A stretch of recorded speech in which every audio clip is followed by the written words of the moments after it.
So word on the street is we might get a sample taste test on Friday if Castle brings the beer back in time. He said he is bringing the beer on Friday. But the price of admission on the ticket includes a 6-pack of the beer to take home. You can get in any age, but you have to be, if you're 21, you have to buy a ticket. Yeah. Because that ticket price comes with a 6-pack of the beer to take home. New originals will be taking the stage as well. That is correct. It's going to be a great afternoon up there in Woodinville. Doors open at 1. The party starts at 2 and lasts until 6 o'clock. So hopefully you got some time. You're in the area. Stop by and see us on Saturday. And enjoy a men's room original red. And it is as it is now back. It's gonna be one of those days. It is gonna be one of those days. It's all right. I woke up and I was just like, Jesus Christ. Let's see here. That damn sun's out again. That's your opening words when you wake up. Typically my first word, and not on the weekend so much, but Monday through Friday, it's always just F. And it's just because my wife gets up super early, right? And then she'll come in and wake me up. So it's just like, hey, time for you to get up. And for whatever reason, my first word was F. Not a bad move, nothing wrong. Yeah. I got to get up. And I always look at the clock, like she might be lying to me. It's always the same time every day. It's like, yeah, I got to do that, don't I? Yeah. I think anytime it's just life. When you just have to get up. When you have to get up. That's generally my first the word. thinking, right? Monday through Friday without I just fail. woke up to like 8 family texts, and I'm just like, oh my God. That's never a good thing. You know, just like, is this going to be this way? You know what time it is in my world. You know, I don't care. I don't need these at 4:30 in the morning. Like, I'm not going to respond. Right. Take me off of this group crap. Anyway, today we're going to talk about things that get run over as we start in Germany. A group of mayors in Germany pushing for a nationwide ban on running your robot lawnmowers at night. Why? They say the robotic mowers are running over hedgehogs and other nocturnal wildlife that move through the area after dark. Now, the call follows petitions that drew tens of thousands of signatures and research showing that hedgehogs curl into a ball in a way to defend themselves, making them difficult for the mower sensors to detect them. I think that they know they're there and they just want to run over hedgehogs. Yeah. Almost half of the 370 hedgehogs examined after being cut by mower blades did not survive. They were placed on a red list, denoting a risk of extinction in Germany back in 2020. And the numbers keep falling. They've fallen by an estimated 30% in a decade across Europe. Cars, leaf blowers, and lawn vacuums add to the toll. Leaf blowers? Yeah, that's what it says. Leaf vacuums, leaf blowers, cars. Are they blowing a little ball into the side of a brick wall scooters. or something? Some German cities, not funny, Ted. including Cologne and Munich, already restrict robotic mowers at night, while researchers in Oxford and Denmark are testing, quote, hedgehog-friendly tech, from ultrasound road deterrents to certification schemes for safer mowers. Why don't you just mow your freaking lawn like normal people? Got a robot that could do it. I mean, I know, but apparently it's a hedgehog killer. Well, look, man, we've had plenty of callers, and I do not have one of these personally, that have those Roombas. And we all know for a fact that if you are away from home, your dog makes a mess in the house, and the Roomba gets a hold of it, runs over that crap, man. And spreads it. It goes from one little pile to as far as that vacuum cleaner wants to take it. Oh, yeah. That's why you need the Roomba steam mop right behind it. Yeah. Here's another one. We go to Austin, Texas. Ted, maybe you can help us out on this because I know you've been there many times. Sure. An autonomous vehicle company is investigating after a local said he watched one of its self-driving cars run over and kill a duck in the Mueller neighborhood. I love ducks. I think they're so cute, said Austin resident Faith Allen. Ducks are a staple of the Mueller community, from the images featured on local business signs to menu items. Of course, the real ones that waddle around the lake. Alex Benbow, he works at Witchcraft Tap Room and Bottle Shop. He says one female duck was always a regular. She likes to hang out in that little pod over there. She just kind of hangs out. People bring her bread, food, water, you know. Make sure she's always taken care of. She is a local legend. Until she stopped showing up. A resident posted in a community Facebook group, said he saw a self-driving car run over and kill that duck near a park last Tuesday.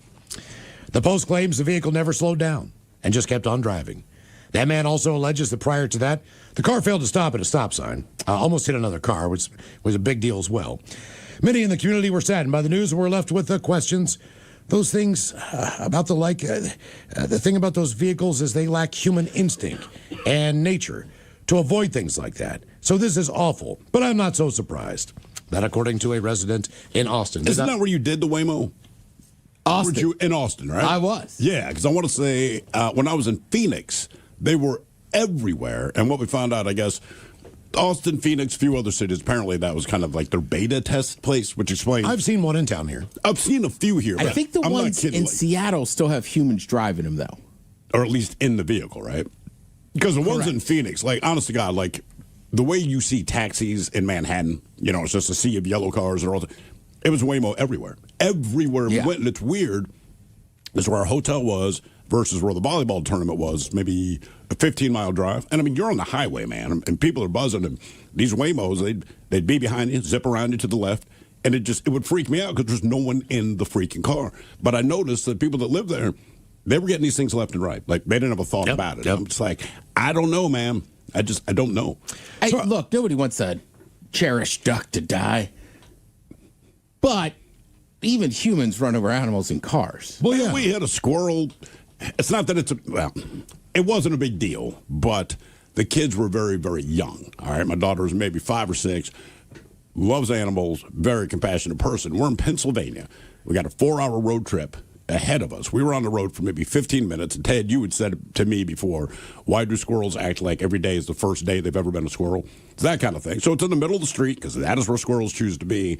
And then they're very indecisive about what direction they want to go. Right. So we're trying not to hit it, but the car goes over and you just hear thunk. So my daughter, like, she pops up and she looks at me. She's like, did we hit that squirrel? So I was like, oh, no, baby, listen. I think he just hit his head on the bottom of the car, so he's got like a really bad headache, but I'm sure he's fine. Meanwhile, my son, he's maybe 4.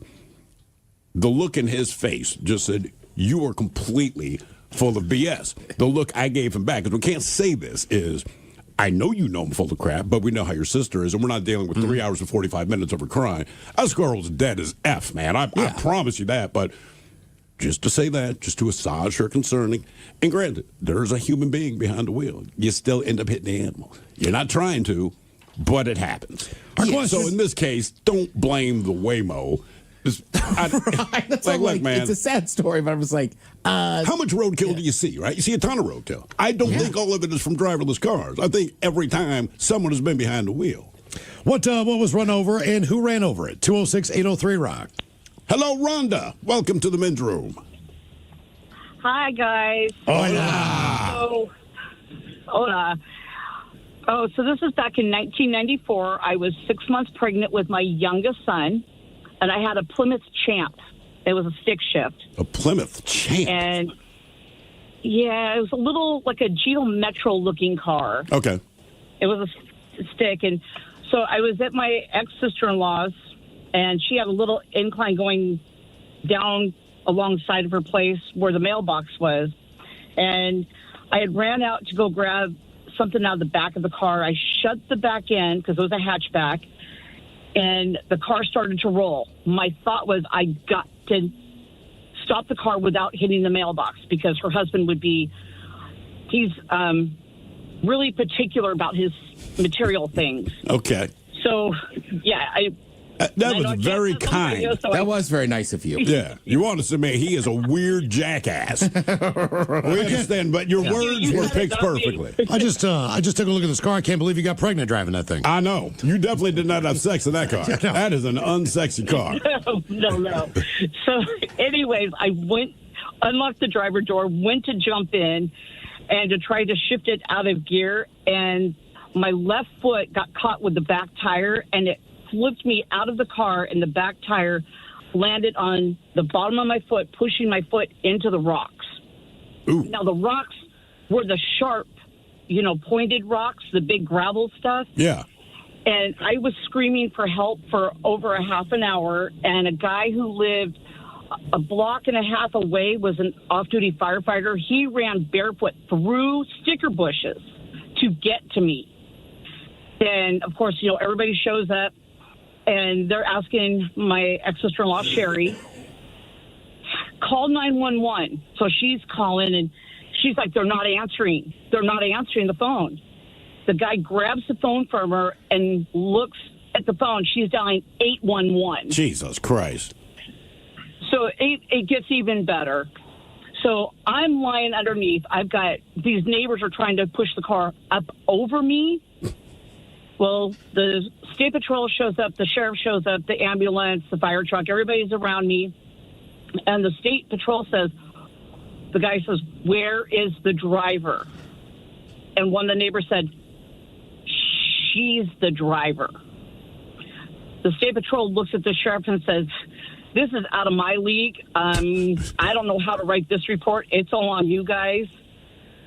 So, yes, I got ran over, and I have the mark still to this day. Luckily, I did not break any bones. My ankle was torn wide. Well, the hell with that. How is your unborn baby? Oh, he's a pain in the butt. All right. Then it's fine. All right. It doesn't matter about your arm. It doesn't matter about your leg. I don't care if you got a scrape or a scar. I mean, did the kid make it all right? That's the priority he's here. 30. Yeah. Yeah, everything was fine. I mean, I was couch ridden at my ex-sister-in-law's for a few months for it to heal up a little bit. But, yeah, and one of the daycare kids told my oldest one, Jason, because he came around and looked, and he's like, your mom's dead. Her leg is all white. Yeah, it cut the circulation off. So my son was sitting there crying that I was dead under the car. Well, be glad he was crying and not cheering like, hell yeah. Even though that was a tiny hatchback, those cars were made of metal back then. So the car's going to be heavier than a plastic car made today, the same size. Were you visibly pregnant? Like, if I rolled up, I'd be like, damn, she's also pregnant? I was 6 months pregnant, yeah. Okay. I'm just getting there. I don't know what the month is where it starts to show. And frankly, some people just... It depends on the person. Yeah, I was really about does. to say, it really seems does. to go person by person. Damn, man. So why is she now your ex-sister-in-law? Did she... You got divorced? We never were married, but we were together 17 and a half years. Okay, I got you. Brother-in-law and I were. So, yeah. Damn. All right. Okay. Well, I'm glad you survived, man. Boy, that was an ugly car. Made your kid an idiot. What was the car? A Plymouth, what was it? Here, I'll pull it up right here and say. It's just an ugly. Plymouth Champ. Yeah, that is not a Champ. Damn. I remember the car. That is not a Champ. That's a Rudy. Well, they also had a Dodge version of that. So the Omni? Yeah, probably. Okay, It's very close. my parents had an Very Omni. close. That's what we kidnapped that guy in, was in a Dodge Omni. Yeah, and then we had a Mercury Lynx. I remember Which that was the same one. thing, like that hatchback. Like it was, I think only 2-door, but I mean, there was a back seat. I don't remember being that ugly, though. Damn, that was an ugly, ugly one. Man, that Lynx sat in our driveway forever. And then we fixed it up. So my brother wanted it when he was a little bit older. Yeah. So he was coaching me in baseball. And I remember he had that thing. And I feel like we still had to push it a lot to get it going. Oh, yeah. That is a Dodge Colt. The Dodge Colt. Okay. My first girlfriend had that car. That's what she drove. Did you have sex in the back of it? You can, yes. Yeah, I know it can be done. Yeah. At that age, you could look. you're going to figure it out. Yeah, you could have sex on a tricycle. I mean, it doesn't matter what has wheels on it. You'll figure out a way to Do you think anyone's had sex on a unicycle? No. Right? Come on. There has to be some come on. guy No. that says, look, Yeah. No. I know how to No. ride a unicycle. No. I am proficient. No. Right? Or you sit down, face me, and we're going to, I don't know, ride around the garage. Nope. I'm saying Nope. it has been done. Nope. I'm with Thrill. Nope. Have you never seen? No. There used to be a unicycle guy downtown. It doesn't mean you can have sex on it.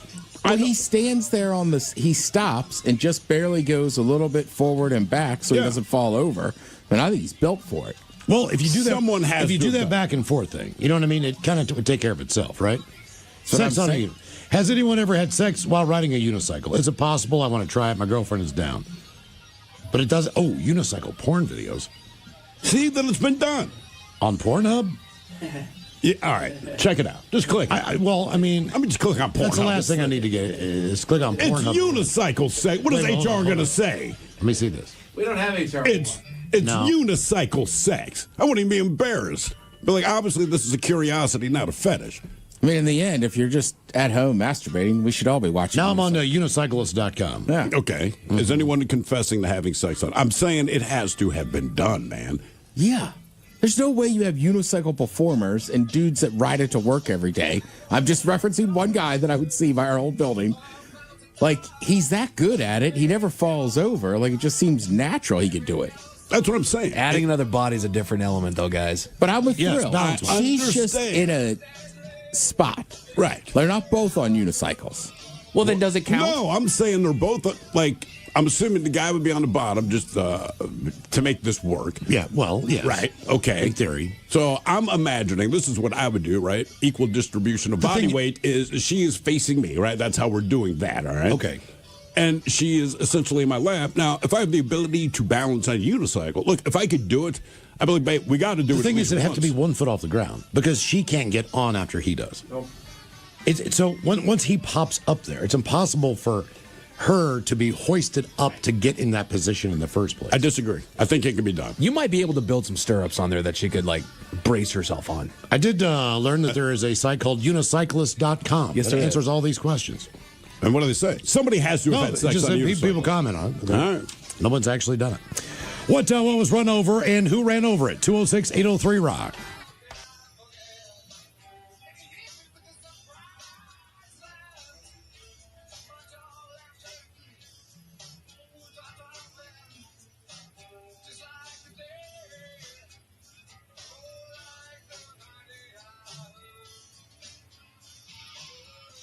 Been eating all night. All right. So the last thing you have to worry about is them being in attack mode because now they're just trying to find a place to lay down and go to bed all day. Sure. And then they rinse repeat. So they're up all night doing their thing. And then during the day, they're already pretty well fed. Hyenas are eating their leftovers. Of course. So everybody else is scrapping for what was left of whatever was killed the night before. You hear these things at food, night. The food, oh God. Oh my God. It's got to be incredibly The loud. two hippos were fighting in a lake beside where I was sleeping. Mike, And I can we mean- Google what an angry hippo sounds like? I don't know what the sound. It was of that loud, is. and I didn't know what it was because it's dark. I didn't know, so I didn't know what it was You until don't want to go outside and look? Well, I didn't know where it was coming from, and I couldn't see that far down. It's not like they have lights on a lake. And then I just asked the guy, I was like, "What the hell was screaming last night?" He said, just two hippos fighting in the lake. And I was like, "Really?" Because that woke me up out of a dead sleep. Like, man, what is that out there right now? Yeah, that's like I said. I read one woman's journal. I think she only did like a 3-day safari or whatever, but they did a walking safari. So she's nervous the whole time. And she's like, "Man, they're like, get sleep at night." She's like, "I couldn't because I just hear animals killing each other." Yeah. I mean, like you'll hear roars, you hear the scuffle, one of the animals screams. Is that what you're hearing? It was more of a roar. Whatever they want to do, I don't care. Don't mess with those things. I did see. But hearing animals, See, man, hearing animals, are you getting a don't good night's hear. sleep? That's what I'm saying. Hearing animals that you don't hear. Like, I'm sure the guys are like, "Oh, don't sweat, it's hippos." But it is alarming. Well, those hippos, Yeah. there was hippos all over the side of the riverbank in Zambia. And when your boat would go by, man, they would jump in, and you don't know how fast these guys can swim. That guy was gunning it. He was like, "Hey, hold on." And I mean, all the other boats were tearing off too. So they're all kind of in communication with each other as far as the different captains. Like, stay away from these guys. They're acting a little hot, you know. I mean, they're hippos. And then, but not only that, but all the freshwater crocodiles. So, all of these things can breach out of the water into a boat. That's not going to be the most difficult thing they've ever done, and they're everywhere. So you're just in this boat, like, all right, at any moment, man, this bad stuff could happen. Hey, man, we go back to one story. You told me about this. 3 guys are kayaking, right? They're an individual kayak. One of them is the guide. The other 2 have paid for this guide's service, and they are like in these back unmapped rivers somewhere in Africa. Yeah. And so the guide's up front, and these 2 dudes watch a crocodile jump out of the water, take this guy out of the kayak, and disappear. I'm not sure if that was. think I'm not about sure if that was an REI tour guide out of Seattle or Say, it had something to do with or the people were from Seattle. Yeah. But they have been. think about that, man. Now the tour guide is gone. That's what I'm saying. And you've got to navigate down this river that you don't know where you're going. But And you know, clearly there's crocodiles. but you know what could potentially happen to you at any given That moment. would not be good, man. I would get on land and just start walking. Like, the hell with this. I'd rather get bitten by like a mamba. I mean, I don't know what I would do. It's terrifying. Yes. I mean, just like your guide is gone. No. Yeah, no, thank you. What is the coolest place you've been to, or where would you never want to go back again? 206-803-ROCK. No. Ah.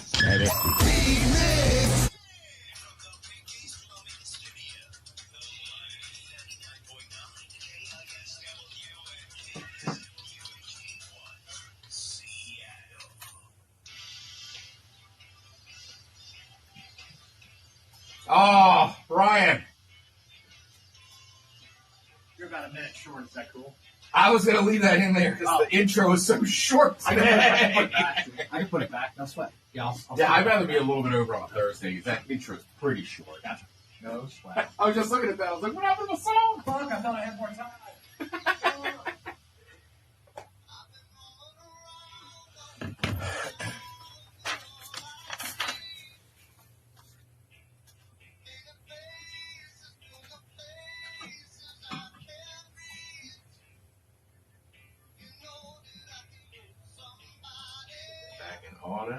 describe to you what a cool town that is, because it truly is a melting pot of everybody. Yeah. So, the Italian restaurants, the guy's Italian. Everyone just moves there to open up these places. And the boutique. So I have like a French boutique.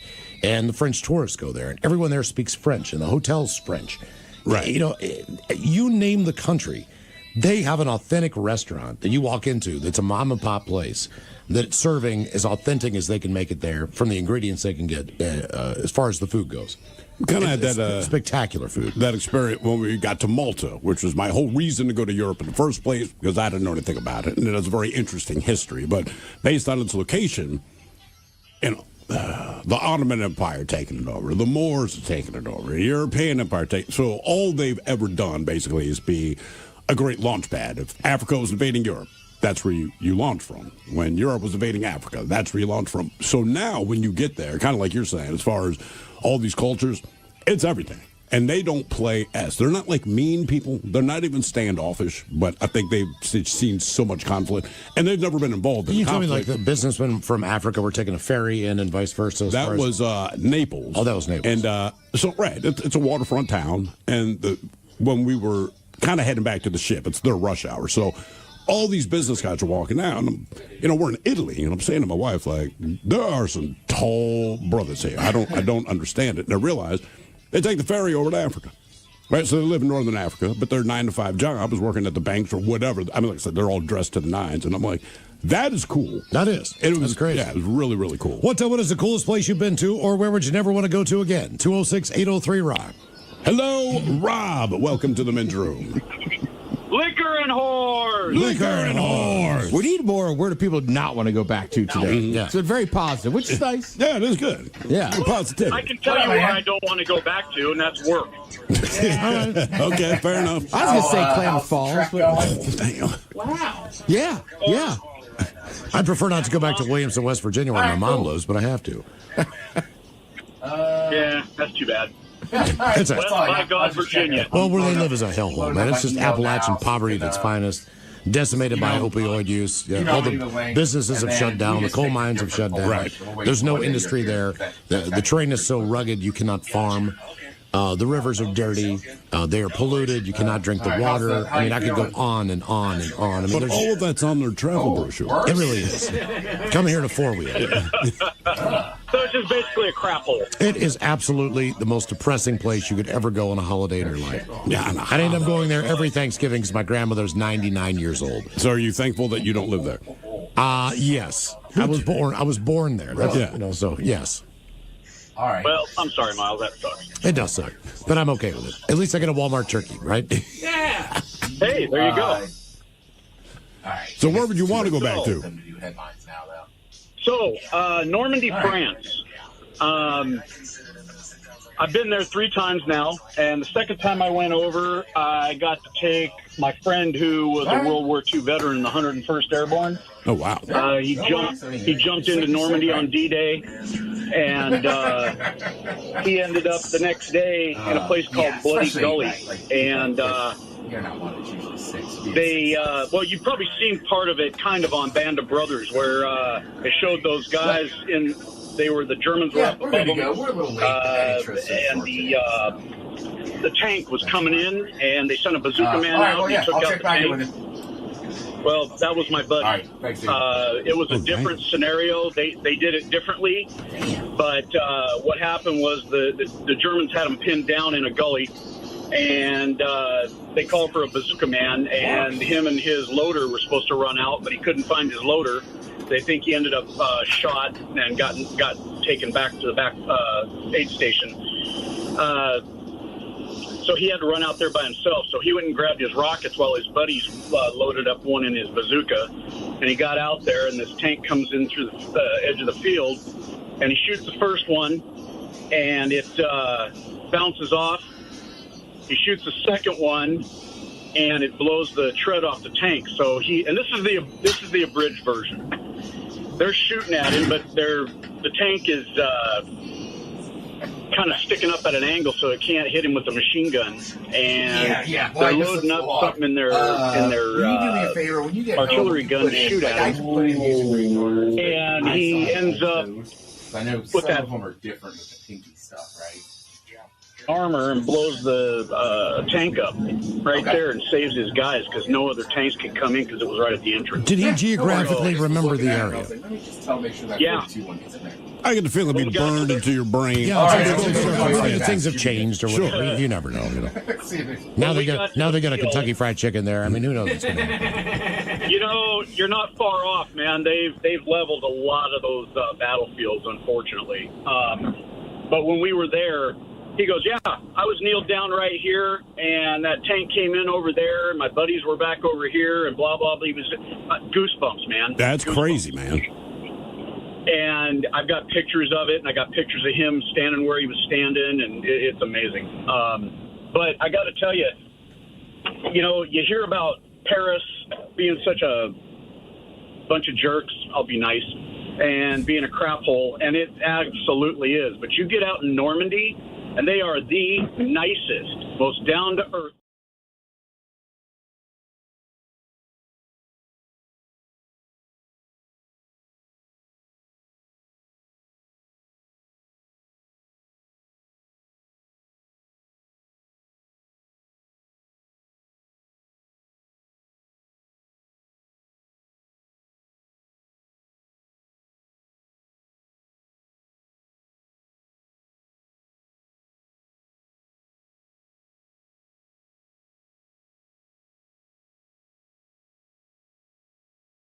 During the last men's room performance, here's what you missed. Our honoree, he was one of the 21,377 fans in attendance at Tropicana Field last night when the Rays faced the Chicago Cubs. Now, top of the ninth inning, Cubs right fielder, he hit a fly ball to the right field stands.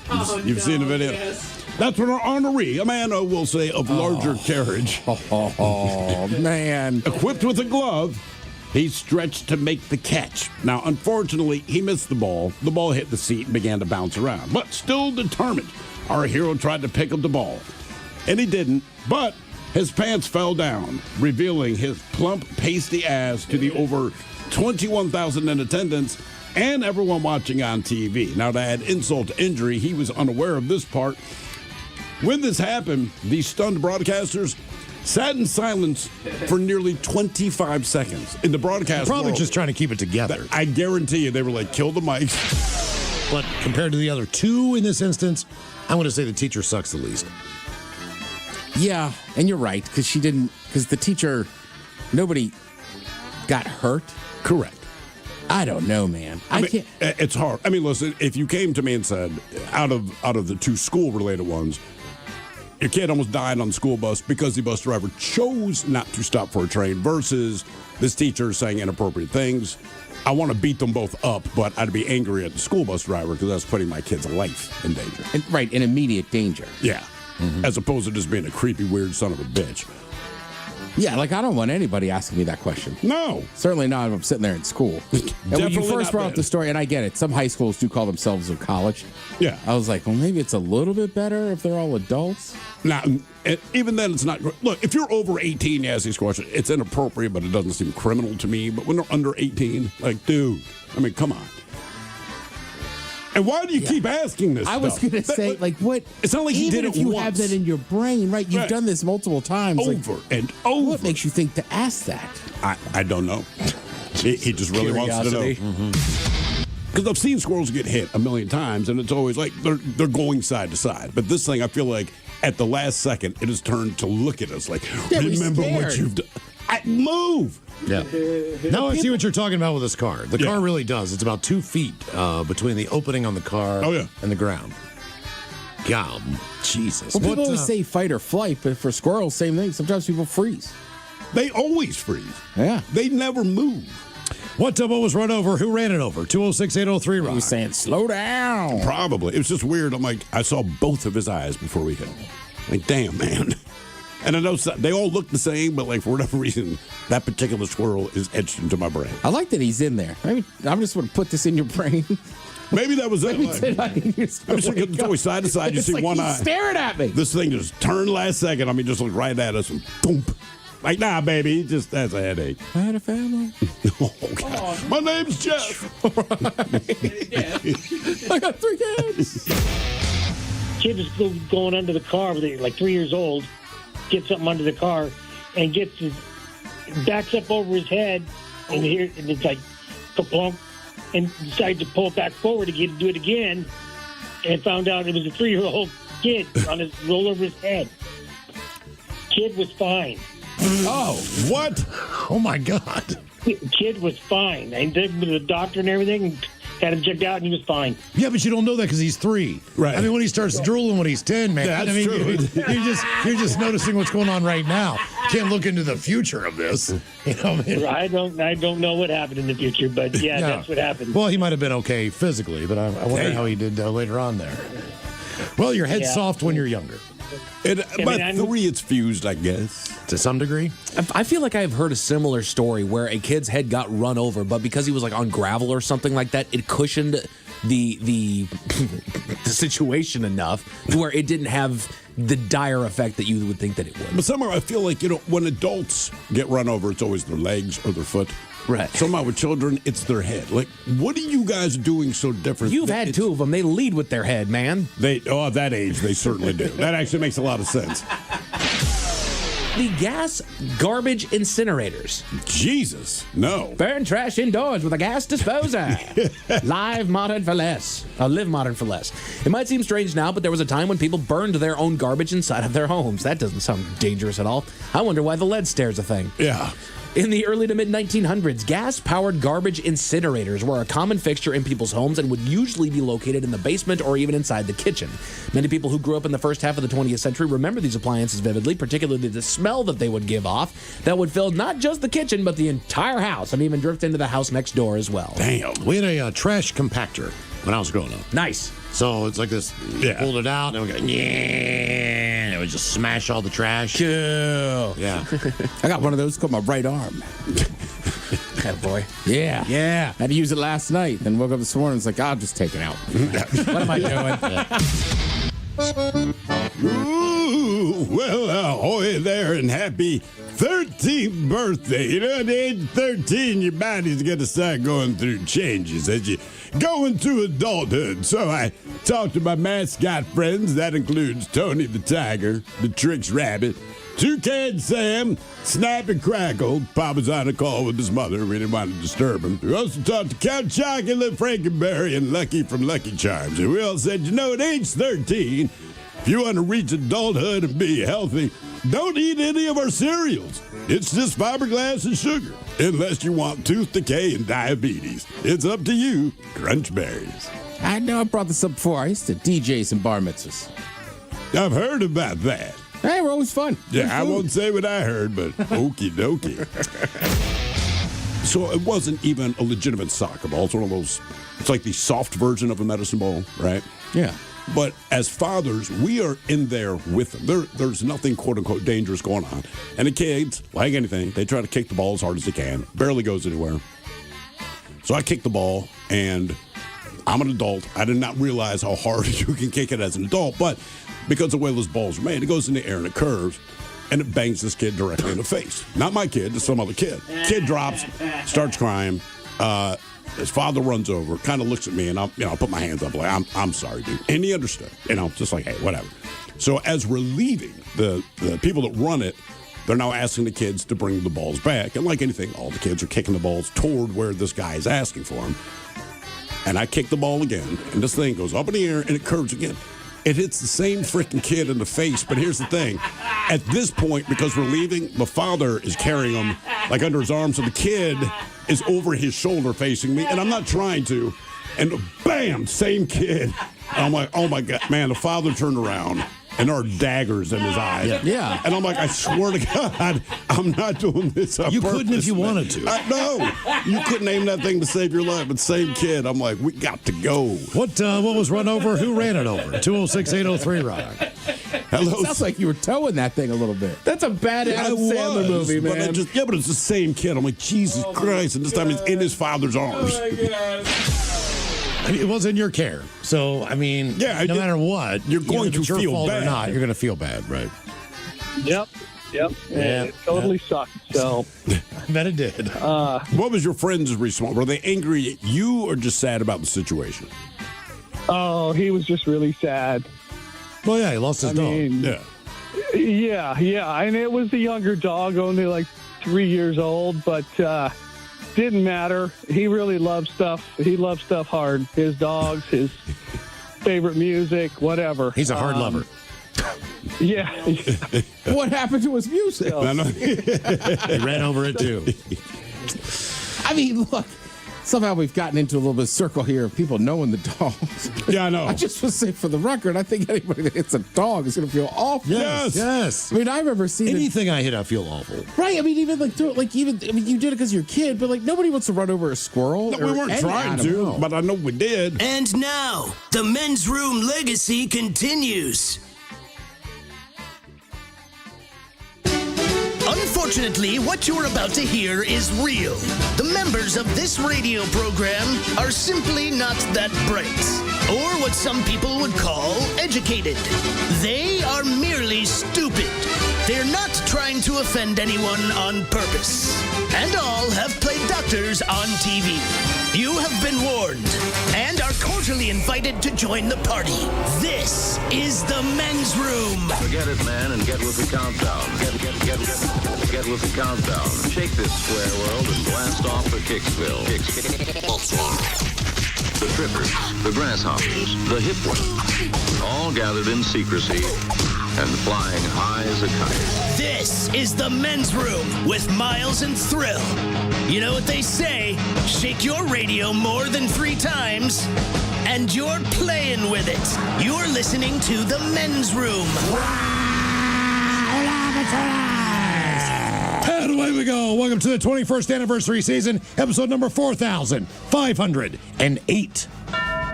Along with Steve the Thrill Hill, the Ted Smith, and my cock, Montgomery.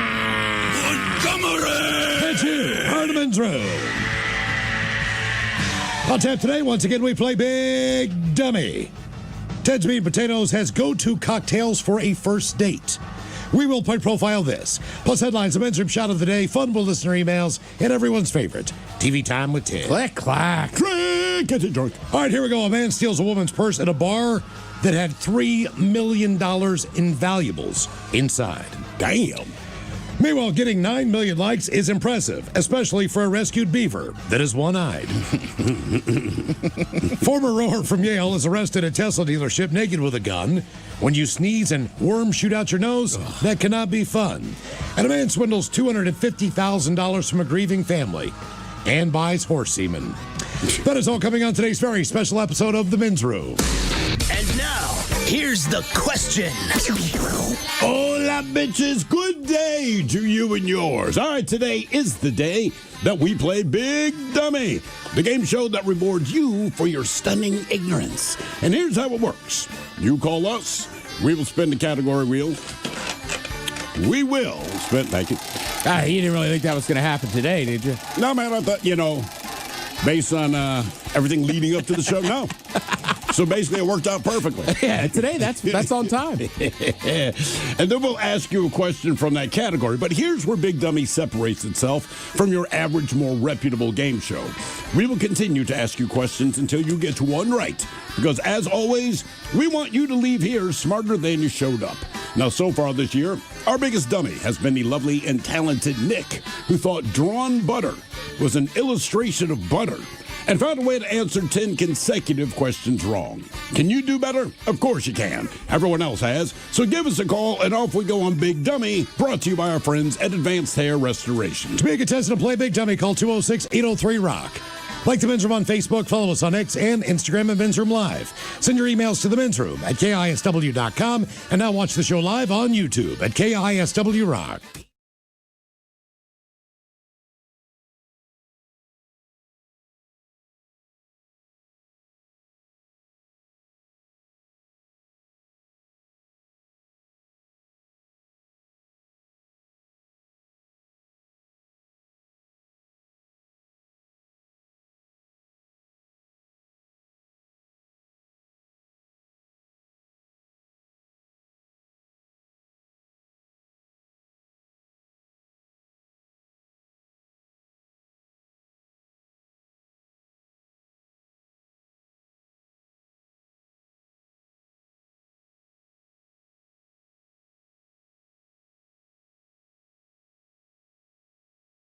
in contact with police.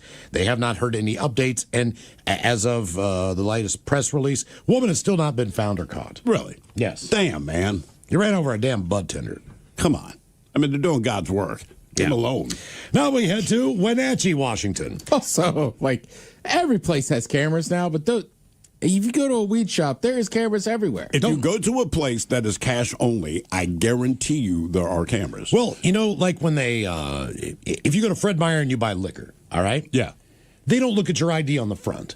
They basically take a gun and they scan the back in that little code on the back. Correct. So they know who you are. That's all it is. Right. They could do the same thing. They don't even care about your age at that point. At a weed shop, Just do your ID. Because when you walk in immediately, they ask for ID. Right. Good point. And then when you are ready to cash out, they ask for your ID one more time. Mm-hmm. So they do a double process. Now, obviously, she didn't get to the second time.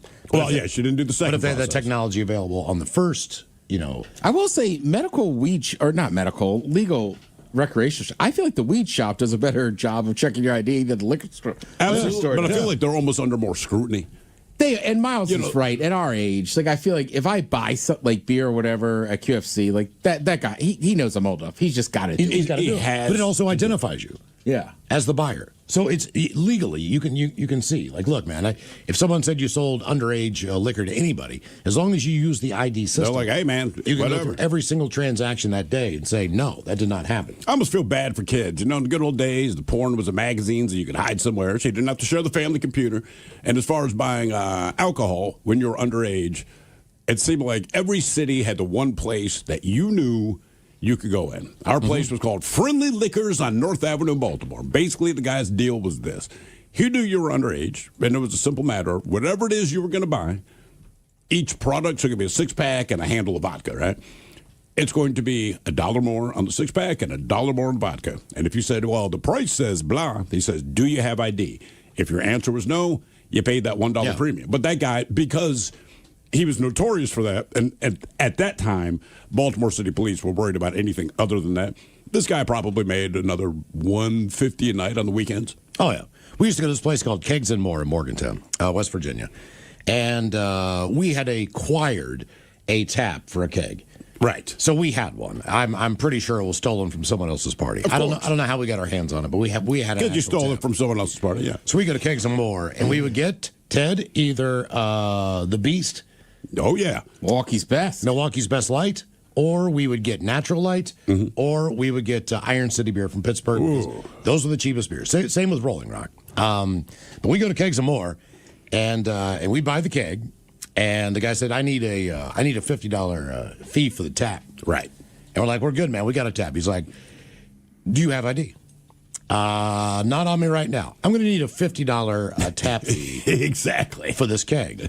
Okay. Yeah, I mean, that's the way it went down. It was understood. I mean, we did what Thrill did. We went to PG Liquors, which found out, just looked it up, they're permanently closed. Oh, really? But it was in such a rough neighborhood at the time. Like, same thing. I don't think they cared, and I think they were shocked that we would even walk in there. I mean, they never carded anybody. No. Yeah. You ever remember drinking St. Ides Special Brews? Yep. Right? So it was a very specific thing. And you'd buy like one or two of them. We bought a case of them. And I mean, it must have cost $60, which was a lot of money in the late 90s. But that guy was like, you guys want a case of these? And they had to open, they spun everything through bulletproof glass. But this one, they had to open like they were like. The door. Yeah. So it was like, go stand outside, we'll open the door. Because that was the setup. We'll bring it out to you. People would buy a lot because if they opened the door, you could rob them. Correct. So honest to God. So, like, you would have to physically leave the store if they had to open the door to get your thing. If they could just spin it through the bulletproof glass, you didn't have to go anywhere. Yeah. Here's one more from Wenatchee. I miss those days. According to Wenatchee police, a 16-year-old boy was hospitalized after being run over in a parking lot Monday night. And another 16-year-old has been arrested.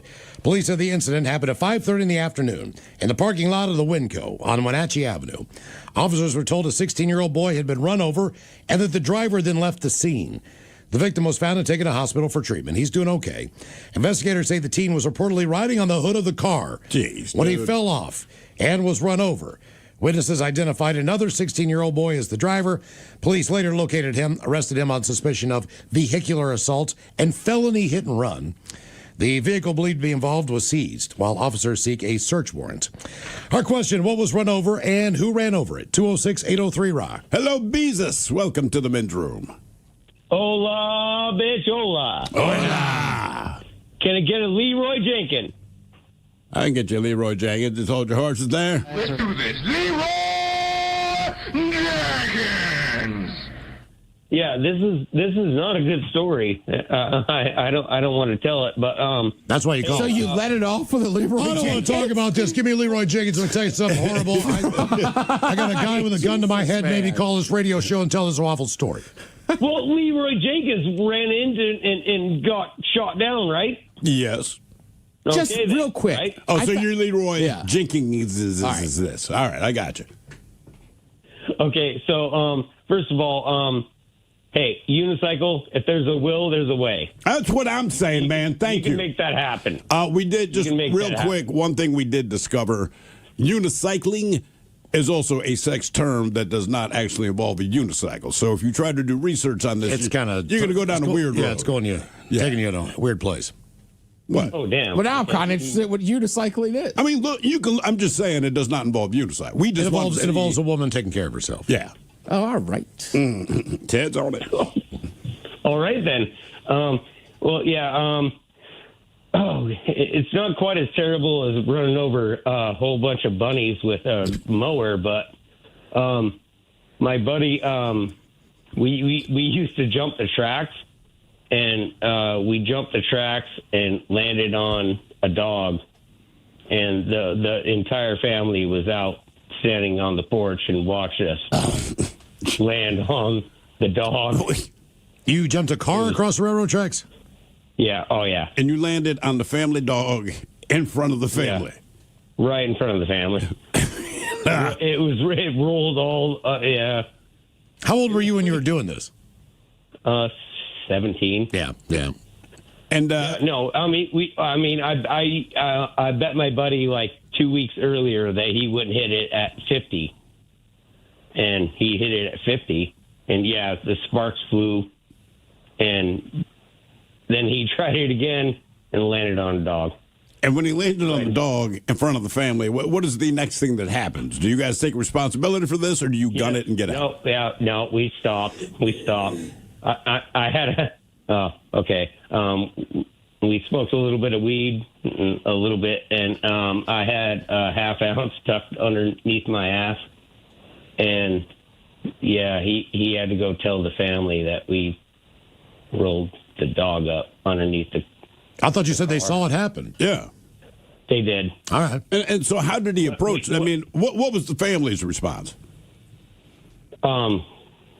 Screaming and crying. It was terrible. It's not a good story. No, it's not. It's not. I don't mean No.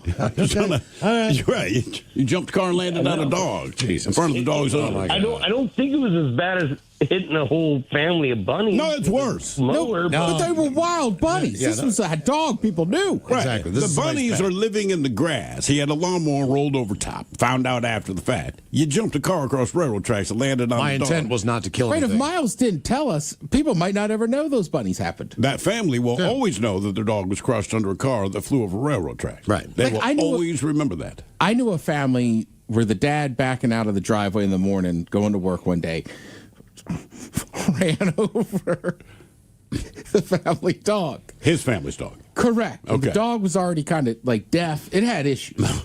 But I remember it was like a big thing, and it was like nobody bring it up because they had kids that were younger than us. All right. And was like, they don't want the kids to know that the dad finally I shouldn't laugh. And I don't know why. These people are all adults. I'm sure they know. But we were like sworn to secrecy. Because I don't. Miles and Thrill, 99.9 KISW. All of it, Charles, away we go. Welcome to the 21st Amendment season, episode number 4508. What a large and in charge program we have for you today. Guaranteed future repeat on this lovely Thursday afternoon. Head Chef is back. You have great suggestions for drinks on a first date. Boxed wine. Yeah, it's kind of statistic-wise what people think is the ideal drink on a first date. Do you change up your regular drink if you are on a first date? You know, sometimes I do. If you're at a nicer place, you get a cocktail. Okay. All right. Do you like to start out at a cocktail bar? Correct. So if you're at a nicer place, like I'll start with a cocktail. Plus, it's a first date, so like, you want a couple drinks, kind of loosen up, but you don't want to be like putting them down. Yeah, there's a very fine line between being yourself and then how you drink on a first date. Well, first of all, I'm at a cocktail bar. I'm already not being myself. Correct. I mean, I'd even tell that, hey, if this moves into the future, dive bars are a little more my scene. But, let's enjoy it here. That's what I'm saying. Like, I don't know the dangers of these mixed drinks. I don't know how quickly they're going to get me to where I don't want to be. Exactly. On a first date. Guaranteed I won't have a second date. On my normal stuff, what I can typically get away with without getting to that threshold. Yeah, my beer and whiskey combo. I know how many I can have before things go downhill. Yeah. And sometimes, too, I just have to remind myself, like, this is a cocktail. We don't need to drink it like it's a light beer. That I have a hard time with that because I always drink beer or I'm taking on shots. So when I do get an actual cocktail, like I said, the espresso martini, right? Yeah. Delicious. And I'm like, man, just sip the thing. You're taking out 3/4 of the glass on your first swig. I do. There's a couple bars in my neighborhood in Fremont. Tough. Because they're so good. I know. Like, I actually just want to drink it. It's not even about getting drunk. Like, I want to drink this because it's good. There's a group, a couple groups have come in lately, and they're either work or in there for a sporting event or whatever the deal is. Guys, girls, and they'll order 6 different mixed drinks at the bar. Right. And you just got to wait. I'm just sitting there like, oh my God, watching the bartender go back and forth all the way around. And they keep saying, I'll be right with you. Like, I get it. Exactly. One at a time if you can, stirring real slow, doing all this stuff. And I'm never getting this beer. I actually haven't been on a first date in so long, I don't know. And the last first date I had, Ted was with me. Just to give you an idea. Yeah. There were no cocktails. I brought Ted instead. And it worked. It did. For you. For me, yeah. I might take her for you, but it worked for me. I might take her to the arcade there in Fremont, Hadaball, and they have shots of Mad Dog 2020. And maybe we just start out that way. It's already a beautiful spot. Yeah, and you could figure it out, too. Like, if the date's going good, and maybe we switch from the cocktail bar to a regular bar. That, to me, is a good sign. I think you need to eat in between. Yes. I think you go to the cocktail bar, then you go and get some food, then you go someplace at the end and get one more. That's if that thing's rolling. Yeah, oh yeah. Generally, I like to go a couple cocktails, and if that works, we're like, all right, we'll have dinner. Oh, look at you. Okay. Yeah. So you don't do dinner on the first date? Generally not. Okay. That's a light affair. Let's just kind of feel it out. All right. You ever done coffee? That's fair.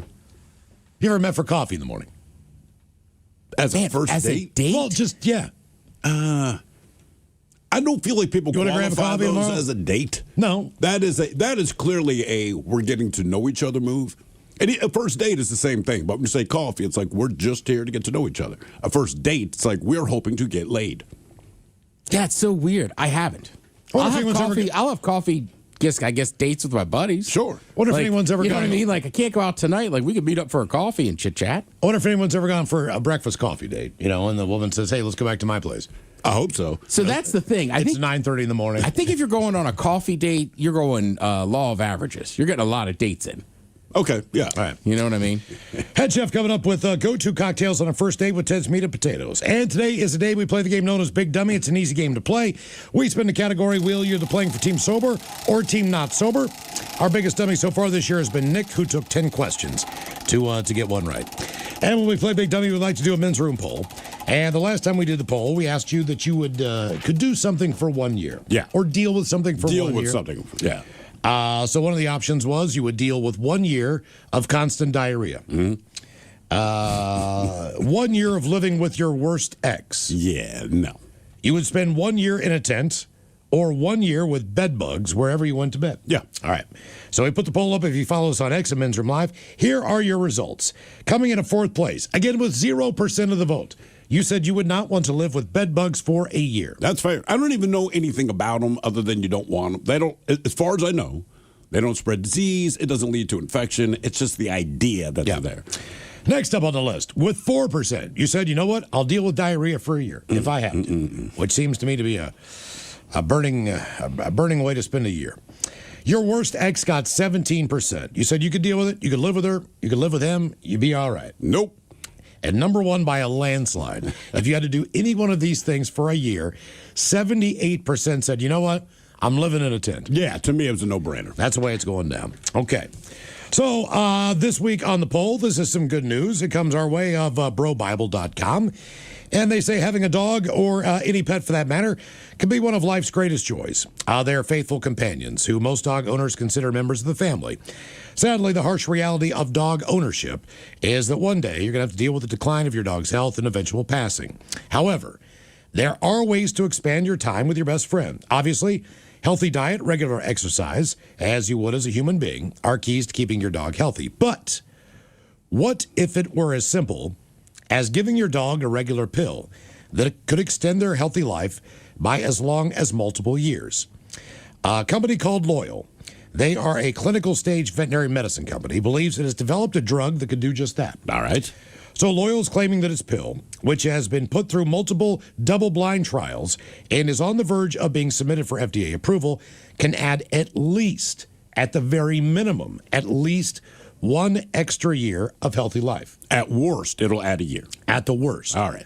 In the current trial the company is running, they're hoping to show that it can even do much, much longer than that. So how does the pill work? According to a veterinarian, if you put a dog on a strict diet where it eats way less food, that dog tends to live about 2 years longer. Okay. Eventually, the realities of age will still come for us all. But in general, the body ages more slowly. Now, Loyal claims that its pill gives dogs the same benefits as that routine without the dog having to eat less. All right. The dog keeps its appetite and its weight. It just ages more slowly. Now, the company's latest clinical trial, called STAY, is a double-blind experiment. Half of the dogs who were signed up by their owners were blind, received a beef-flavored pill every day. The other half took a fake version that looks and tastes the same but acts as a control for the study. Now, the FDA has reviewed safety data from over 400 trials and thus far has found 0 side effects of the drugs, even at 5 times the normal dosage. 5 times? So, Jesus. It's been safe so far, even at 5 times the normal dose. Loyal has now cleared 2 of 3 hurdles for conditional approval, which means the company could technically start selling the drug while the full trial keeps going. The last hurdle, manufacturing. Yeah. That'll be submitted to the FDA in 2027. There are some caveats.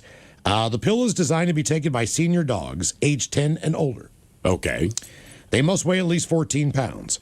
Now, if approved... Oh, so small dogs, sorry. You got that little chihuahua. Believe it or not, the reason smaller dogs tend to last longer anyway, and if they put the 10-year dateline on it, they'd have to change, and they're thinking about doing that based on the poundage.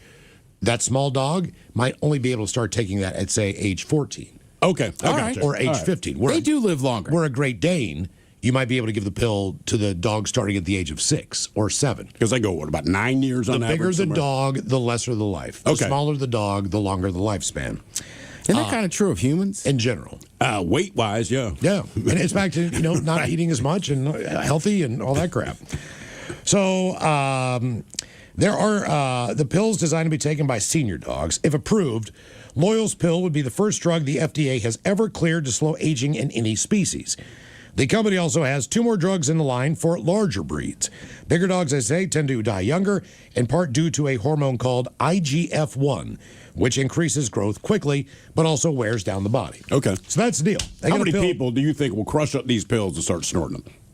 I swear I'm going to live years longer. Well, that's the weird thing. I mean, if they've got this pill for a dog, it's obviously been tested on other things before that, like mice or whatever they do first. Yeah, they always seem to start with mice. Where do they get the dogs that, quote-unquote, volunteer for this? Well, people did submit their dogs to take the test. Man, I don't know if I would do that. Other than that, you just go and, there's a building in town, they got 100 beagles.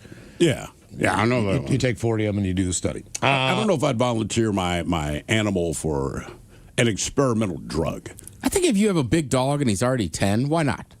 Okay, he's probably, you know what I mean? Like Miles saying, like he's already close to it, so exactly. Like with my parents, they're in their 80s. I'm like, I'll test anything you want on them.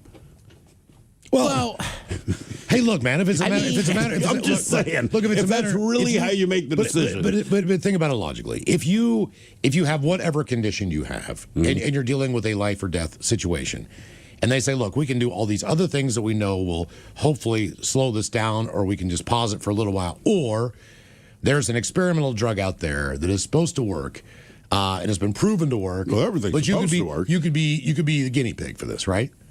Would you be willing to take that drug? For me, yeah. I would too.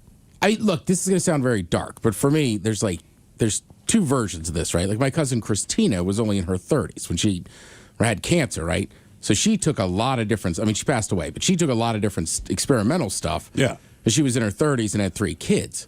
Whereas my father. 3 kids, dude? Yeah. I did not know that. Yeah. Special ed teacher. But my father, right, he was so sick, he got some other form of cancer, and me and my brother just kind of went, this is going to make you feel awful. Yeah. And it might extend you by 3 months, or is it a good 3 months? Right. It was you can just eat normal, not do chemo, enjoy what you've got left. And he was like, what's the point? Well, if you have something like that, it's going to deter. Your body's going to be just eaten away. And so they say that people who have maintained an active and physically fit lifestyle, then they are more apt to be able to pull through the chemotherapy and get back to normal, which is a small percentage, myself included. But if you are not, and you go in there, it might be more difficult for you to recover from the chemo than not. So you got to weigh the balance of the two. Yeah, which was same thing with my dad. I was like, hey,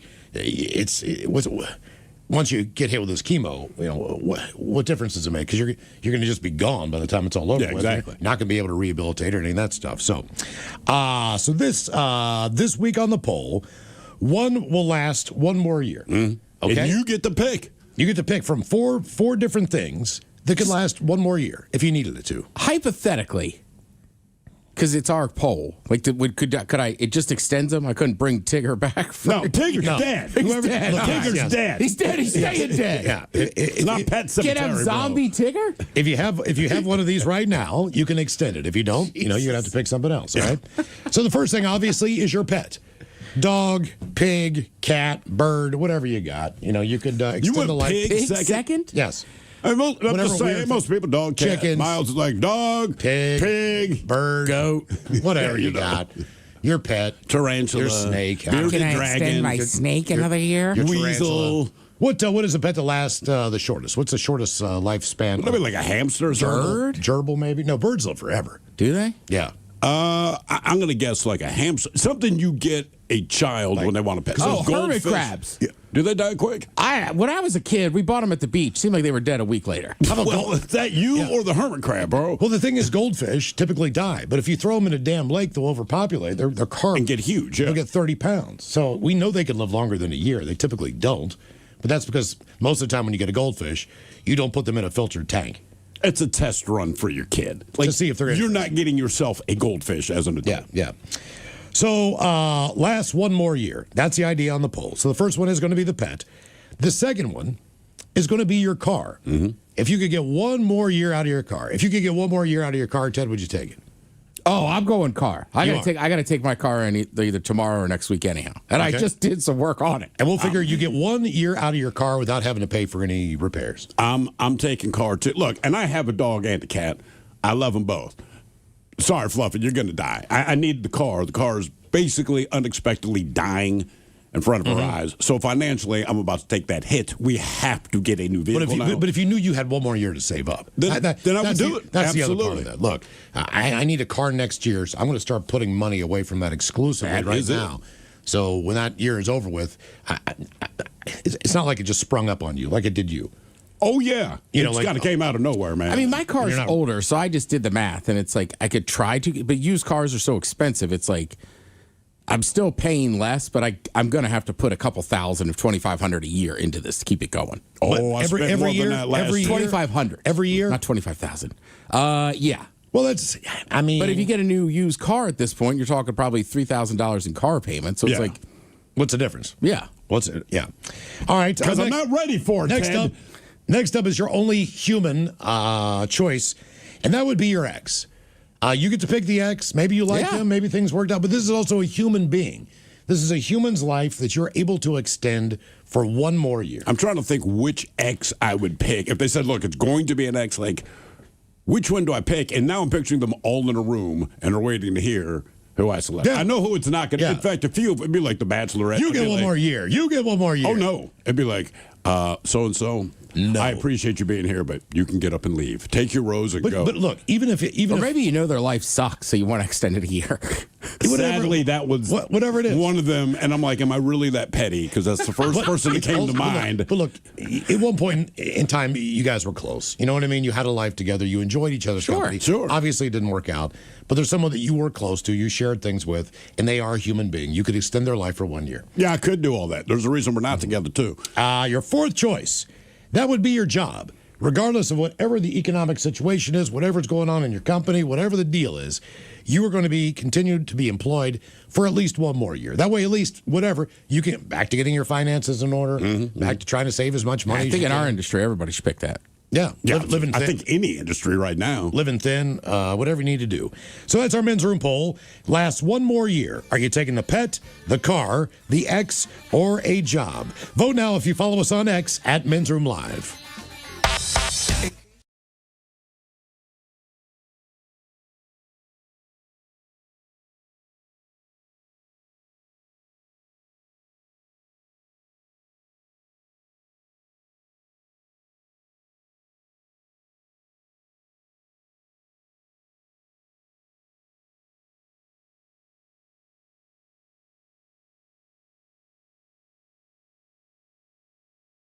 I don't know how I found out, but I was like a teenager, and I remember my parents were like, "You do not bring that up." Like, nobody can know that he actually killed the dog. I wouldn't. If my kids were that young, I would not tell them. Like, if it happened now, you go like, guys, listen, man, I feel bad. But you can explain it to them. They're 15, they're 14. They'll be upset, but they can absorb it. But if my kids were like 6, like, I don't know what happened to Friday. Did you tell me somebody at a bar told you that they ran over their dog? It was I was dating this chick, and me and her went to her friend's house, and this is my first time meeting her friend's husband. All right, so I've never met this guy before, and he's kind of a good old boy, nice enough though. But he had this little dog, so to make conversation, I'm like, "Oh, hey man, what's your dog?" I don't know what kind of dog it is. It looks like Toto from Wizard of Oz, right? So it looks like that, and which. If you saw this guy, he looked like literally the cable guy, and he had this kind of dog, which seemed odd. And he said, "Oh, that's Angel 2. 2 being the thing." I'm like, "Angel 2?" He's like, "Well, same breed as my first dog, Angel." I'm like, "Oh, what happened to Angel?" "Well, she died." I'm like, "Well, that's the thing about getting a pet, man. All things being equal, you're going to outlive it." He's like, "Well, no, I backed over in the driveway."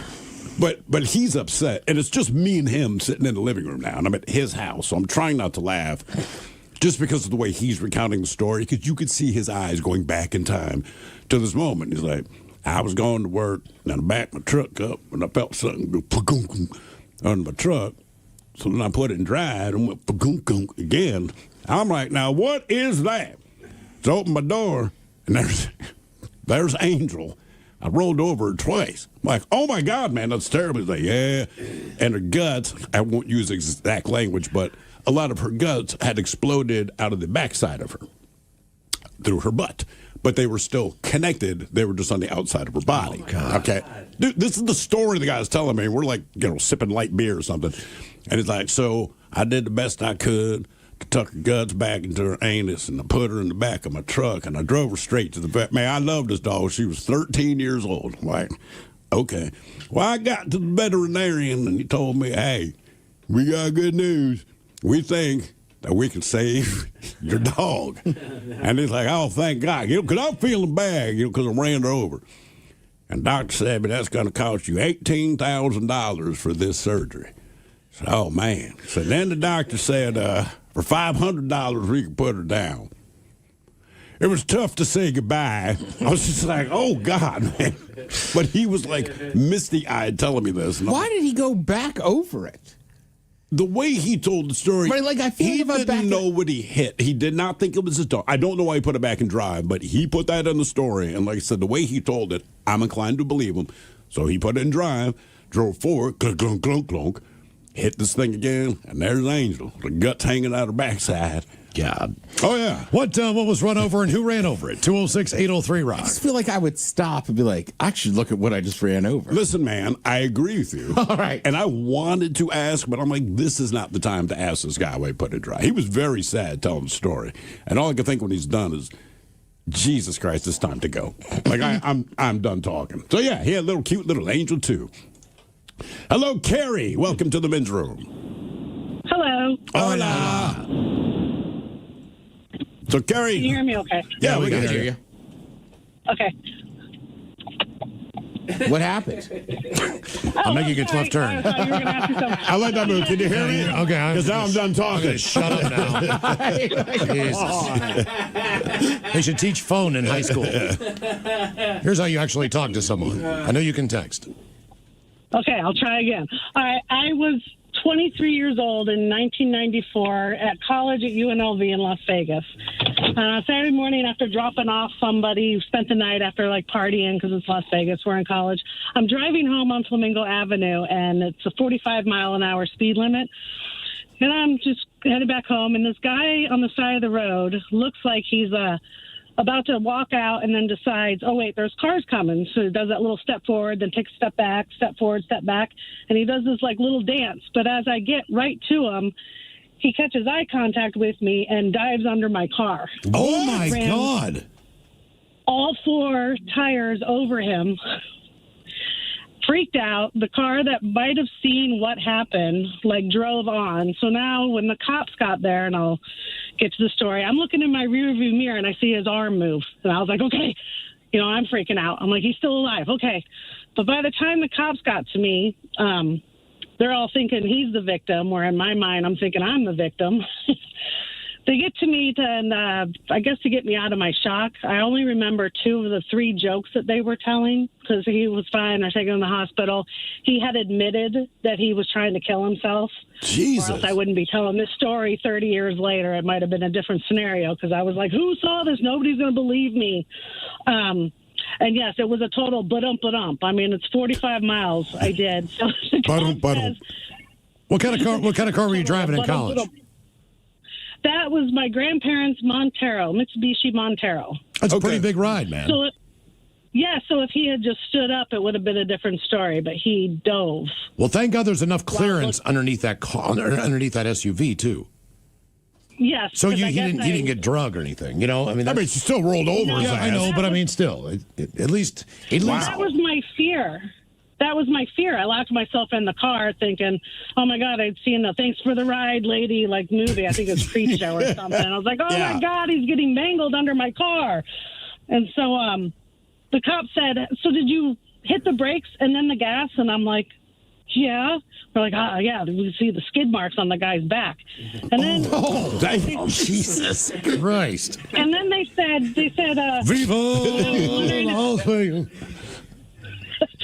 Seriously, this is what keeps me sane, 30 years later, if I telling the story, because I'm like, this really happened. So then the final thing, because I didn't want to drive home, so I was waiting for my friend to come get me, and I was like, well, they didn't give me a ticket, nothing, right? So I'm like, well, am I in any trouble? Like, what's going to happen now? And they go, no, you're fine. We run into these kind of things all the time. And the other cop goes, great pun, run into them. I mean, I can't remember the rest of them, but they were just going on and on.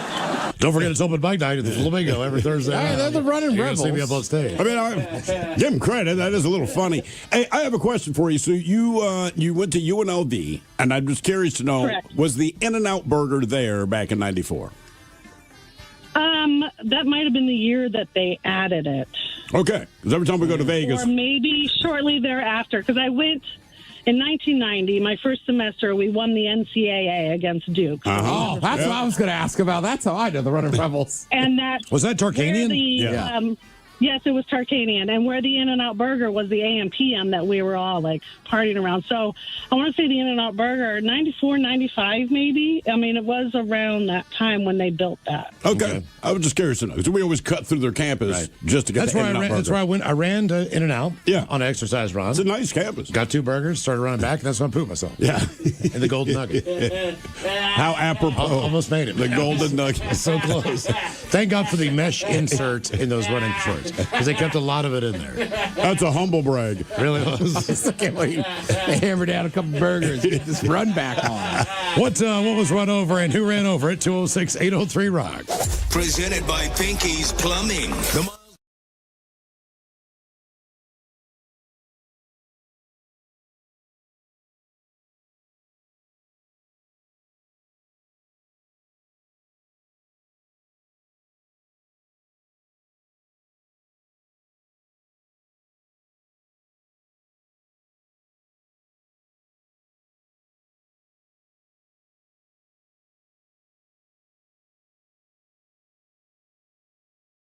was easily Yellowstone. I went to visit one year, and the entrance was having issues with the registers. So they gave us a ticket to pay at the exit. It was beautiful and full of wildlife. Got to see Old Faithful, then suddenly rangers started shouting to seek shelter because of an impending thunderstorm. They said they had people struck by lightning, so people run to their cars, make for the exits, and as we leave, they were just waving people through. Got the whole visit on the house. Nice. Thanks for the show, guys. Take care. That from Chris. I will say, watching thunderstorms, like, it's cool if you're, like, at a beach town, like in South Carolina. You could watch them kind of blow in off the ocean, but same thing over in Montana. Flathead Lake is so big. We sat out there one night and just watched these thunderstorms way down the other side. It's just unreal. Yep. Guys, I'm going to be experiencing a place I've wanted to visit for my entire life. In 20 days, I'm flying down to Australia to visit my fiancée for 3 weeks. Hey! That's a really good trip. I hope they're still your fiancé when you get back. That is one on my list. Oh, yeah. Oh, Australia for sure, man. And if you're there, if you have the time, I'd like to go to New Zealand as well, but who knows? Yeah.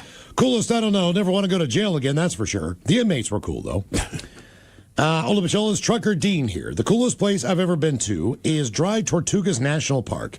Google it and prepare to have your minds blown. Tortuga. Why do I know the name? Dry Tortuga. Pirates of the Caribbean. National Park. Is that where I know from? Mm-hmm. Means turtle. God damn it. Tortuga. Yeah. Guys, I once visited Mount Rushmore. I will never go there again. All right, let's see here. Time for a couple birthdays brought to you by Men's Room Roasted Red Salsa from San Juan Salsa Company. Dip responsibly. Let's see what we got here. Oh, Michelle, I can't believe it. You guys are actually on the air for my birthday. Yeah. You've been on spring break vacation on my birthdays for as long as I can remember, so I got to take advantage because none of my other lame ass friends are going to. Oh, thank my dog's blown ACL for that. Mm-hmm. Yeah. That's where my money's going. Because my kids are off this week. You see, I'd have been on vacation like in Mexico or something, but now I got to pay for a dog leg. Guys, I'd like a burp fart followed by a big old bong rip and finished with a bad bout of wheezing diarrhea. Also like to hear the captain explain why he hasn't been invited back to Antarctica yet. Thanks, bitches. Rock on and happy birthday to me. That from the real James P. Sullivan.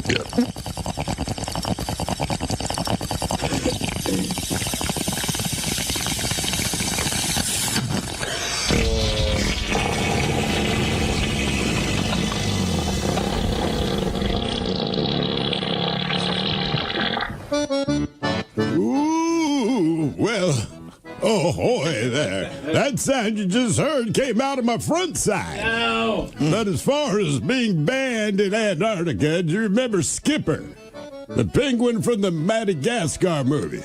Well, that low-down son of a bitch got me banned from Antarctica after I may or may not have. This is the mighty 99.9 KISW and KISW HD1 Seattle. Always live on the free Odyssey app. Text the guys at 206-803-ROCK from the Pinky's Plumbing Studio. You're in the men's room. Game is Big Dummy 206-803-ROCK. Steve, who is our first contestant ready to play the big game? Hello, Harrison. Welcome to the men's room. Big Dummy! Hello, Harrison. Oh, there he is. There he is. Hola. Harrison, sober or not sober? Sober, he's at work. Okay. Harrison, what happened to your phone, man? You sounded fine earlier. Can you hear me better? There you go. We got you now. All right, Harrison, our men's room poll. One more year. You taking a pet, car, ex, or your job? I'll take my job. Job, one more year. Okay. All right. How much longer do you think you have there without the one more year? I mean, forever. Okay. Forever and a year. What are you doing again, Harrison? I build ships. Okay. All right, very cool. Ships. Ships, he said. Yeah. I make it. Not just some random thing. Yeah. I build. I take it, I leave it. All right, Harrison, here is your question. In the world of computing, what does URL stand for? Universal relocation limit. See, I'd have gone with universal, but it's not. Uniform Resource Locator. Never would have got that. No, me neither. Neither would Harrison. All right, your question.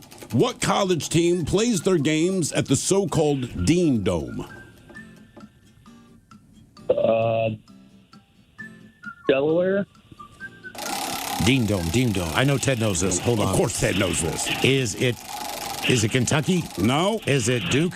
Is it North Carolina? North Carolina. Jesus, Getting close with Duke, yeah. That's what Harrison builds, Duke. All right. Your question. There were 3 time periods for the dinosaurs. Jurassic, Triassic, and what? Jurassic? Jurassic. You're assing. Cretaceous. Cretaceous. Dang it. Which sounds like something my uncle would say if he found an unbelievable. That is Cretaceous. Or your doctor. Ooh, you got a Cretaceous of the Jurassic. All right, what was the French film The Emperor's March renamed for U.S. audiences? The Emperor's New Groove? Believe it or not, March of the Penguins. Oh, man. Really? Yeah, Emperor It's Penguins. Emperor Penguins, Okay. so they had the All right. Emperor's March, and we got March of the Penguins. That was a bad miss on Dean Dome. I was bugging you, wasn't it? Yeah. I'd go answer our phone. Like, come on, man. Dean Smith, North Carolina. Yep. All right, your question. What type of pastry, although we don't typically regard it as a pastry, but what type of pastry is traditionally boiled before it's baked? Oh, yeah.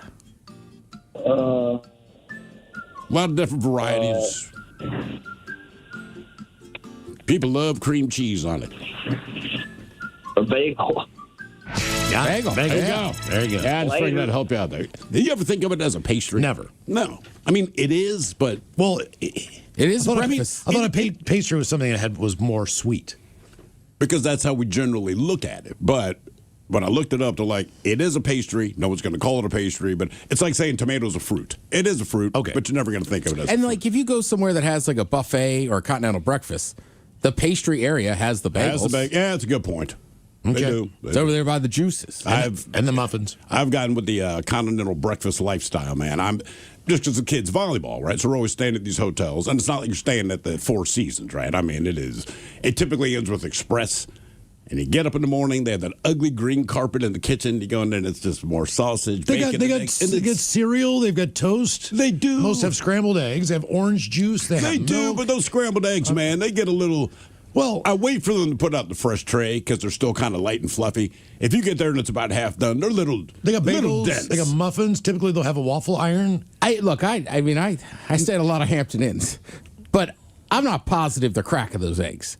No. Oh, you think They're you're dumping down the I mean, carton? sometimes They're I carton use eggs. carton of eggs still, Yeah. throwing a couple of real eggs if Well, I'm they're being scrambled. lazy. But like, it's harder to get them not to be kind of soggy and heavier. I will say there was a place we used to. I can't remember the name of the place now. It's a little restaurant that used to be in the bottom of this building. We called it the Taste of Disappointment. I called it Sorry We're Open.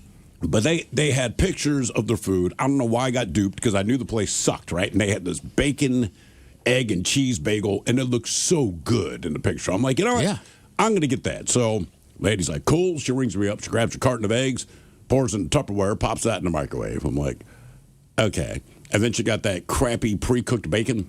Oh, threw it in the mic? In the microwave, man. So by the time I get up here and I took my first bite, all right, the eggs were fine, the cheese was fine, but the bacon just kept stretching. It was like biting into a piece of rubber. I had to throw the whole thing out. I'm like, I'm actually feeling sick to my stomach. It was so gross. Do not microwave my bacon. Game is Big Dummy 206-803-ROCK. Hello, Tom. Welcome to the men's room. Hola! Hola. Tom, are you sober or not sober? Not sober. All right, Tom, welcome to Big Dummy. Okay, one more year. You taking a pet, a car, your ex, or your job? I'm going to go with the pet.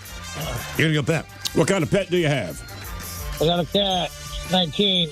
19. That's a good call then. Wow, man. You need that pill ASAP. Still super spry, too. Yeah, It's crazy.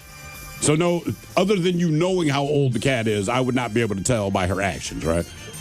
Yeah, no, you wouldn't. I believe my cat was born like, you say some people have an old man soul.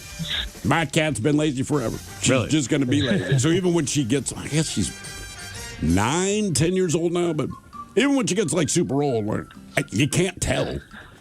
As far as I can tell, she wakes up and then makes it a point to do nothing.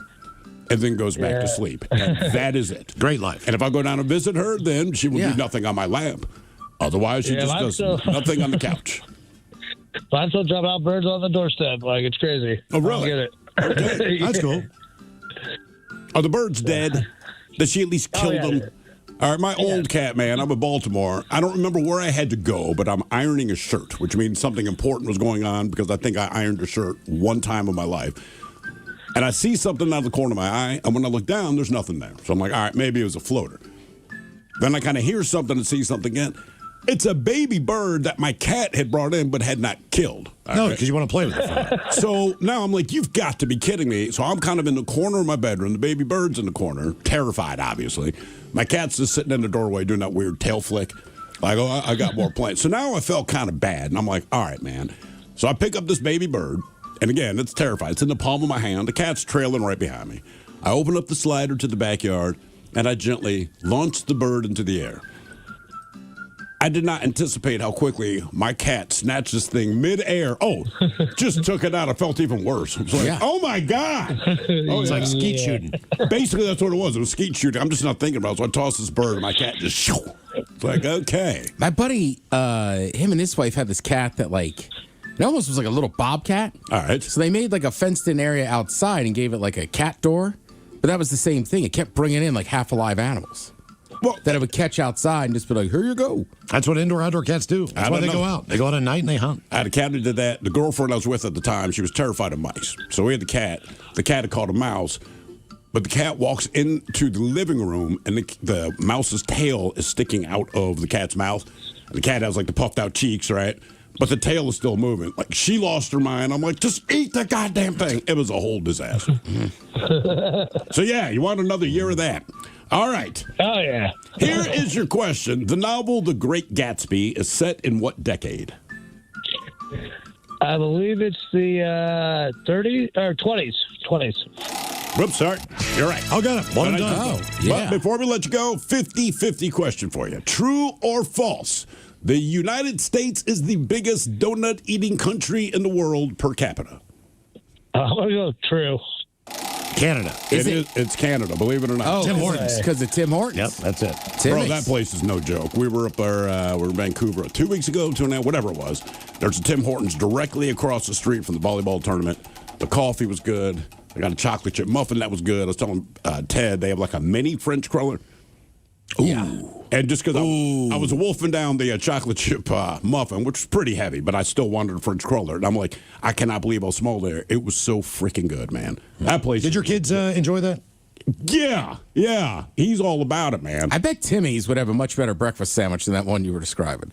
Bro, that breakfast sandwich, that is the worst breakfast sandwich I've ever had in my life. Game is Big W, 206-803 Rock. Hello, Matt. Welcome to the men's room. Hola, bicholas. Hola. Matty on Team Sober or Team Not Sober? Team Sober. Welcome to Big Dummy there, Matt. Thank you. Okay, last one more year. You taking the pet, the car, the ex, or a job? I'll do a pet also. Okay. What's your pet? Part-time dog. A what time? You said part-time dog? Yeah, a friend of mine has a dog. I just kind of take her part-time. Okay. She wants to go. Oh, wow. I've never had a shared pet. No. I watched our boss's dog once, and this dog had a very specific diet, which we adhered to. It was only like 2 or 3 days, but he gave us a pizzle stick to give his dog. Anyway, boss comes back 3 days later, takes his dog home. About 2 hours later, he's like, hey, was my dog all right at your house? I'm like, the dog was absolutely fine. It's like, she just had a stroke, and we took her to the vet. I'm like, bro, my God. It was not on me. We followed your directions to a T. I felt. He never asked me to watch his dog again, though. There's that benefit. All right. Your question. In the world of explosives, what does TNT stand for? Dynamite. That's exactly right. Dynamite.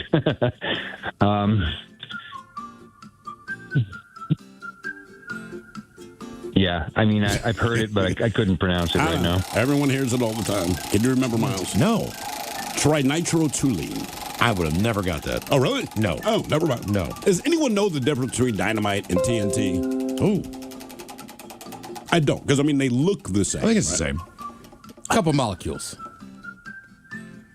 I know you're making that up, but you might be right. I mean, it's got to be something There's like that, some difference. right? I just don't know what it is. All right, your question. Joe Shuster is best known for co-creating what superhero? Spider-Man.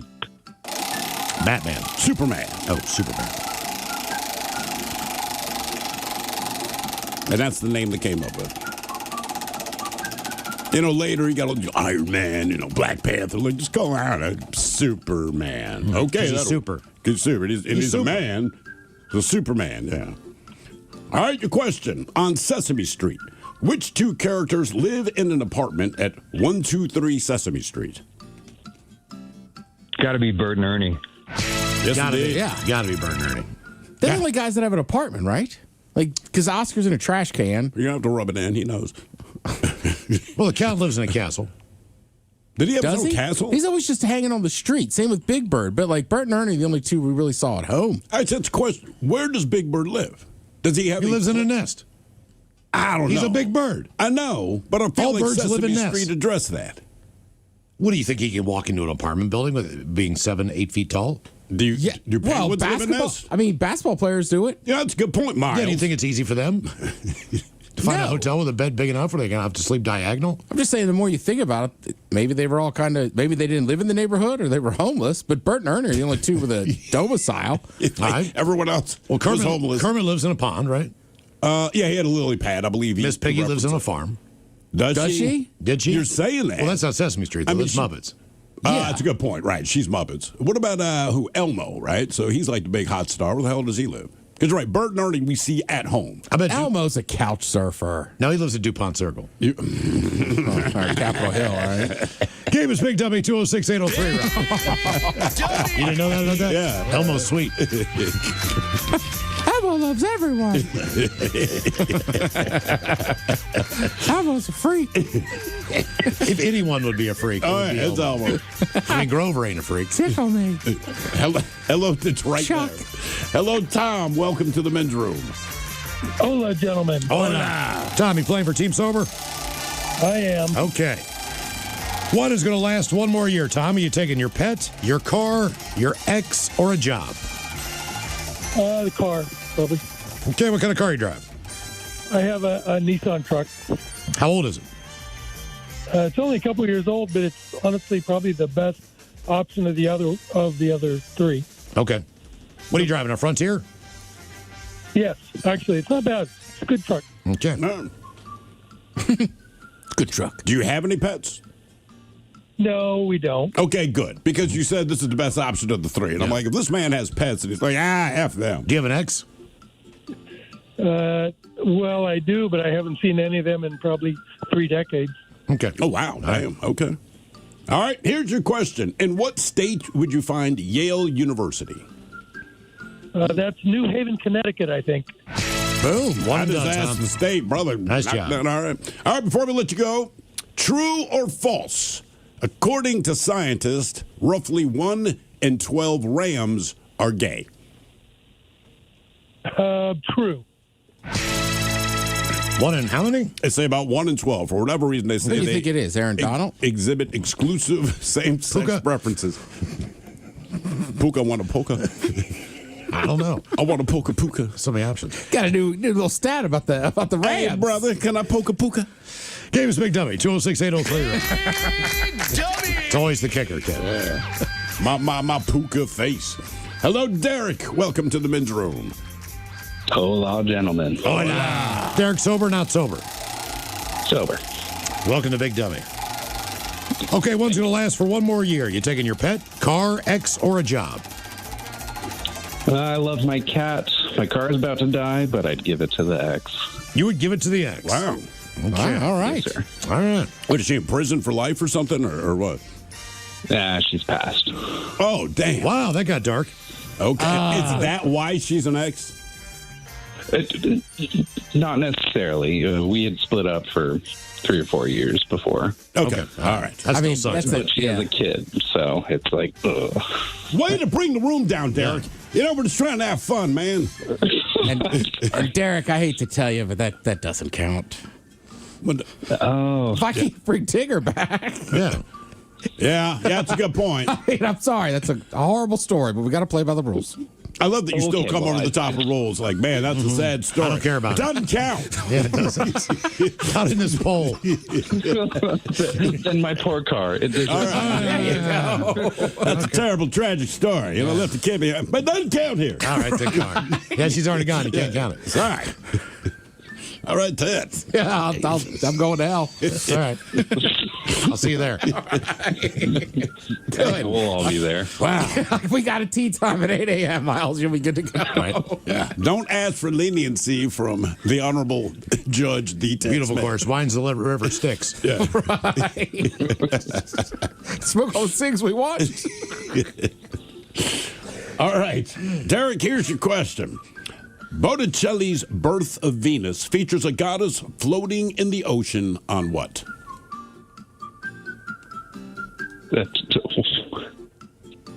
Jelly? I have no idea. Did you say jelly? Now, what is it again? I literally have no idea. You've seen this before. So, Botticelli's Birth of Venus features a goddess floating in an ocean on what? A cloud? A clamshell. No, come on. Like this? Yes. You've seen the like. Just Google it. You've seen it before. All right. I do like jelly though. I believe you. All right. Alaska is the state with the longest border with Canada, but which state has the second longest border with Canada?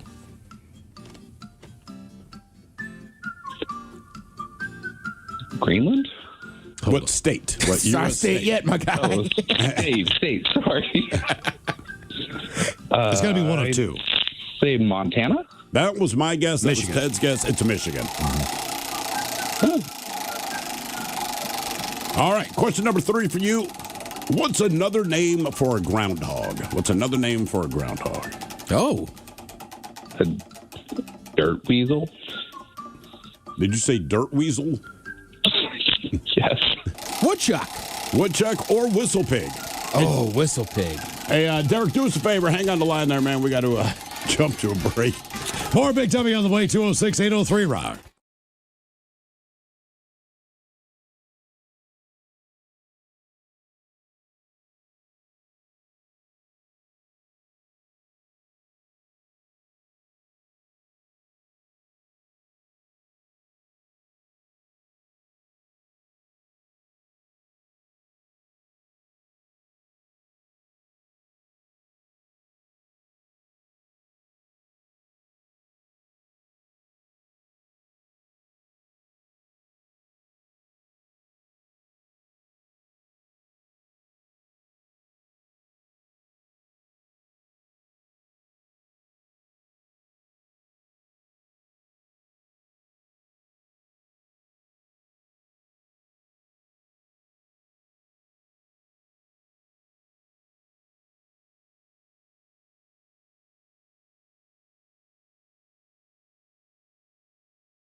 A lawsuit.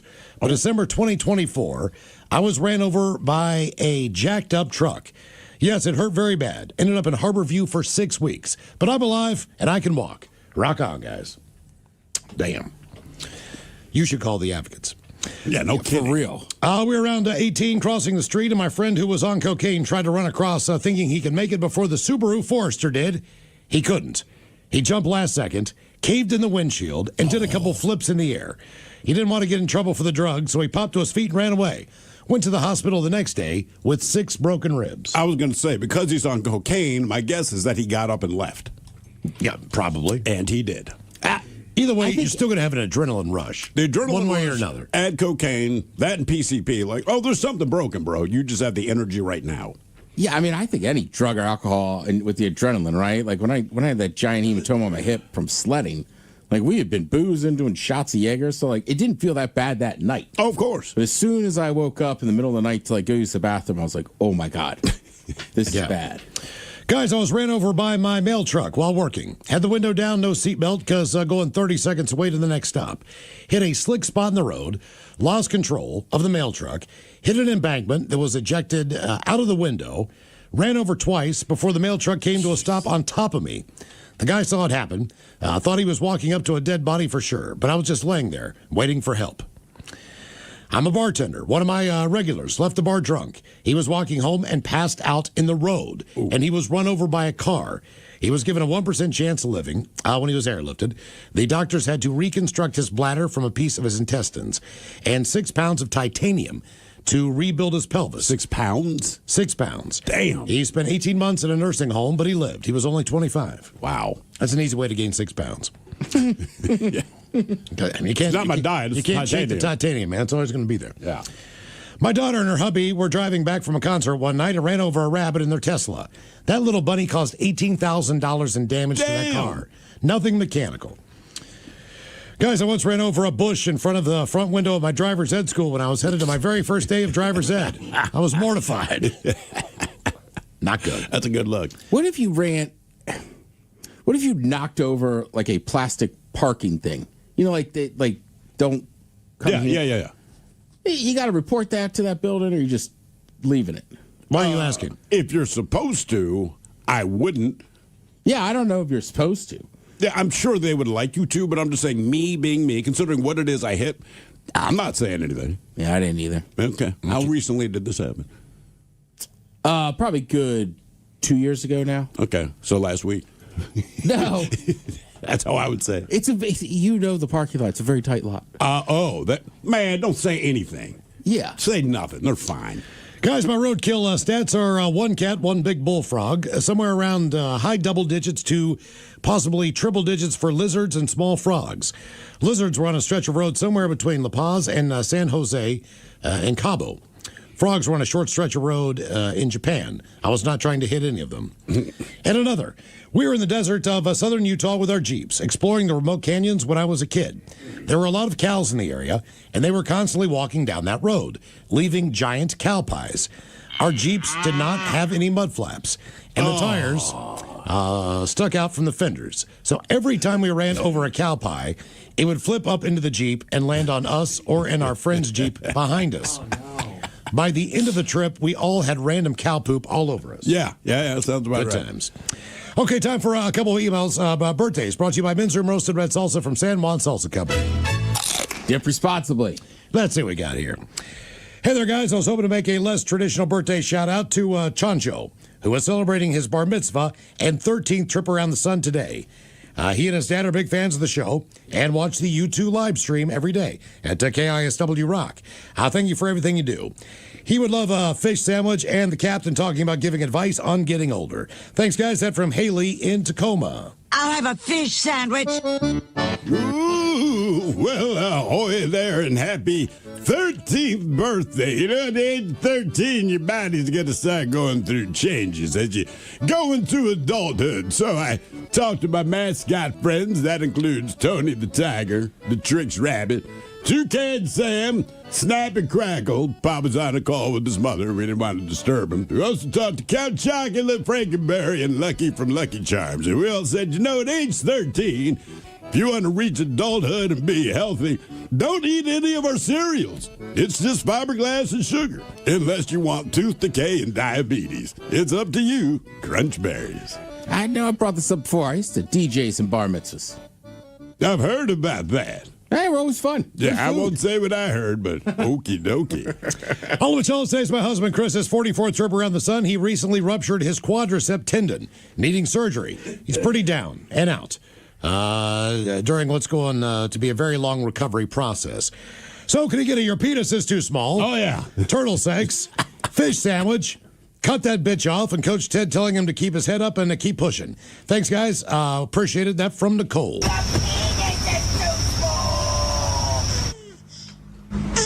I think Nicole is talking about how he has sex. I'll cut that bitch off. Oh, cut that bitch off. My bad. Hang on there. Cut that bitch off. Next caller. All right, what do you say he tore there? It's quad, right? Quadricep tendon. Oh, all right. Coach, I ain't gonna lie to you. This is gonna be a rough one. Oh, yeah. Now, whoa, Coach, I'm being dead serious on this one. Do the rehab. Do what they tell you. You'll be back in a few months, and what seems 3 to 6 months seems like a long time. It'll be nothing. But just do that rehab, because honestly, if you don't, you're gonna be limping for the rest of your life. Mm-hmm. All right, guys, here you go. Happy, happy, happy birthday. Happy, happy, happy birthday.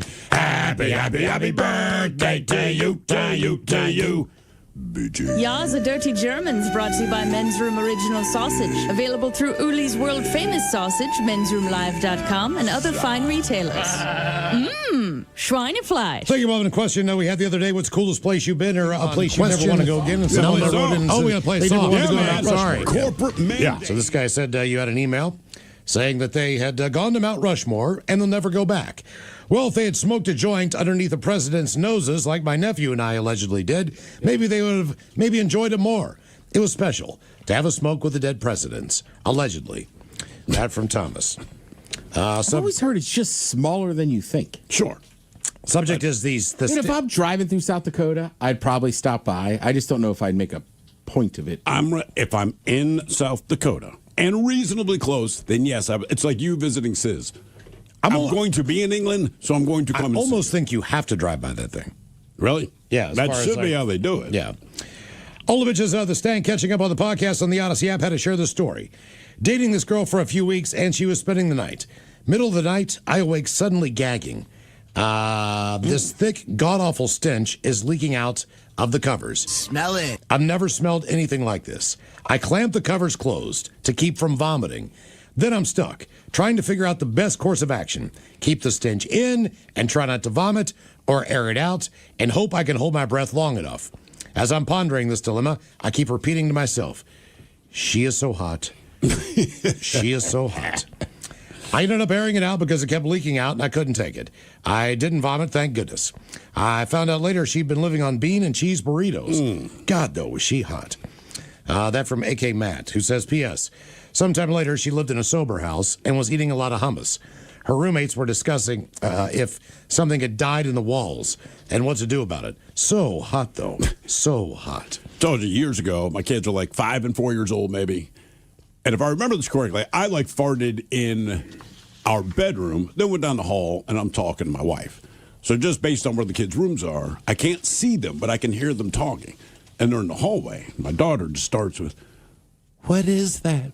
And I heard my son, they're young, so just fragile little voices, right? And I hear my son like, "I don't know." So they have a couple of discussions about what they think it might be, but this is my fart. But it does not smell like a fart. I mean, it smells real bad. And I always remember this line from my son, and he sounded so serious. It smells like darkness. I was like, Jesus Christ, guys. It smells like darkness. Darkness, Yeah. oh yeah. Evacuated the bowels during an accidental hanging is the subject. Guys, I was around 7 years old. Some buddies and I were playing near by a barn. Inside the barn was a large stack of hay bales, up around 10 feet high. We were building forts and pulling the hay bales apart. We created a large pile of hay at the bottom of the large stack. Hanging from the rafters of the barn was some hay bale twined in a loop that we were able to reach and use to swing ourselves from the top of the stack into the pile. On one of my turns, the twine wrapped around my neck as I swung down. Luckily enough, as the twine lost all of its slack, the twine snapped around my neck. Before I could even reach the pile of hay, I had a full deuce in my pants. Scared the S out of me. My parents were not very happy when I came home with a huge scab across my entire neck. Thanks, guys. That from BMAC. Now, the men's room wants to know who sucks less. Hey, time for Who Sucks Less. Stephen Thrillhill, you bring us 3 stories from the news each and every week. They always suck. It is up to us to determine out of the 3 stories which one sucks the least. Now, if you happen to like the Men's Room on Facebook or follow us on X and Instagram at Men's Room Live, the debate is already underway on Who Sucks Less. Yes, indeed. Let's just get to it. We start with a teacher, and a teacher has been fired for asking students what they're calling inappropriate questions. I'll see if you agree. One example is how long they would wait to have sex with a dead girl.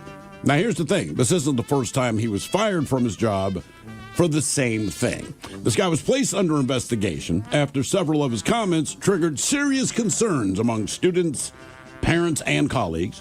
He managed to secure a position as a house assistant at an Australian boarding school with St. Patrick's College near Brisbane, completely unaware of his troubling conduct in previous roles. And while working in this home country of New Zealand, he would routinely exploit a school-sanctioned thought of the day, that's what they called it. He would have a discussion and bombard students with wholly inappropriate sexual questions. Two students alerted authorities after growing increasingly uncomfortable with the nature of his line of questioning.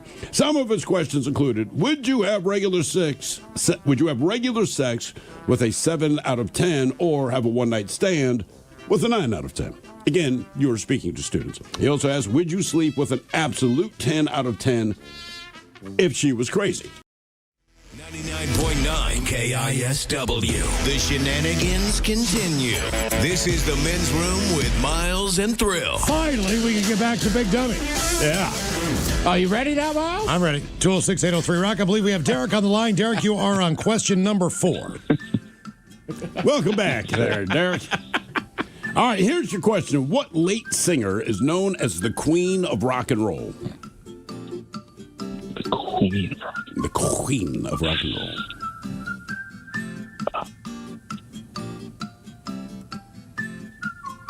I don't have a good answer.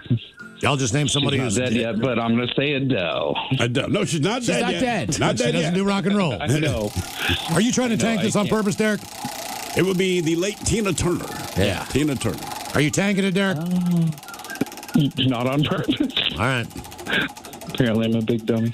All right, your question. French fries are claimed to be from what country? Hint, it is not France. America. No, they're from Ireland? Belgium? Belgium. Yeah, pommes yes. frites. Is that French for French fries? Yeah. Sounds so much fancier, doesn't it? Ooh, pommes frites. We can charge $3 more. That's it. I've said it before, I'm but thinking French toast. pommes frites with the bechamel sauce. Oh, look. You mean cheese fries? Yeah. All right. Your question. There are 2 fruit juices in a cosmopolitan cocktail. Lime and what other fruit juice? Old people drink this. I like it. Is it another citrus? It is not a No. citrus. Think about the color of a Cosmo. I've never had a Cosmo. I don't know what it is. I could tell. Old people drink this more than most other people. Just the juice? Just the juice. Otherwise, they typically mix it with apple juice if they're trying to convince non-old people to drink it. Some kind of liqueur? No, it's a juice. No, it's a Just juice. a fruit juice. Oh, Think ocean spray. Right, it combines with a bunch of other juices. oh, grapefruit? Cranberry. Cranberry. Question number 7. You don't like cranberry juice? It's not that I don't like it. It's just you can drink like 4 ounces of it, and then I got to stop. Yeah. All right. That's all. You ever had that cran grape? That's what I'm saying. When they mix it up, it's good. When you Yeah. mix it with stuff, yes, it's very, very good. I agree with that. All right. Your question. What 2 directors created the Indiana Jones character? They were both on your billionaires list yesterday. Yeah. Both of them. Steven Spielberg and Another guy that made a lot of money. Just Off of Harrison Ford. Yeah, off of Harrison Ford specifically. the Star Wars guy. It is the Star Wars guy. So you got Steven Spielberg and the Star Wars guy whose name is... Oh, George Lucas. There you go. There it is. Wow. Yes, indeed. Okay. Game is Big Dummy, 206-803-ROCK. Dummy! Sorry, man. Hello, Eastwood. Welcome to the Men's Room. God. Peace, love, and happiness, bitcholas. God bless you all. I love you. Hola. Eastwood sober or not sober? I've been smoking some Durban poison from Bayshore up here, so I did that a couple hours ago, so I guess I'm not sober. Durban poison. Okay. I was talking to Eastwood earlier, man. He got a couple Whoppers yesterday for Whopper Wednesday. Oh, did you? Yeah, and you can get that new Ultimate Whopper. You got your choice, $3.99 on Wednesday. What did you think of the new Whopper? I didn't get the new Whopper because I told my partner about it, and all of a sudden her son showed up and brought me 2 Whoppers. All right, nothing wrong with that. But seriously, try the new one, dude. I didn't get to try the Ultimate. I'll do that next week. Well, the Whopper itself, just the original Whopper that you got, is new and improved. So they changed the bun. That's right. The mayo, the bun, a bunch of something. fresher ingredients, something like that. So what you got is their new version of that. All right, Eastwood, last, so one more year. You taking a pet, your car, an ex, or a job? Well, I got to take my partner's pet, Toby. She's got a one of those smart dogs like on Frasier, the Jack Russell. Yeah. Okay. And I'm thinking about getting a female Jack Russell and then breeding him, using his sperm before it gets old and getting a few babies. So I'm thinking about it. It's $1 million plan, Eastwood. Mm-hmm. Really is. You're going to be rich. And I don't want to get rich. I just want puppies. I just want to breed stuff and sell it. Yeah, that's all. I had cats, man, and they got crazy on me, and I had 17 cats here at one time. Why did you have 17 cats, man? Well, they breed like 6 at a time, and then those 6 breed like 6, and you got 17. And the vet up here, just would, I don't know, it was just a bum ride. I finally got them all buttoned up, took them up to Bellevue, and $350. I got 7 of them done at one time. Damn. Okay. Yeah, so now I got 4. Okay. All right, Eastwood, here's your question. How many feet long is a standard ping pong table? Oh. God, I 8, I'd say. I'd say 8 too. 9. Close. That's a weird one. Damn it, okay. Someone on YouTube is asking, is Eastwood a real person? Eastwood, are you a real person? Well, Eastwood is. I am a person. Yes, I'm a human being. Yes. Okay. I like that you started with, well, he's got a couple personalities. Yep, fair enough. Yeah, I got multiple personalities. I'm the killer. I'm Eastwood. I'm Jesus Christ. I'm Dr. Phil. Just call on one of them and he'll come out. Right now I'm Eastwood. All right. Yeah. As one is prone to do. All right, your question. Ricky, Julian, and Bubbles are characters on what TV show? We actually interviewed them many, many years ago. It's based in Canada. Last one I got wrong was Ricky Tikki Tacky, which is Rudyard Kipling. I went and researched Kids from the Jungle. But Ricky, I don't know. You might have lived one of these places. Good times. I like that. The Trailer Park Boys. So close. The Trailer Park Boys. Yeah. Okay, I had no idea. But All I right. say something. What is the Latin word for bountiful mother? It's also a description for a place that you went to school. Bountiful mother, a place I went to school. Mm-hmm. Okay. Bountiful mother, or I went to school at parochial? Alma mater. Alma mater. Oh, I didn't know that. Yes, because when I think back on high school, I'm like, that bountiful mother of a high school. Okay. All right, question 4, Eastwood. My alma mater. Lincoln High School, Seattle, 72. Okay, go ahead. All right, your question. Author Anne Rice is best known for writing novels about what kind of creature? And right? Anne Rice. I think she lives in New Orleans. Or did. She does. What kind of creature? I don't know, gorillas? Mm-hmm. Vampires. Although she might write about vampire gorillas. I'm sorry, don't make me big dummy, please. We had a French teacher. Give me something simple. Give me something I hit out of the park. We had a French teacher when I was in high school. I never took French. Yeah. But I had to take extra study halls, so I had to sit in his class. He loved Anne Rice. And he would go visit her house every year. And don't be that dude. Don't be that guy. And when I was in New Orleans, someone pointed out her house, and her house looks like Anne Rice lives there.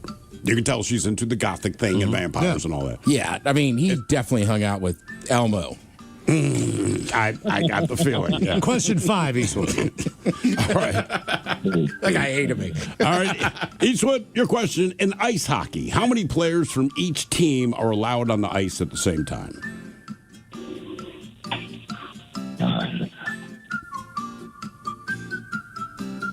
I don't know. I'm going to say 6. You got Oh, it. Nice there job. you go. Very good. There's 5 guys on the ice and a goalie. Game is Big Dummy, 206-803 Rock. Hello, Andrea. Welcome to the men's room. Hola. Hola. Andrea, are you sober or not sober? I am sober, yeah. Okay, we believe you. Yeah, sure. Yeah, ladies, step out of the car. All right, Andrea, our men's room poll. One will last one more year of your life. Are you taking a pet, your car, an ex, or a job? A pet. Okay. What kind of pet you got? Well, I'm thinking of the one, my pit bull who passed away. No, you can't do No. it. It's already dead. That guy couldn't bring back his dead ex-girlfriend. We're not bringing back dogs. Well, I'd still be fine with either of my current dogs living an extra year. Okay. Which one would you pick if you had to? Oh, that's not. I mean, it's only one of them. So do these two that are alive know that they're clearly not the favorite? It'd probably be Walker. Texas Ranger? Oh, no. You have a dog named Walker? Like Walker, Texas Ranger? The other one is Ranger. Okay. Forget it. Are they pit bulls? Yeah. How many tattoos do you have? 3? Oh, all right. All right. Why were you thinking more? I mean, you know what Michael Che says about white women and pit bulls? What? We're scary. Yeah. Well, there's that famous meme of like the blonde, and it's like something like they're nice if you know them or whatever. Yeah, and yeah, it's like I'm Yeah. still scared of blondes with chunky tattoos. All right, Andrea, here's your question. What former pro athlete played Matthew McConaughey's father in the 2006 movie Failure to Launch? Oh, that's Terry Bradshaw. Okay. Boom. One and done. All right, before we let you go, hit you with a 50-50 question. True or false, a sterilized male lion will lose its mane? True. Mm-hmm. Okay. I get the feeling that Michael Strahan and Terry Bradshaw don't like each other very much. Why do you say that? I haven't watched the pregame. Strahan always just shoots him a look like that's the stupidest thing I've ever heard come out of somebody's mouth. You've heard Terry Bradshaw speak. Exactly. Yeah, that's all. Look, I like Terry Bradshaw. He some of those older dudes, it's like It's like you said, Blue Holtz. You just go, come on, man. Yeah. Game is Big Dummy, 206-803 Rock. Hello, Evan. Welcome to the men's room. Hola, bitches. Hola. Evan, are you sober or not sober? Not sober. All right, Evan, welcome to Big Dummy. Okay, one more year. Are you taking your pet, your car, an ex, or your job? Car. What kind of car you got? The Mercedes. What year is it? That was a 2008. All right, well, it's still okay. got some life on it. All right, Evan. So it's still got a little life on it. All right. Yeah, I wish. That's why he wants one more year. Okay. All right. Here's your question. Which Smurf has a heart tattooed on each arm? Is that Papa Smurf? Nah, he has a C ring. In this case, the Smurf with the heart tattooed on each arm is Hefty Smurf. Hefty. Hefty.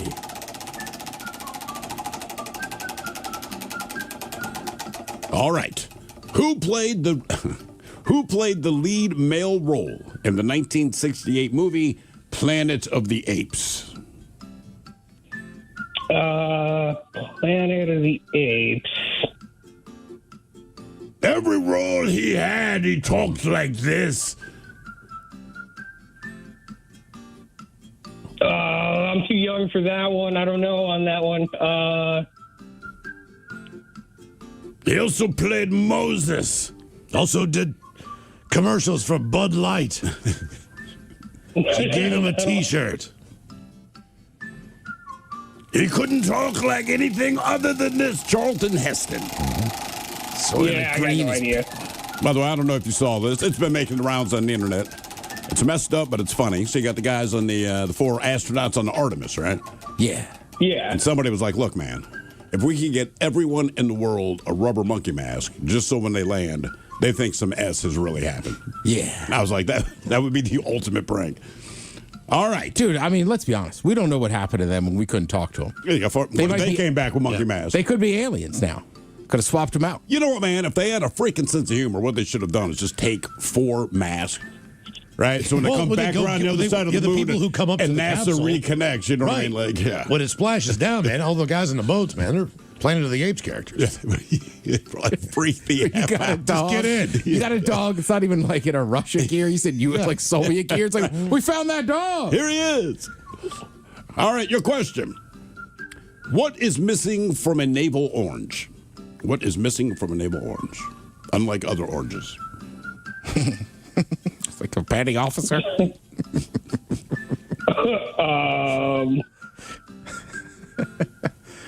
That's why kids are more willing to eat them. Even as an adult, I prefer it. Oh, I never thought about it. They don't have that, do they? Nope.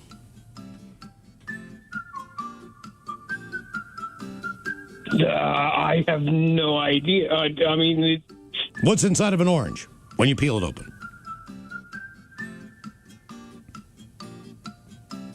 is there no like middle to it, like the core? Seeds. Has no seeds. No seeds. I think they just taste better. Me too. Question 4. Before we get there, someone on YouTube points out that astronaut Mark Kelly already snuck a gorilla suit onto the International Space Station. Oh, sweet. All right. Is that our guy or is that the Canadian? That's our guy, Mark Kelly. Yeah. He's not currently on Artemis. He was on the space station, I want to say longer than anyone else. Something like that. All right, your question. In what country was the first NFL regular season game ever held outside of the United States? It was in 2005. It was the Cardinals against the 49ers. It feels like I feel like I do know this one. The Cardinals probably have a big following there. I think the Niners do, too. They might. I know the Cowboys do for sure, and the Raiders do for sure, yes. Was it in Mexico City? Got it. Mexico. Yes, indeed, Nice man. job. Nice job. I don't know how Raiders fans, like I know Raiders fans that never lived in California, but I don't know. But they're all like Raiders fans. You know what I mean? Like they have tattoos. They're the kinda, whole nine. They're kind of like a little rough around the edges. Everyone. Well, we went to that Raiders. So the first game, what is it, Allegiant Stadium, whatever the new one is Vegas. down there, and their first regular season game was against the Ravens. I'm like, cool, let's go to Vegas. Everyone in that crowd looked like they could beat the S out of it. In fact, the joke I have with my wife, except I wasn't joking, I said, babe, do me a favor. Look around at these 70,000 people, and the first time you see a neck, will you let me know? Yeah, they all really get into it. Oh, yeah. More Big Dummy coming up. 206-803-ROCK.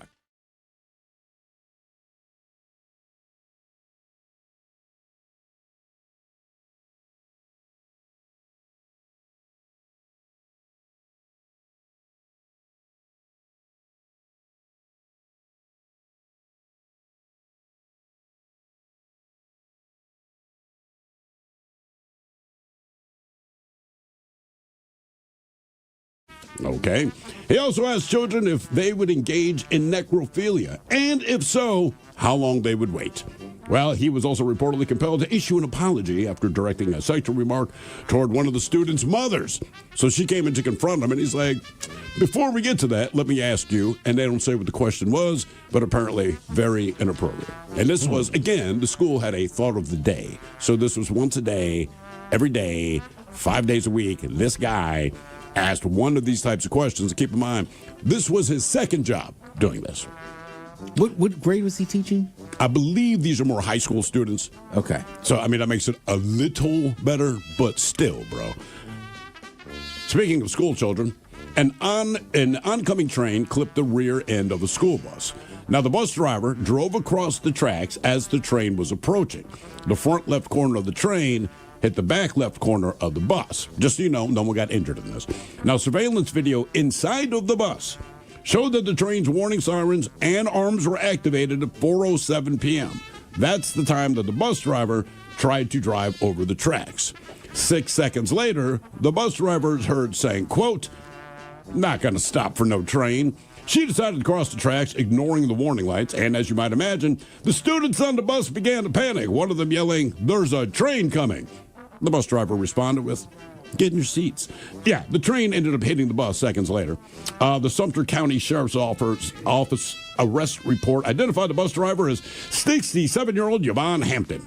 She was booked into jail under charges of reckless driving, culpable negligence, and 29 counts of child neglect without great bodily harm. Because there were 29 students. Did you see the video of this? I did not. Oh, man. I mean, it could have been horrific. It is a train barreling down on a bus, and just the fact they have the video because she said something different. Right. When they watch the video, they're like, you just said you ain't stopping for no train. Well, turns out she's true to her word. She didn't. And then finally, we go to Maryland, where a woman hired a team of Guatemalan contractors to redo her roof at an expense of $10,000. Well, on the day they were done, she then called ICE to report them to get out of paying the bill. You got me? So she knows they're from Guatemala. She hires them to do the roof. They quoted her $10,000. When they finished, when they completed, she called ICE to have them deported. That way she didn't have to pay. So the X account that posted the video of the alleged incident stated, quote, woman even provides the ladder used by the agent to detain the men who she owes $10,000 for a 3-day job. She called the damn law on us, and now we're totally screwed. That's what they're yelling in Spanish.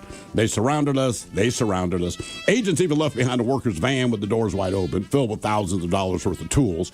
And the arrest was broadcast live for about 30 minutes by a coworker identified as Brian Polanco. He's in the country legally, so he could do this.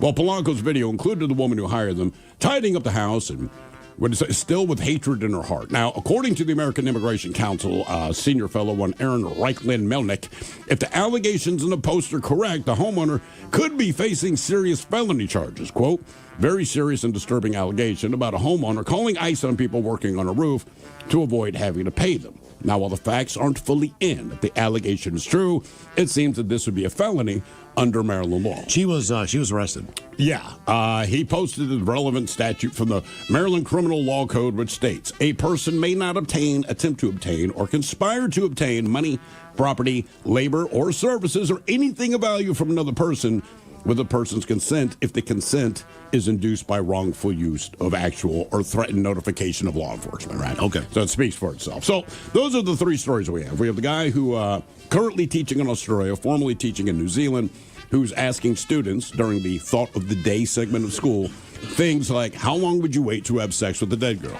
Bad idea. We have the bus driver, I believe this is in Florida, in spite of the fact that all the arms are down, the lights are flashing, and the train has made clear that it's coming, she even says the quote, not going to stop for no train, and damn near kills 29 children on board the thing school is, bus. I didn't know how that video was going to end. So it made me anxious just to even watch it based on the actions of the driver. I was like, you've got to be kidding. Yeah, it's a school bus full of children. I didn't even know if there were any kids on board or not. But you assume there are. Yeah. So you're watching this and you're like, geez. I mean, it was. I can't even describe it. It was just like, wow, dude. But I thought it was a guy. I didn't know it was. But the fact that she was said, all right, stop for the train. I mean, and the students like, yo, it's crazy. So to me, that's the one for me that sucks the most, not the least. Yeah. So the school bus definitely does that. It's got to figure out which one sucks the least. The Maryland one's kind of tough though, is there's still not enough known. You know what I mean? Like they were talking, like I was just looking it up. Like apparently there's she hasn't been arrested. Oh, she's not been arrested. Right. So the story came out that she had and she had called them, but there's a lot of stuff that's like maybe they just showed up. ICE? Right, because the roof isn't done. I don't know. That's what I'm saying. The Maryland one's kind of tough. Seriously, so maybe she did not call. Look, here's the thing. If she called, I think she sucks pretty hard. Like, whatever your position is on immigration and all that, like, come on, man.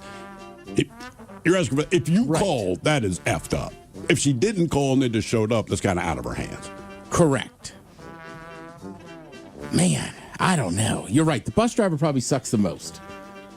I ain't stopping for no train. I'm going to go with the teacher sucks the least because they were fired, relieved of their duties, and obviously that was completely inappropriate behavior. Yeah. But all things considered. No one got hurt. Right. No one, as best we could tell, was in any danger.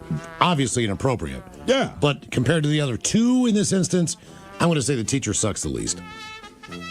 Yeah, and you're right, because the teacher, nobody got hurt. Correct. I don't know, man. I mean, can't. It's hard. I mean, listen, if you came to me and said, out of the two school-related ones, your kid almost died on the school bus because the bus driver chose not to stop for a train versus this teacher saying inappropriate things. I want to beat them both up, but I'd be angry at the school bus driver because that's putting my kid's life in danger. Right, in immediate danger. Yeah. As opposed to just being a creepy, weird son of a bitch. Yeah, like I don't want anybody asking me that question. No. Certainly not if I'm sitting there in school. And when you first brought up the story, and I get it, some high schools do call themselves a college. Yeah. I was like, well, maybe it's a little bit better if they're all adults. Now, even then, it's not. Look, if you're over 18, you ask these questions, it's inappropriate, but it doesn't seem criminal to me. But when they're under 18, like, dude, I mean, come on. And why do you keep asking this I was stuff? going to say, like, what? It's not like he did it if you once. have that in your brain, right? You've done this multiple times. Over and over. What makes you think to ask that? I don't know. He just really wants to know. Mm-hmm. Debate continues on Who Sucks Less. If you like the Men's Room on Facebook or follow us on X and Instagram at Men's Room Live. Coming up at 5:08, we'll drink and toast with a shot of the day. You are listening to the Men's Room.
KISW and KISW HD1 Seattle. Always live on the free Odyssey app. From the Pinky's Plumbing Studio, you're in the men's room. Text the guys at 206-803-ROCK. Some go-to cocktails on a first date coming up with the head chef and Ted's Meat and Potatoes. In the meantime, the game is Big Dummy. 206-803-ROCK. Big Dummy! Hello, Luke. Welcome to the men's room. Hola, gentlemen, and happy Big Dummy Thursday. Hola. Hola. Luke, are you sober or not sober? Sober to the bone. All right, Luke. Okay, our men's room poll. One is going to last one more year. Are you taking a pet, your car, an ex, or your job? My dog. Okay, what do you do for a living? At the moment, I'm still, for some reason, I'm having some trouble getting some people to accept my job applications, but hopefully I'll be able to get some help with that by 3 months later. Waiting list and all that. Okay. Well, good luck. Yeah, for sure. Yeah, it's a little embarrassing. Don't be embarrassed, man. Christ. If I told you my entire past, you'd probably stop talking to me. All right, Luke, here is your question. How many phases of the moon are there? Let's see. There's new moon, waxing crescent, first half waxing gibbous, full moon, waning gibbous, last quarter, waning crescents. I'm going to say 7. You went through all that. There are 8.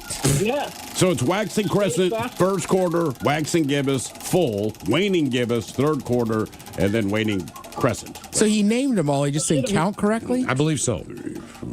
I was using my fingers, but I should have known that because space enamors me more than anything else. I mean, look, dude, you named all of the phases of the moon. You just gave the wrong number. But so I don't know what's better. You're not sure the number of phases, but you know them all at the same time. All right, your question. Vermilion is a shade of what color? Vermilion. Red and orange. Got it. Damn.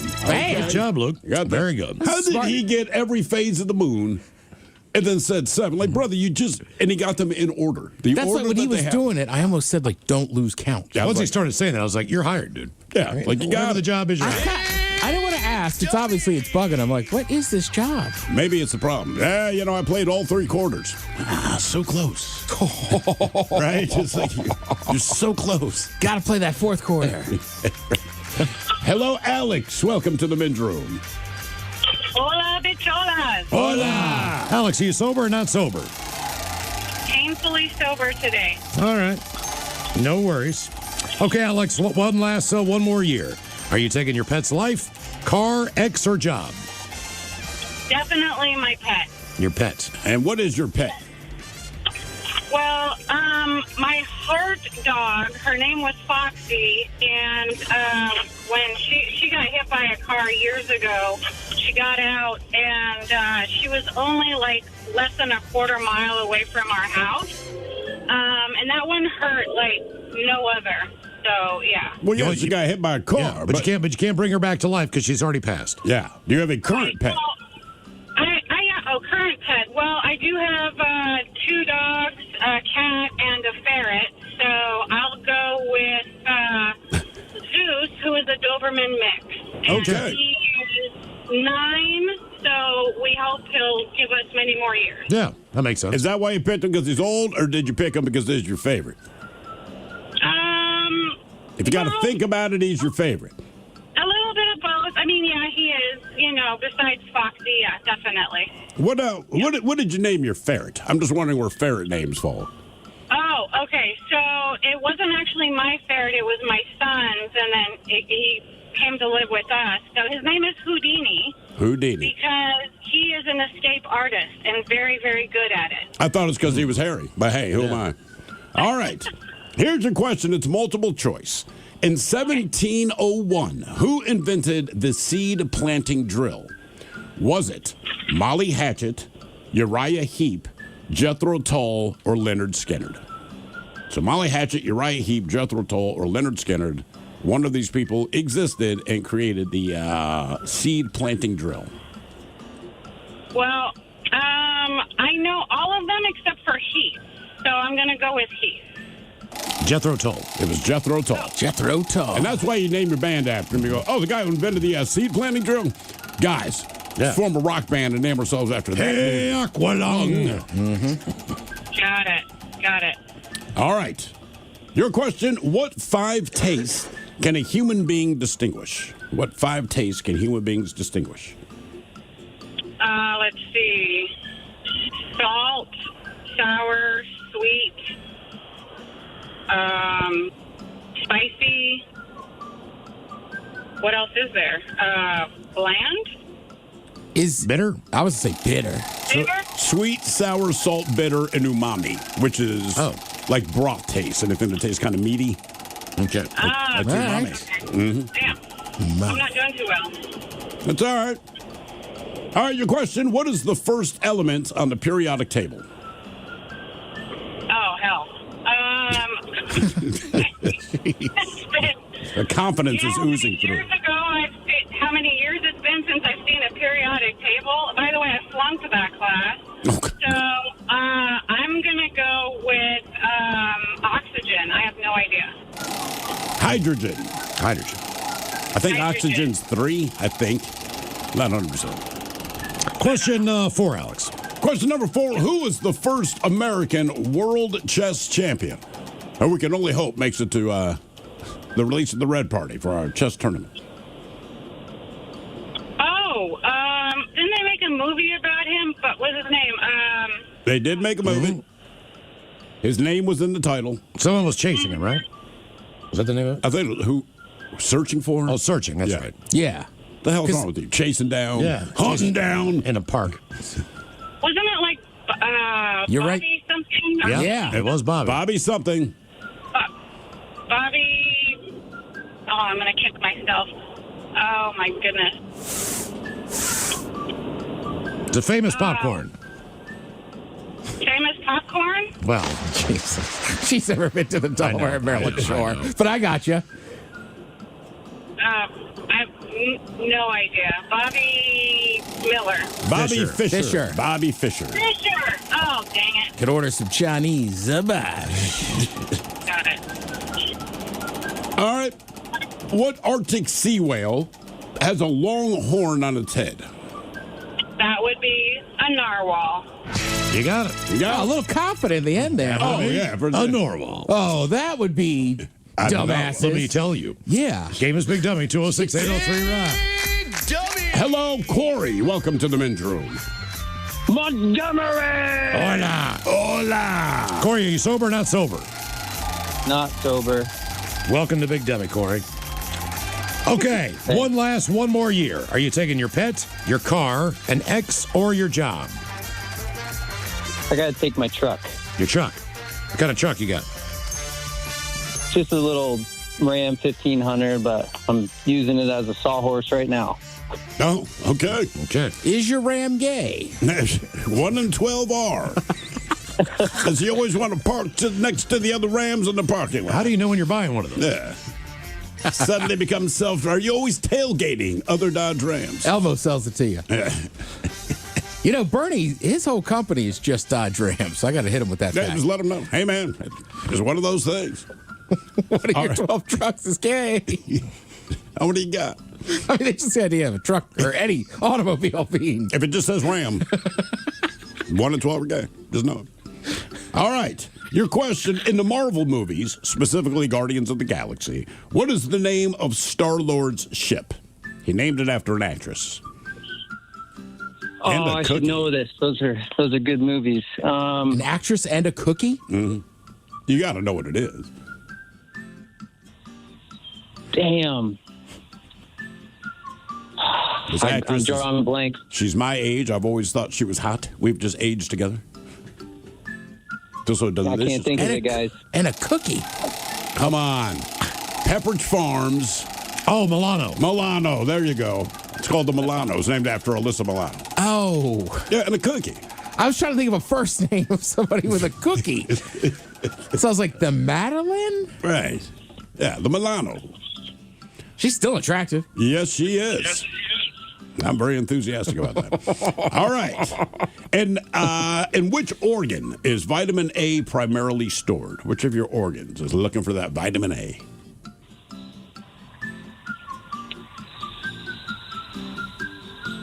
Would that be your skin? Liver? Liver. How'd you know that? I just guessed. Okay. Where do you get vitamin A? I don't know. What do we eat? Like, everyone knows vitamin C, right? We go citrus fruits. We know vitamin D, just drink your milk, whatever. Yeah. Vitamin E, I feel like they just sell it in a pill. Yeah, vitamin A. It's good for your skin. Commonly found in liver, fish, dairy, and orange and leafy vegetables. Okay. So eat fish, Ted. You get vitamin A. Your liver will Well, I thank take you. that liver supplement now, so damn. It's probably full of vitamin A. More than likely. Or poison. We'll see. All right. Your question. Which French emperor commissioned the Arc de Triomphe? I'm sure I said that wrong, but I still wanted to sound like I was saying it right. French commissioner. French I'll go with emperor. French commissioned. emperor. Yeah. Emperor. Oh, probably. My guess is Napoleon. Probably not. That's the only French emperor I can name. Yeah, Bonaparte. Yeah. I mean, to be honest with you, like, can you name another French emperor? I cannot. I don't know that I can. Leon? Pierre. Maybe. I mean, I know Pierre Lafont, but he helped design DC. Mm-hmm. Yeah, seriously. Like, I don't know another French emperor, so it's like, yeah, just guess Napoleon. Game is Big Dummy, 206-803 Rock. Hello, Carl. Welcome to the men's room. Hola. Carl, sober, not sober? Sober, but not for long. I'm almost sober. Okay, you hot, Carl? You know it. Men's room poll lasts one more year. You taking a pet, car, ex, or job? Probably a pet. Okay. You have a pet? Yeah, we just got a new puppy. Oh, what was that? He's his name is Jackson. He's a little Australian Shepherd. My dog is half Australian Shepherd. Dude, we're missing massive ones. What do you mean? What's like one of the most expensive liquors in the world? Cavassier? It's cognac, but Louis the 13th. Oh, right, Charlemagne. Right. Okay, yeah. I didn't realize Charlemagne was, although now that I said his name out loud, I'm going to shut up. The god. Yeah. So he was Charlemagne the Great. That's why I think Charlemagne took his name, obviously. Yeah. Really? Okay. I know. That's why I kind of stopped as it was coming out of my mouth. Like, I don't want to prove I'm stupid. I'm going to stop halfway. I'm kind of a detective. All right, your question. According to the Simon and Garfunkel song, who loves Mrs. Robinson more than she will know? Jesus. Yeah. Guy upstairs, man. The upstairs man. All right, before we let you go, we'll give you a 50-50 question. Germany or Japan, which country did the U.S. declare war on first? World War II, of course. Let's go Germany. Ooh, Japan. Japan. Okay. I want to say it was 3 days. Yeah, 3 days before we declared war in Germany. Right. Game is Big Dummy, 206-803 Rock. Right, because then it's like, well, we kind of got to get involved in Europe, too. Yeah, at that point, like, hey, yeah, come on. Hello, Dwayne. Welcome to the men's room.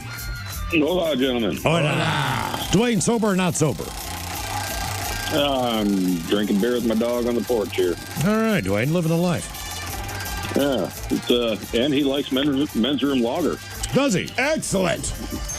Yes, he does. Well, he's drinking beer. We should just pick. He's going to pick his pet. Yeah, I was saying, last one more year, you just taking the pet? Yeah, why would he love an ex? Okay. Well, they're a human being. Yeah. Well, you don't love them. That I don't like. No, I'm just saying they get one more year of life.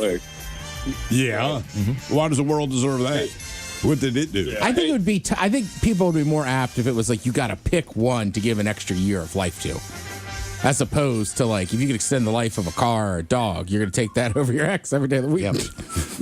Yeah. Hey, I can.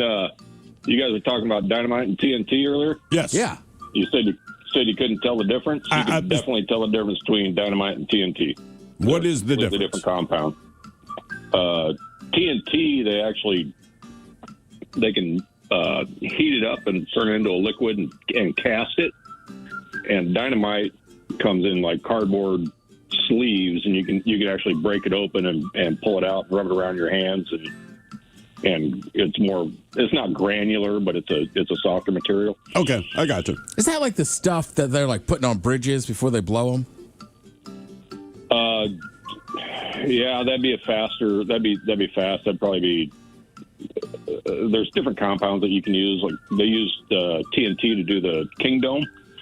All right, but they use dynamite you if it's like if you're trying to shear steel, you want something super fast, and you gotta. So you go TNT, but like if they're blowing out for mines or whatever in West Virginia, they use dynamite, right? Well, they'll use combinations of TNT, dynamite, blasting agents. Blasting agents are a lot cheaper and a lot safer. So yeah, it just depends on the application. Okay. Depends on what you're doing. Like Yeah. All right. Just drinking beer with your dog. Dog, yes. I was thinking, yeah, that guy. Yeah, the guy drinking beer with his dog on the porch. Trust him to blow something up. He'll literally say, "Hold my beer." Yeah. There's a lot of that. It was a good time. All right. Here's your question: what is the largest island in the Mediterranean? Mediterranean be Sicily. One and done. Wow. Nice job. Knows his explosives, knows his Mediterranean islands. All right, before we let you go, true or false? Back when TV was only in black and white, 75% of Americans said they only dreamed in black and white.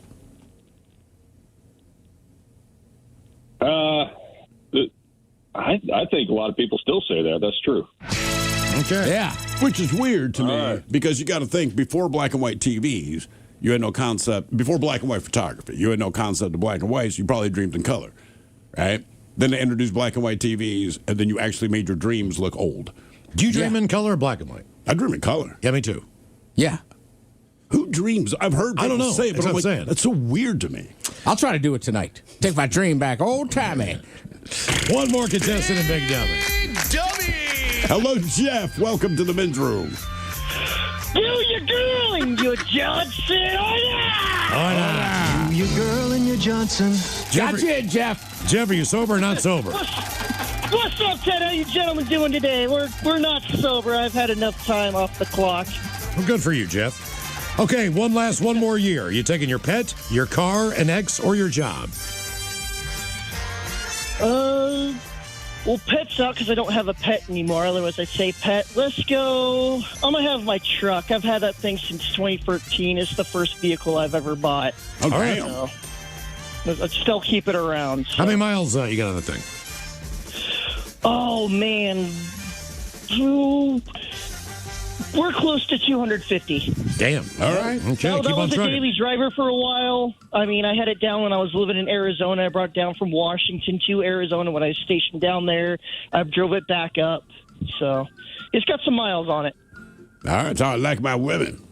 All right, here's your question. Yeah. What state is home to Clemson University? Oh, that's in the SEC. Actually, they're in the ACC. No, they're in the ACC, aren't they? But they are considered the one team from that conference that's basically an SEC school. So that's a hint. Clemson Tigers. The Clemson Tigers. So ACC means Atlantic Coast Conference. So Correct. the state's got to be on the Atlantic Coast. Well, it doesn't have to It be doesn't have to be. anymore. California's an that's ACC right. now. That's But true. in That's- theory, back in that the is day- what it meant. Back in the day. They were the charter original- members. Exactly. Is it South Carolina? It is. Oh! Got it. One and done. Nice job. Hold on, before we let you go, ma'am. A true or false question for you. I'm sorry, 50-50 question for you. Elbows or armpits? Masculagnia is a sexual fetish where you are attracted to which? Elbows or armpits? Armpits? You act like you didn't know. Yeah, come on, Jeff. Great if everything go right. Party on, guys. Yeah, man. See you, man. Hey, Jeff, coming up, Ted's Meat and Potatoes has go-to cocktails for a first date. And we've got your emails on the way next from the men's room at KISW.com. Hey.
From coast to coast and around the world.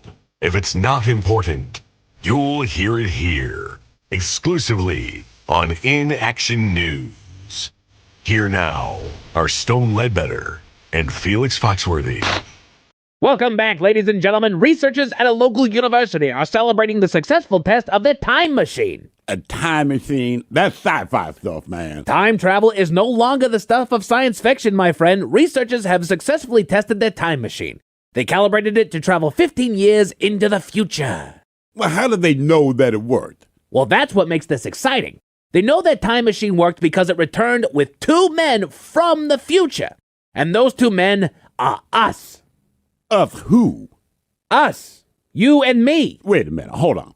The scientists in the time machine 15 years into the future found us and then brought us back to the present. That is correct, my friend. And in an unprecedented exclusive, we have the opportunity to interview our future selves. We get to interview ourselves. Our future selves, who are patiently awaiting us at the university lab. Let's get connected. Gentlemen, welcome back to In Action News. It's a delight to see you both still alive and healthy even 15 years from now. Good to be back on the airwaves. It's been a while since I've done the news.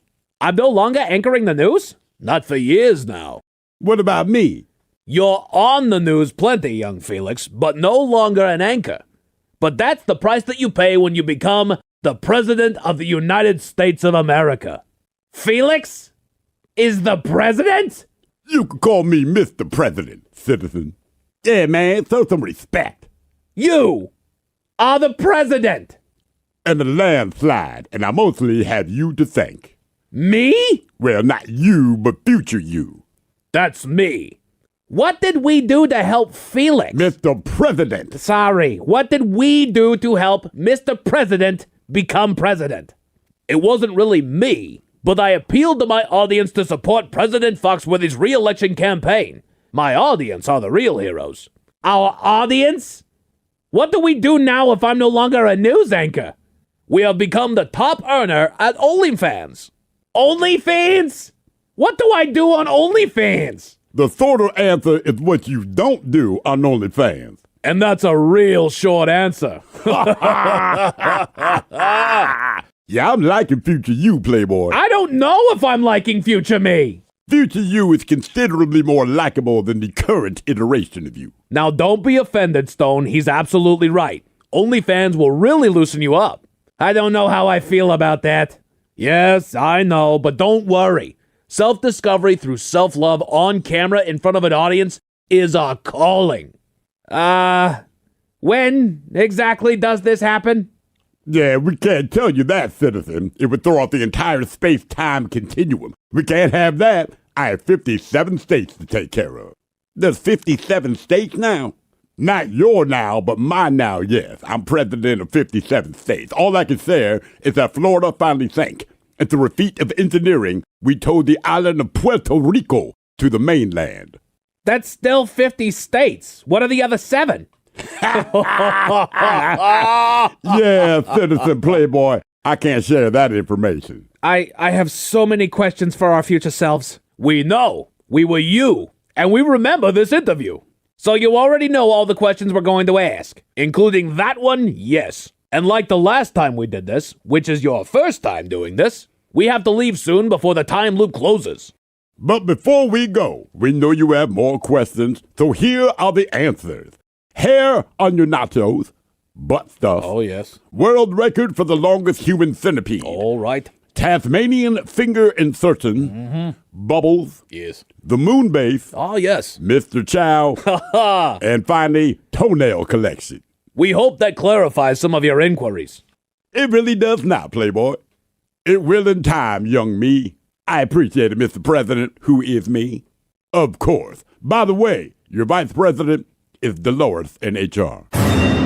Mr. President, we have to go. You have a 4:30 press conference and I have a video to shoot. Yes, you do, Playboy. To you two, it'll all make sense in 15 years. Until then, carry on. Oh, and don't open Bonnie's bottom desk drawer. Oh, he's right about that. Noted. Future gentlemen, thank you for your time and allowing us this unprecedented opportunity. All pleasure. I would say take care, but I already know that you will. Wow. That was incredible. Disconcerting, but incredible. Yeah, you can start calling me Mr. President, Playboy. I will do no such thing, Felix. Okay, man. Just thought you might want to get used to it. I will never get used to it. Ever. Nevertheless, we all know a little of what the future holds, ladies and gentlemen. And you heard it here first on In Action News. We'll be back next hour. Oh, hi. Congratulations for being you. You have one job. Go and subscribe to the YouTube channel and social media pages at In Action News. I did it slowly for you.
KISW. We return to the men's room with Miles and Thrill. Head chef coming up, Ted's Meat and Potatoes has go-to cocktails on a first date. But first time for a few emails to the men's room at KISW.com. You've got mail. You've got mail. And we'll jump right into the birthdays brought to you by Men's Room Roasted Red Salsa from San Juan Salsa Company. No one can even tip responsibly. God damn it. I just called Mike. Said, Mike, I am on it. I switched over the board. This is awkward. No, there's nothing awkward. Dip responsibly. Good afternoon, gentlemen. Longtime listener since the Buzz days. My son Colton turns 15 today. He would like to get a birthday shout out. He's a huge fan. Men's Room sign in his room. Oh, nice. He has been listening to your podcast for 5 years straight on a loop on his streaming device. Please give him a fish sandwich, an owl hitting the window, a fart, and Coach Ted with some motivational advice as he gets ready for 16U hockey tryouts. Happy birthday, buddy. We're also very proud of you. Lots of love from Mom, Dad, Kendall, and Gus. $2 get a fish sandwich. What else are we looking for? Any kind of fart. Any kind of fart.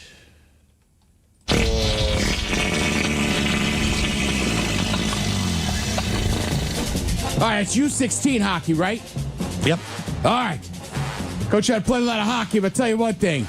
Tryouts are about one thing. That's effort, all right? Your fundamentals are there. You're 16 years old. This isn't the first time you tried out there, but that effort's got to be there, right? Even if you're up front, right? Or, we got to back check. We got to do the little things. Because when it comes down to it, there's going to be a pivotal moment. That coach will need to put you in the game, son.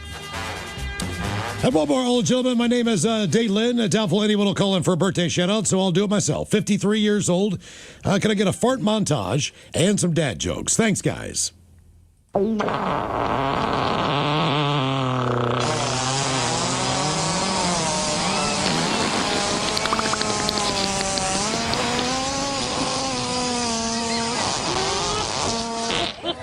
What was that?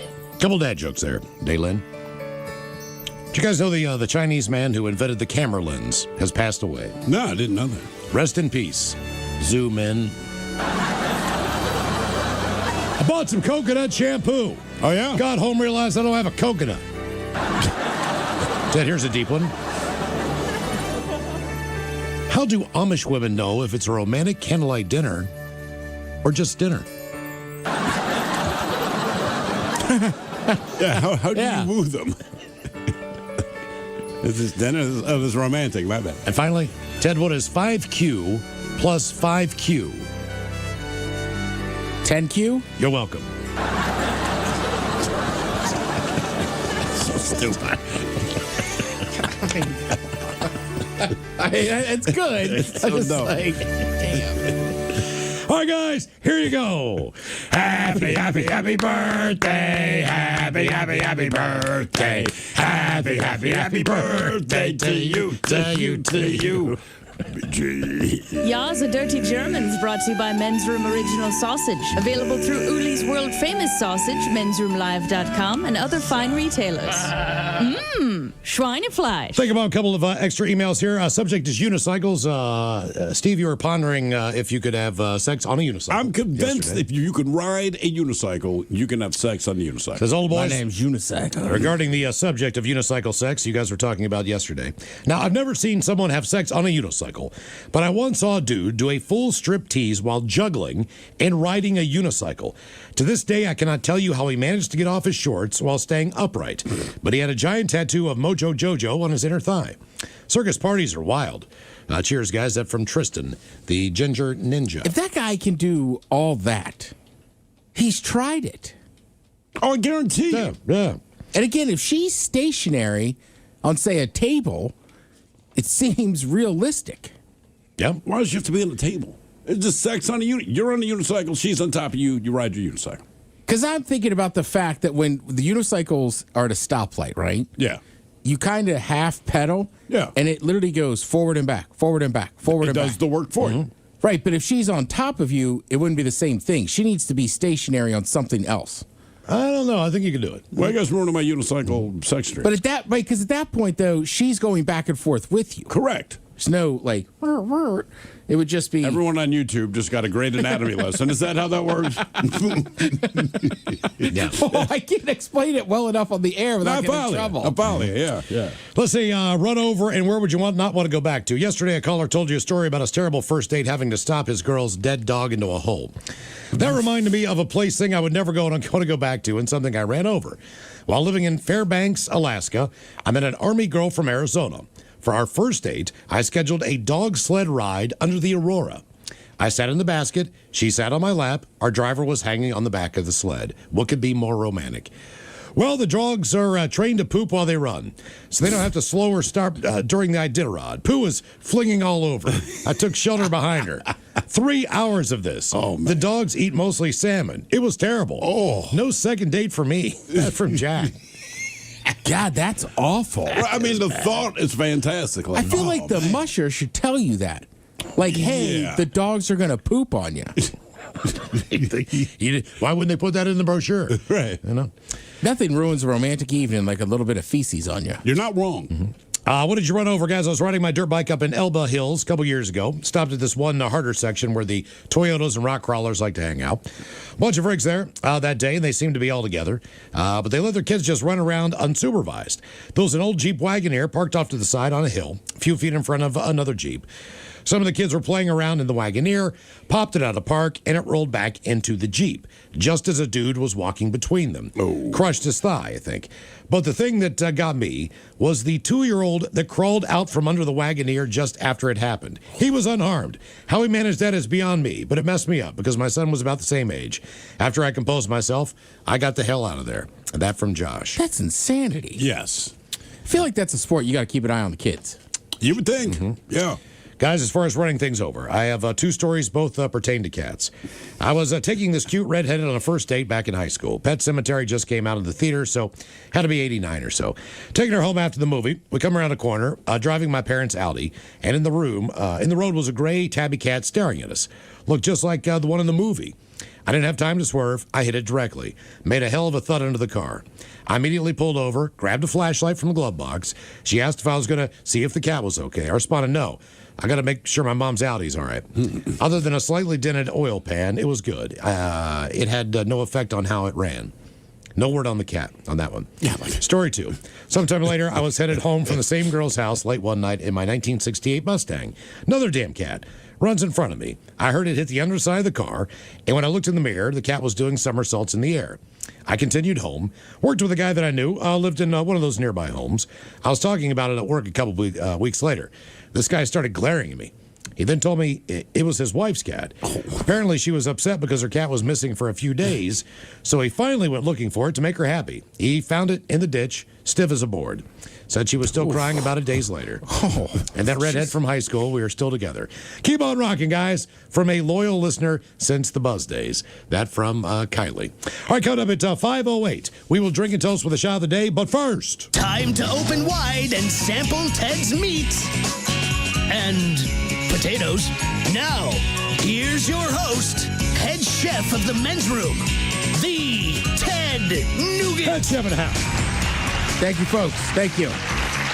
Good to see everybody here. Everybody looking good today in this audience. Thank you. All right. So this survey does come from Tinder. Okay. All right. Well, is there a better source, do you think? No, and I think I just was going to say for this list, like, we just got to you got to think back to prime dating age, which for most people is going to be what? 20 to maybe early 30s? It's in my review mirror, that's for sure. Yeah. It's been a long time. Right. And then there's obviously, well, unfortunately, there is a reinsertion of dating. I feel like if people get divorced kind of in your mid 30s. Yeah, of course. But for the most part, it seems like most people like get married in their 20s, right? Mm-hmm. So just keep that in mind with this list for first date cocktails, okay? What was I going to say? Not everybody drinks on a first date, obviously, but 57% of people said they have at least one alcoholic drink on a first date. So that basically, this is the list of the go-to first date drinks. Do you moderate how many drinks you'll have on a first date? 100%. Okay. Yeah.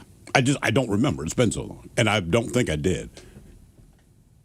Well, I think the optics are what you're trying to... Exactly. No, I get it. It's like a job interview. More you so don't than show up in anything a else. dirty Correct. shirt. Yeah. Right. And generally, I mean, and also, there's a lot of factors, right? Where are you? Like, Sure. You know what I mean? But generally, I feel like that first date, if you agree to go out for drinks, and it also kind of depends too, right? Like, this is Tinder, so you haven't met this person in real life. Oh, yeah. Now, if I've met you at a bar and we already maybe had some cocktails together and then agreed, like, hey, we should go have a real date. They know you're a lush. Right. Then that might be a little bit different. But I feel like generally on a first date, you try to play it pretty cool. Of course. I mean, you're already lying about your personality and stuff. Right. I think the one I wouldn't probably order would be like a vodka soda. You would not order that? No. I would order a gin and tonic or something like that. Maybe mojito if it's in the summertime. Something that's fun. Yeah. So that's what I'm saying. This list you're not going to agree with, but it's mostly younger people. Margaritas could get you in trouble quick. Oh, yeah. Let's get a picture, baby. So number 10 on the list, they said an old-fashioned. Really? I'm with you. Okay. To me, that's surprising, especially when you're saying, man, it skews younger, et cetera, et cetera. Old-fashioned is not what I would imagine. That's 10 on the list. But it's an element of I know, class, but I guess. still. I mean, yeah. I'm with you. If I'm going to go and we're going to meet at a cocktail bar for an hour or two, like 2 old fashions would seem kind of nice. Mm-hmm. Had a couple old fashions by a fire last week. It was quite nice. Again, these are top 10 first date drink options. Again, this is from Tinder. Next on the list at number 9, a whiskey sour. Okay, not bad. When's the last time you saw somebody order a whiskey sour? I don't know, but probably either someone on a first date or the old guy that's the bar fly. My daughter. Oh, really? Yep. Oh, no She's kidding. a craft cocktail fan. So there's a place in Fremont. We'll go there and get one or two, and she gets the fanciest ones. Like, Dad, you gotta try this. I tried. I'm like, all right, it's good. You know, I'm drinking my Pilsner and a shot of whiskey. But she's right. It's good.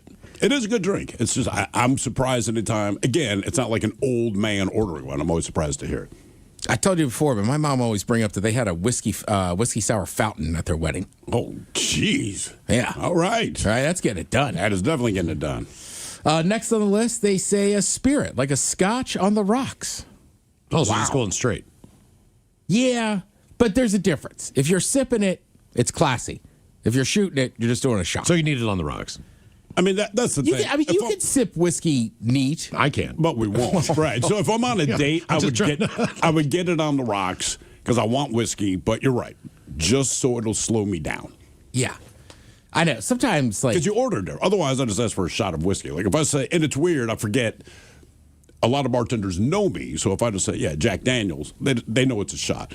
Different places, I'm, hey man, can I get a Jack? And did you want that neat or on the rocks? And I'm like, right, I forgot to say. But one thing I have discovered, if it's a place you don't know or the bartenders don't know you, and you ask for a shot of Jack Daniels, you get 1 or 2 ounces.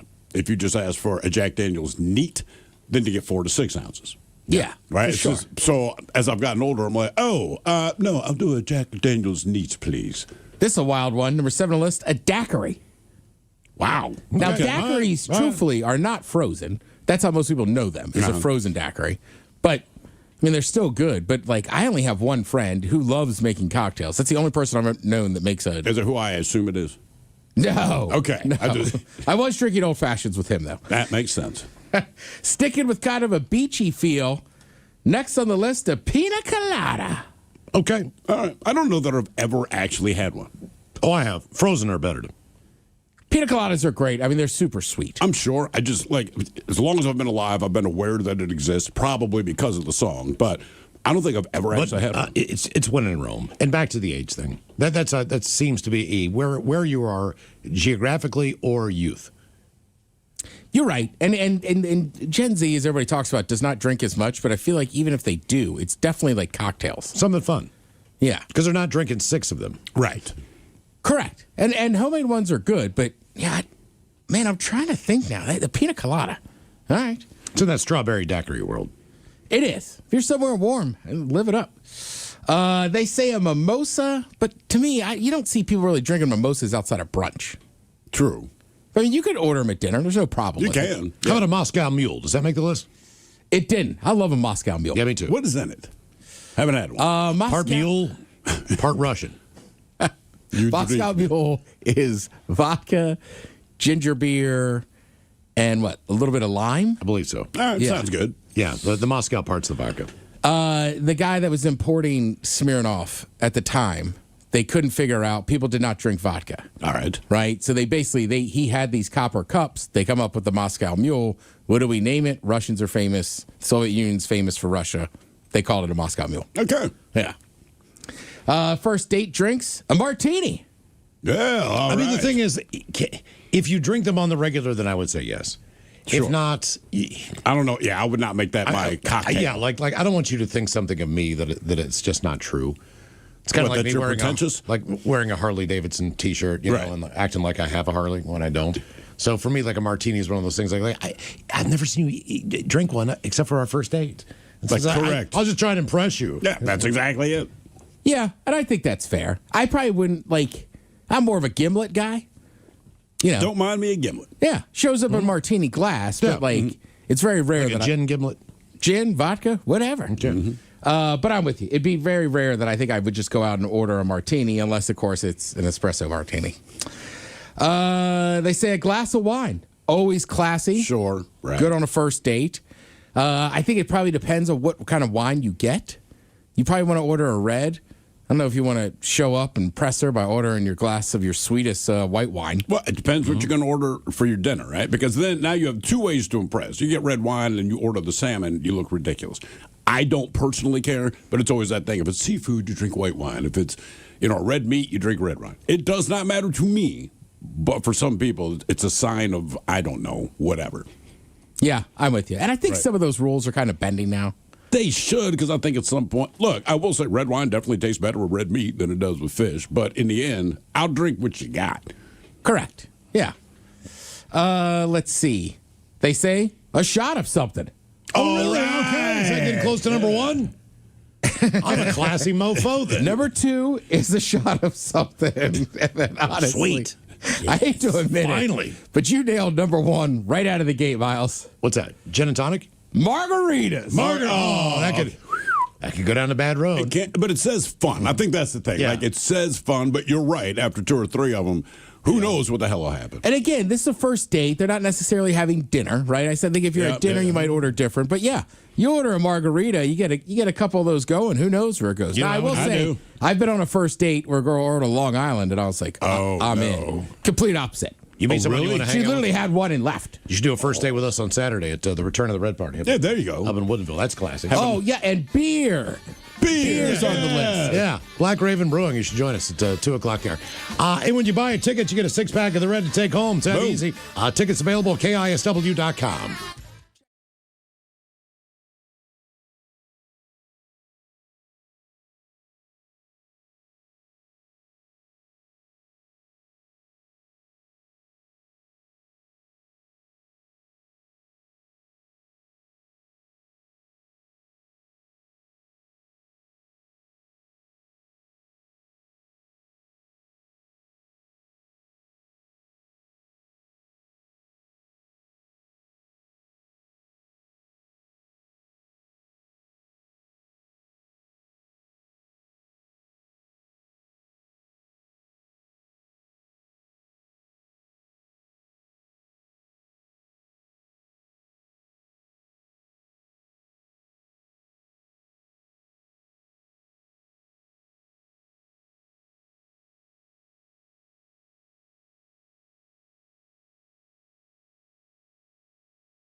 From coast to coast and around the world. If it's not important, you'll hear it here. Exclusively on In Action News. Here now are Stone Ledbetter and Felix Foxworthy. Welcome back, ladies and gentlemen. Researchers at a local university are celebrating the successful test of their time machine. A time machine? That's sci-fi stuff, man. Time travel is no longer the stuff of science fiction, my friend. Researchers have successfully tested their time machine. They calibrated it to travel 15 years into the future. Well, how did they know that it worked? Well, that's what makes this exciting. They know that time machine worked because it returned with two men from the future. And those two men are us. Of who? Us. You and me. Wait a minute, hold on. The scientists in the time machine 15 years into the future found us and then brought us back to the present. That is correct, my friend. And in an unprecedented exclusive, we have the opportunity to interview our future selves. We get to interview ourselves. Our future selves, who are patiently awaiting us at the university lab. Let's get connected. Gentlemen, welcome back to In Action News. It's a delight to see you both still alive and healthy even 15 years from now. Good to be back on the airwaves. It's been a while since I've done the news. I'm no longer anchoring the news? Not for years now. What about me? You're on the news plenty, young Felix, but no longer an anchor. But that's the price that you pay when you become the President of the United States of America. Felix is the President? You could call me Mr. President, citizen. Yeah, man, show some respect. You are the President. And a landslide, and I mostly have you to thank. Me? Well, not you, but future you. That's me. What did we do to help Felix? Mr. President. Sorry, what did we do to help Mr. President become president? It wasn't really me, but I appealed to my audience to support President Foxworthy's re-election campaign. My audience are the real heroes. Our audience? What do we do now if I'm no longer a news anchor? We have become the top earner at OnlyFans. OnlyFans? What do I do on OnlyFans? The shorter answer is what you don't do on OnlyFans. And that's a real short answer. Yeah, I'm liking future you, Playboy. I don't know if I'm liking future me. Future you is considerably more likable than the current iteration of you. Now, don't be offended, Stone. He's absolutely right. OnlyFans will really loosen you up. I don't know how I feel about that. Yes, I know, but don't worry. Self-discovery through self-love on camera in front of an audience is a calling. When exactly does this happen? Yeah, we can't tell you that, citizen. It would throw off the entire space-time continuum. We can't have that. I have 57 states to take care of. There's 57 states now. Not your now, but my now, yes. I'm president of 57 states. All I can say is that Florida finally sank. And through a feat of engineering, we towed the island of Puerto Rico to the mainland. That's still 50 states. What are the other 7? Yeah, citizen playboy. I can't share that information. I have so many questions for our future selves. We know we were you, and we remember this interview. So you already know all the questions we're going to ask, including that one, yes. And like the last time we did this, which is your first time doing this, we have to leave soon before the time loop closes. But before we go, we know you have more questions, so here are the answers.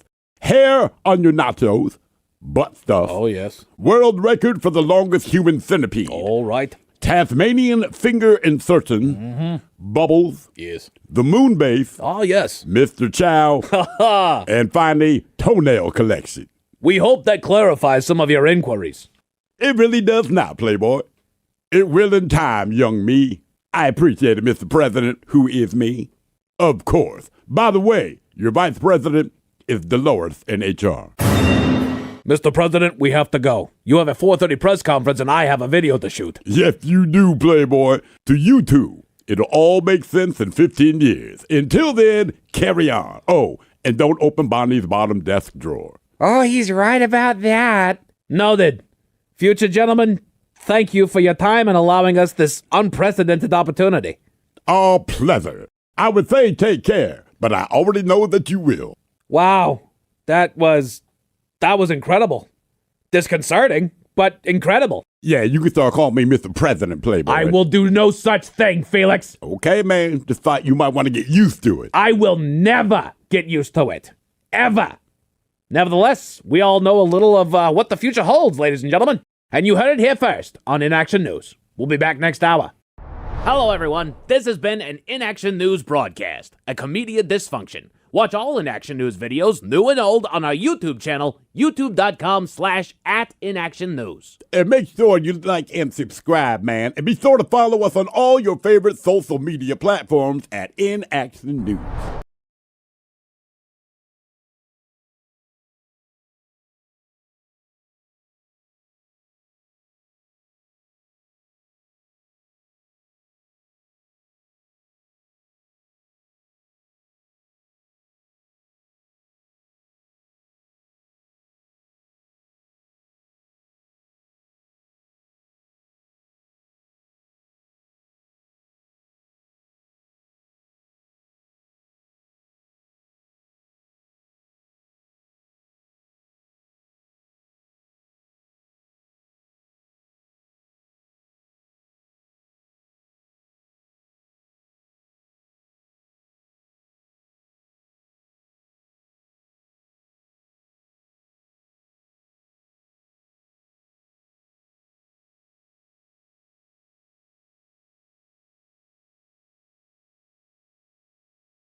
told you. The Men's Room returns with Miles and Thrill. All right, coming up here until 5:08, we'll drink a toast with a shot of the day. And we do have your headlines on the way at 5:50. But first, quick check-in with Mike Hogg and some of the stories and headlines he is not working on. Well, thank you, Miles. Antidepressants prescribed for IBS have been tied to a higher risk of death. You gonna make it, Mike? No. How you guys doing in there, We're man? doing good. Better than you, brother. Good God. Holy crap, dude. I am hell warmed over and reheated in the microwave. It didn't go away, did it? Yeah, Ted called me. No, it did not. I thought it would, man. I thought I was over this. I had a horrible headache on Easter Sunday. And so I'm thinking, surely by Thursday, this is gone. No, I woke up worse than I ever have felt before. And I feel like absolute ass. I guess I should apologize then for sneezing directly in your coffee mug and not telling you. I knew it was you SOB. Yeah, it was me. I don't want to be that guy, but I will. Like, you might want to go to the doctor, man. It feels like it could be an infection at this point. It very well could be. Yeah. We will find out. We will see. Back to the news. You thought the robots were just coming for our jobs? Now talking robot guide dogs are being developed for the visually impaired. I mean, to be fair, if your dog could talk, that would help. I mean, but I think your dog is more instinctive. Your dog's more instinctive, but just in case, anything. I'm just at the crosswalk, like this guy's going to run the light. I just feel like before I want a robot dog to help me, just give me robot eyes. That's a good point. You can do all this. Like, how about putting them in my skull? Yeah, or like make glasses that, I don't know, there's got to be some way. I don't know. I'm not blind. Thank you, Ted. We've been wondering that for years. Holy cow. You think Ted's blind, man? He can see. I don't know. He can see. Hey, wears glasses when he drives. I've been wondering how you've been driving for a while now. I live dangerously. Yes, you do. On the edge, man. You just drive by turtles. Scientists have just dethroned the world's oldest octopus fossil by declaring that it's not an octopus after all. The 300 million-year-old fossil is actually a nautilus, a cephalopod with both tentacles and a shell. Is that specifically what makes a cephalopod? I know I'm asking you probably more than you're getting paid to know, but because a cephalopod, like a squid is a cephalopod, right? Then an octopus is its own thing, but they look a lot alike. These exclusively marine animals are characterized by bilateral body symmetry, a prominent head, and a set of arms or tentacles. Okay, well, I was going to say all that. You cut me off. My bad. I'm more of a so mollusk like cuttlefish, octopus, squid. Yeah. And the nautilus actually counts. Yeah. It's a cephalopod. I don't know what counts as a mollusk either now that I'm doing it. I don't know, man. It's one of the more popular fossils you can find, though. What's that? The nautilus? Oh, yeah. That's the standard, yeah. Mollusks are just invertebrate animals. Okay. Cool story, bro. Put your thinking caps on, boys. Time for the Merriam-Webster word of the day. You can hear my excitement. I am so overjoyed today. Yeah. So I give you guys a 70% chance of success here. This is a verb brought to you by the letter D. And to do this to something is to express strong disapproval of it. With the letter D. Disavow. D. Disavow. That's a good one. That is good. Strong it is a good one. It's way too long of a word. Strong disapproval. It's more fancy. Detest? What you're doing is to decry something. Decry. Oh, yeah. But I feel like if someone said that, I'd slap them. I'm going to have a good decry when I get home. Decry that. Decry. Hey, boss. Boss. That kind of. Oh, yeah. Wow. Miles sneezing. You giving me this stuff? No sneezing yet. No sneezing yet. This has been purely cough hackery. There's an article about a man who's doing his part to end snake bite deaths by having been intentionally bit by snakes 200 times. Yep. Wow. Is he dead? Well, he keeps building more of an immune system, believe it or not. So is that his message to people? Just keep getting bitten. Well, in his case, he can do a lot of these because he has so many antibodies. Correct. But how many snakes do you have to get bitten by before you, quote unquote, start building up the antibodies, right? Like, do I have to get bitten? The first one you start. You would. But he's trying to fight snake bite death. So most people, it's only they're bitten by 15 snakes. Like one snake bit them, they drop dead. I'm just wondering, this guy's like, I just need 7 more bites, and I should be good to go. I'm okay. Yeah, I don't know if you can ever achieve full immunity from snake bite. I think he's testing antivenoms. Okay. That's better all. double Peterson's check. doing his thing. Double check to make sure they have the antivenom. Like, I just got bitten by the viper. Like, bro, we don't have that one. Yeah, no kidding. Well, it's kind of like the astronauts going around the moon. It's like, well, let's see if this works. I mean, that was literally it. Like, But my understanding too of the issue with anti-venom sometimes is just you don't have enough or you're too far away when that person gets bitten. Right. Mm-hmm. That's it. Or you don't know what snake bit you. You know, most people when they're out there, they get bit by a snake. It's long with no legs. I don't know what snake it was. Long with no legs. Great yeah, description. I want because what was I gonna say? I think I almost got away with it, but there was also a show of like I barely survived or I love that show. Oh, yeah, and there was some guy and his adult daughter. They liked hiking. Same thing. She thought she stepped and. But she actually saw that one. It was like the baby rattlesnake, and like Miles has been saying for years, the babies don't know, and it almost killed her because they didn't realize. And by the time they realized what was going on, they were real far out there. Yeah. Do you guys know what you're supposed to do when you see a rattlesnake in the wild to keep it from biting you? Run. Apparently, you just spread your legs and just pee on the ground, and it'll slither right between your Right legs. between your legs. On Yeah. moving. Ain't that right, Miles? Yeah. Apparently, even basic AI can now write news that passes as human. I think most of the stuff I read is probably AI generated. Unless it's got a name at the That's top what with an author. scares me. Well, I mean, but you got to think about it, right? I mean, look where journalism is now. You're not necessarily writing to convey information. A lot of it is just editorialized, right? So you can go to whichever echo chamber somebody needs to be a part of. And these things, as directed by their corporate bosses, it's to get hits. It's about advertising dollars. It's not so much about information. And that's why there's so many stupid stories that we hear about all the time. And when you really break it down, you go, this is not important. But, you know, it's the big news for 2 weeks or whatever. So I think it's easier for AI to duplicate what corporate America is asking their real journalists to do, which is dumb it down, right? Give just enough information for there to be some kind of conflict, and that's how you get hits. But accuracy doesn't mean anything. I mean, all that's out the window. Well, what's killing me too is on my social media is I get a bunch of AI-generated accounts with AI-generated content that, you know, it's supposed to be a funny animal account or whatever like that, but it just shares a picture of an AI-generated animal like, oh, look how cute it is. It's like I can't get into that. It's fake. That's what I mean, because you get clicks. Yeah. That is what it clicks equal dollars, and that's where it's at here in this country anyway.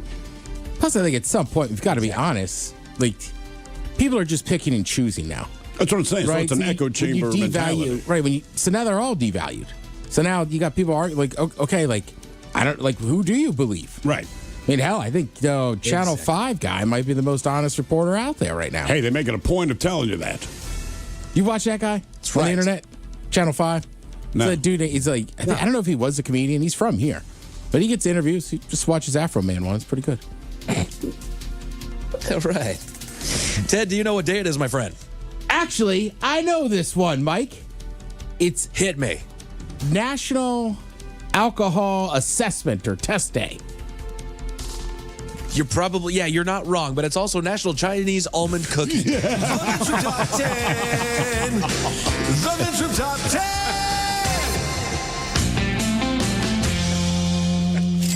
Damn it. And I looked at that thing and I said, who in the world has ever had a Chinese almond cookie day? And so I went, what are the most underrated junk snack foods? What is Here's a what I got Chinese? from Medium.com. What is a Chinese almond cookie? It's probably an almond cookie from China. All right. It's literally just a little it's cookie. In the name. It looks like a cookie that you would make at home with, like, you know, you get the Toll House chips. Yeah. And you just make those cookies. It's like the basic cookie without the Toll House in there, and there's one little almond just sitting right in the middle. Oh. It actually looks kind of tasty. I've never seen it. But it's basic. Oh, it looks like the what do they call it? Christmas? It's a shortbread style cookie. Like the fart blossom, whatever. It's a it is. crumble cookie. Oh, yeah. Yeah, all right. I'd give it a shot. So these are the 10 most underrated junk snack foods as according to Medium.com. Bottom of the list, you guys ever had Walker's Crisps? I have. Yeah. They're basically UK Lay's potato chips is exactly what they are. That is exactly what they are. And that's where I had them. I happened to be in the UK. And even the packaging, see here, you can look at the packaging and know, okay, this is related to Lay's. Oh, yeah. Yeah, that's what. So I'm safe buying this. Yeah, I'm pretty sure I've been to Canada and I've seen them like, that's Lay's without being Lay's. Yeah, that's exactly what they've got. They've got a Sorry, whole I bunch was of just flavors gonna like baked bean, Yeah. roast there's- turkey. There's different go ahead. flavors, but God, I was pissed. What? I was so excited to eat chips in another country. I was like, these are Lay's. Yeah, they are. I mean, that's really all They've we got got. prawn cocktail. I've had chips. that one before. Those are good. They are They've good. got cheese and Jamaican onion. jerk chicken, Ooh. Yeah, man. Yeah. lamb and mint sauce. I would try it because I really like lamb.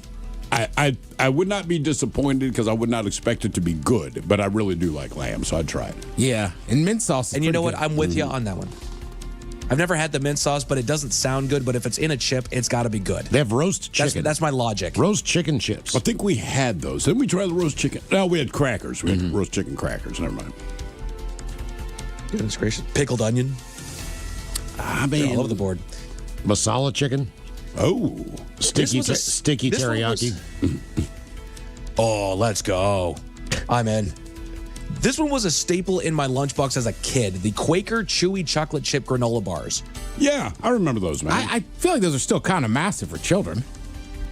Right. I feel like at any soccer game, you'll find somebody who's got a big ass box of those things that they're handing out at the end of the game. You know or what? at the end of a baseball game. You are correct. Yes, that does show up. And it's funny. I think parents think well, this is healthier. At this point, it is not. I was always on the orange slice duty. Did you That's have to read halftime, the though, right? Yeah, Not I after know. the game. Yeah, I think those granola we recognize isn't as healthy. Once But I it's at think that those point. might be a little bit better than a chocolate bar. Get the soft and chewies at Costco, man. It's only like 120 calories of those. I always like the s'mores version of those Quaker Chewy chocolate, the Quaker Chewy granola bars. I never had That was my jam. Has anybody ever had Jack's Cheese Curls? Jack's with an X. Jack's Cheese Curls. No, but I like cheese curls. Says if you ever go to a big supermarket, there's about 47 different kinds of cheese puffs on the shelf. It's impossible to differentiate which ones are better than the others. You either like the puffy ones or the crunchy ones. I like the crunch. Black I cheese don't curls like are the puffy. best. I don't like puffy. I've never seen those. That's got to be another country kind of thing because they basically just look like Cheetos, but I've never seen that brand of Jack's. Yeah, I'm not same. familiar. You're not a puff guy there, Steve? No, man, I'm not. And unlike vegetables, I Do you still like keep cheese puff, trying- like the puff balls? For whatever reason, I'm fine with those. If you have like the cheese puff balls, show up at Christmas or whatever, I'll mow those things down. If you give me like the Cheetos puffy, whatever, like I don't hate them, but I do not want them. Oh, they're made by Utz. Jack's? Yeah. Yes, they are. I made feel in like Hanover, Pennsylvania. Jesus, we should know that brand. should know that. I just don't recognize it. No. I wonder if those are the same things that are like the Utz puffy balls that come in the big container. Cheese balls? Yeah. Yeah. That big bucket. Man, those are tough to stay out of. Smoked. They go smoked almonds. These are the 10 most underrated junk snack foods. I think I've had I get smoked down to smoked almonds, almond. but not often. But yeah, I mean they're almonds and then they're smoked. There was the what's Right. it? Soy sauce wasabi ones. Oh, those things were so Yes. Those are awesome. Pretz, Pretz. You know what these are. Blue bag. They got chocolate covered, white chocolate covered. The pretzels. good. Well, I'm PRETZ. pulling up an image for us. Oh wait, no, never mind. I'm wrong. These are not. That's not what these are. They're a popular Japanese savory biscuit stick snack. A Pizza. biscuit stick. That looks gross. I call my penis. Yeah, it's a stick with crap on it. Doggone it. That looks terrible. What's it called? That looks Pretz. doggone awful. Pretz. Pretz. The way that they put them on there, I thought that was that blue bag. No, it is not. That sucks. They go with Funyuns, which I don't know how that's underrated. Well, I think they're good every once in a while. I'm It's not a something you can huge plow. Funyuns guy, Nobody buys a big bag of Funyuns. It's all like the lunch size. You never You don't see buy someone a with a big big bag bag of of Funyuns at their house. I'm with Mike there. You might not. I buy a big bag of Funyuns probably twice a year. I go, Do you? I'm in the mood for some Funyuns. Really? Yeah. Yeah, I can take the small bag and then I'm done.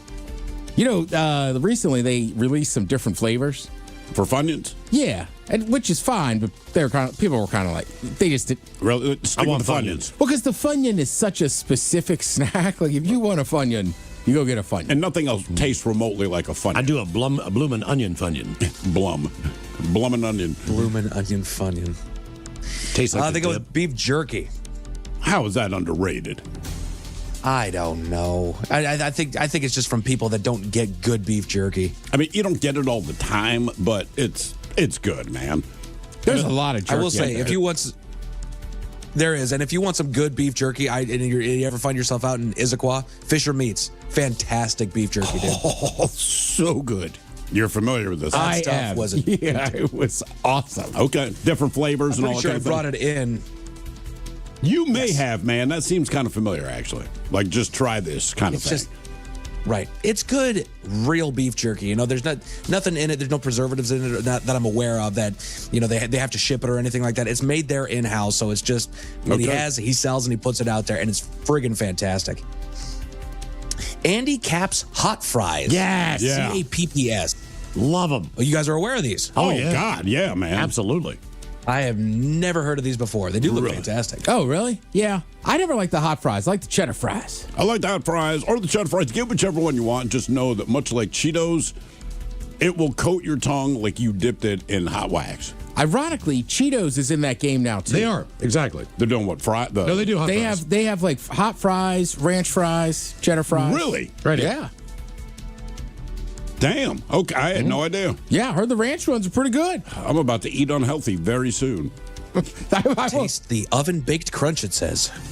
You never had Andy Capp's hot fries? I mean, that was massive. Never after, like, had it. Little League, because they sold them at the stand. Oh, they got chili cheese fries now. Are you familiar with the Andy Capp cartoon or comic from like the Sunday paper? He looks familiar. Okay, so that's what I was going to say. We're older, so he was a lot more popular back in the day. He was in the Sunday paper.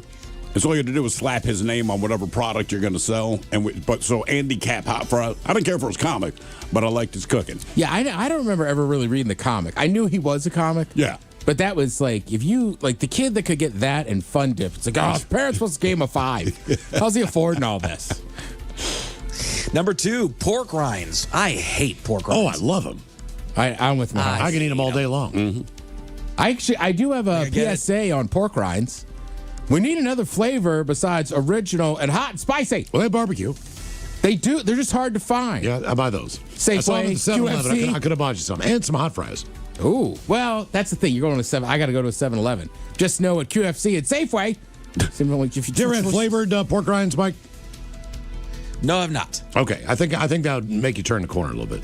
They're hard to find, but Dots, the pretzel people, they make Dots like that same seasoning. Yeah. On a pork rind that's pretty solid. Okay. And then there's like fancy There's fancy pork rinds you can order from the South.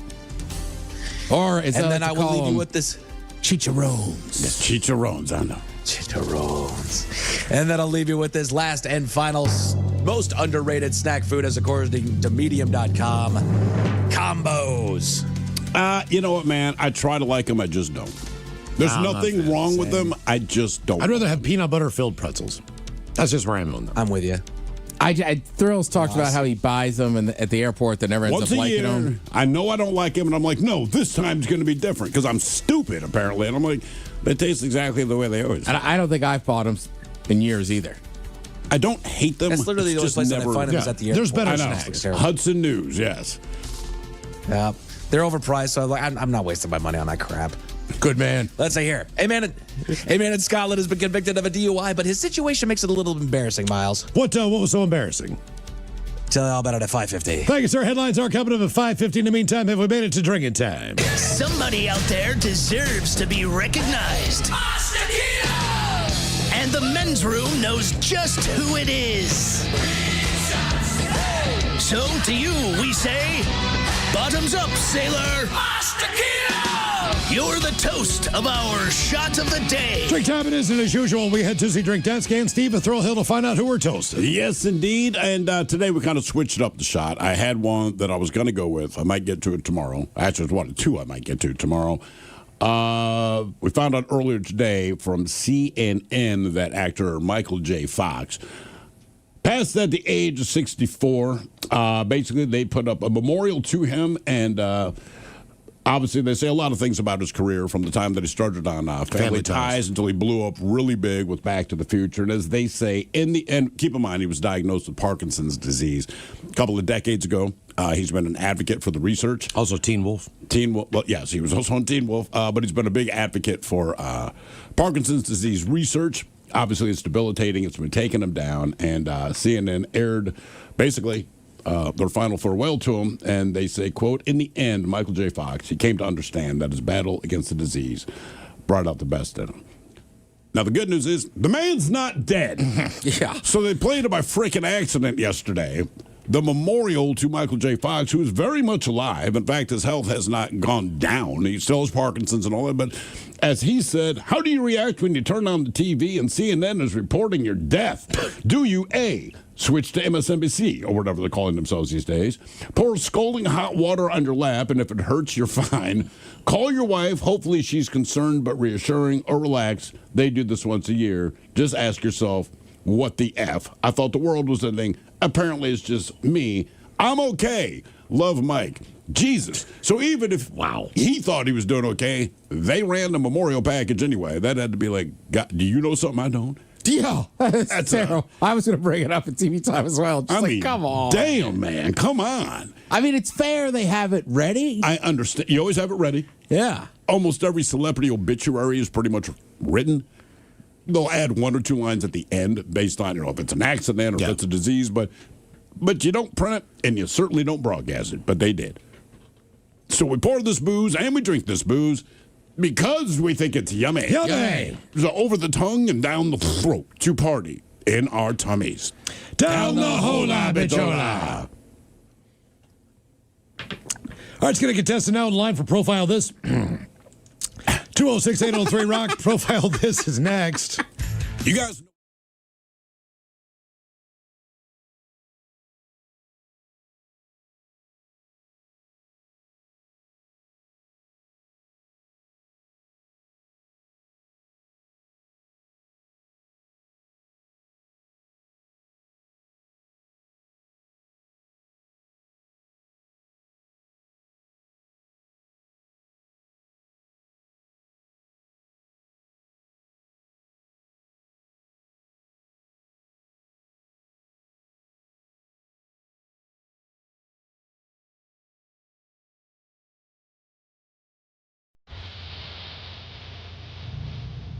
From coast to coast and around the world. If it's not important, you'll hear it here. Exclusively on In Action News. Here now are Stone Ledbetter and Felix Foxworthy. Welcome back, ladies and gentlemen. Researchers at a local university are celebrating the successful test of their time machine. A time machine? That's sci-fi stuff, man. Time travel is no longer the stuff of science fiction, my friend. Researchers have successfully tested their time machine. They calibrated it to travel 15 years into the future. Well, how did they know that it worked? Well, that's what makes this exciting. They know that time machine worked because it returned with two men from the future. And those two men are us. Of who? Us. You and me. Wait a minute, hold on. The scientists in the time machine 15 years into the future found us and then brought us back to the present. That is correct, my friend. And in an unprecedented exclusive, we have the opportunity to interview our future selves. We get to interview ourselves. Our future selves, who are patiently awaiting us at the university lab. Let's get connected. Gentlemen, welcome back to In Action News. It's a delight to see you both still alive and healthy even 15 years from now. Good to be back on the airwaves. It's been a while since I've done the news. I'm no longer anchoring the news? Not for years now. What about me? You're on the news plenty, young Felix, but no longer an anchor. But that's the price that you pay when you become the President of the United States of America. Felix is the President? You could call me Mr. President, citizen. Yeah, man, throw some respect. You are the President. And a landslide, and I mostly have you to thank. Me? Well, not you, but future you. That's me. What did we do to help Felix? Mr. President. Sorry, what did we do to help Mr. President become president? It wasn't really me, but I appealed to my audience to support President Fox with his re-election campaign. My audience are the real heroes. Our audience? What do we do now if I'm no longer a news anchor? We have become the top earner at OnlyFans. OnlyFans? What do I do on OnlyFans? The shorter answer is what you don't do on OnlyFans. And that's a real short answer. Yeah, I'm liking future you, Playboy. I don't know if I'm liking future me. Future you is considerably more likable than the current iteration of you. Now, don't be offended, Stone. He's absolutely right. OnlyFans will really loosen you up. I don't know how I feel about that. Yes, I know, but don't worry. Self-discovery through self-love on camera in front of an audience is a calling. When exactly does this happen? Yeah, we can't tell you that, citizen. It would throw off the entire space-time continuum. We can't have that. I have 57 states to take care of. There's 57 states now. Not your now, but my now, yes. I'm president of 57 states. All I can say is that Florida finally sank. And through a feat of engineering, we towed the island of Puerto Rico to the mainland. That's still 50 states. What are the other 7? Yeah, citizen Playboy. I can't share that information. I have so many questions for our future selves. We know. We were you. And we remember this interview. So you already know all the questions we're going to ask. Including that one, yes. And like the last time we did this, which is your first time doing this, we have to leave soon before the time loop closes. But before we go, we know you have more questions, so here are the answers.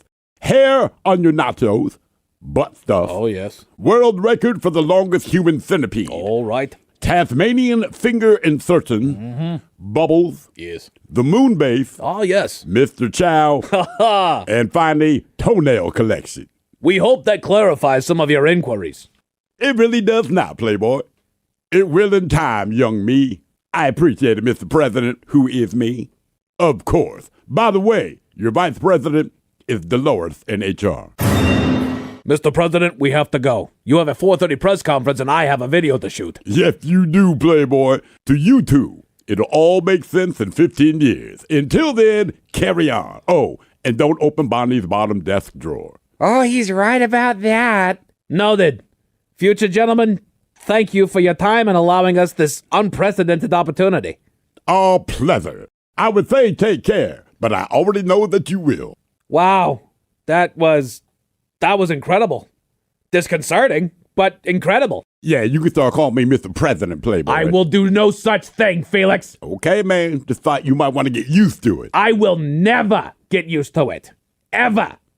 Nevertheless, we all know a little of what the future holds, ladies and gentlemen. And you heard it here first on In Action News. We'll be back next hour.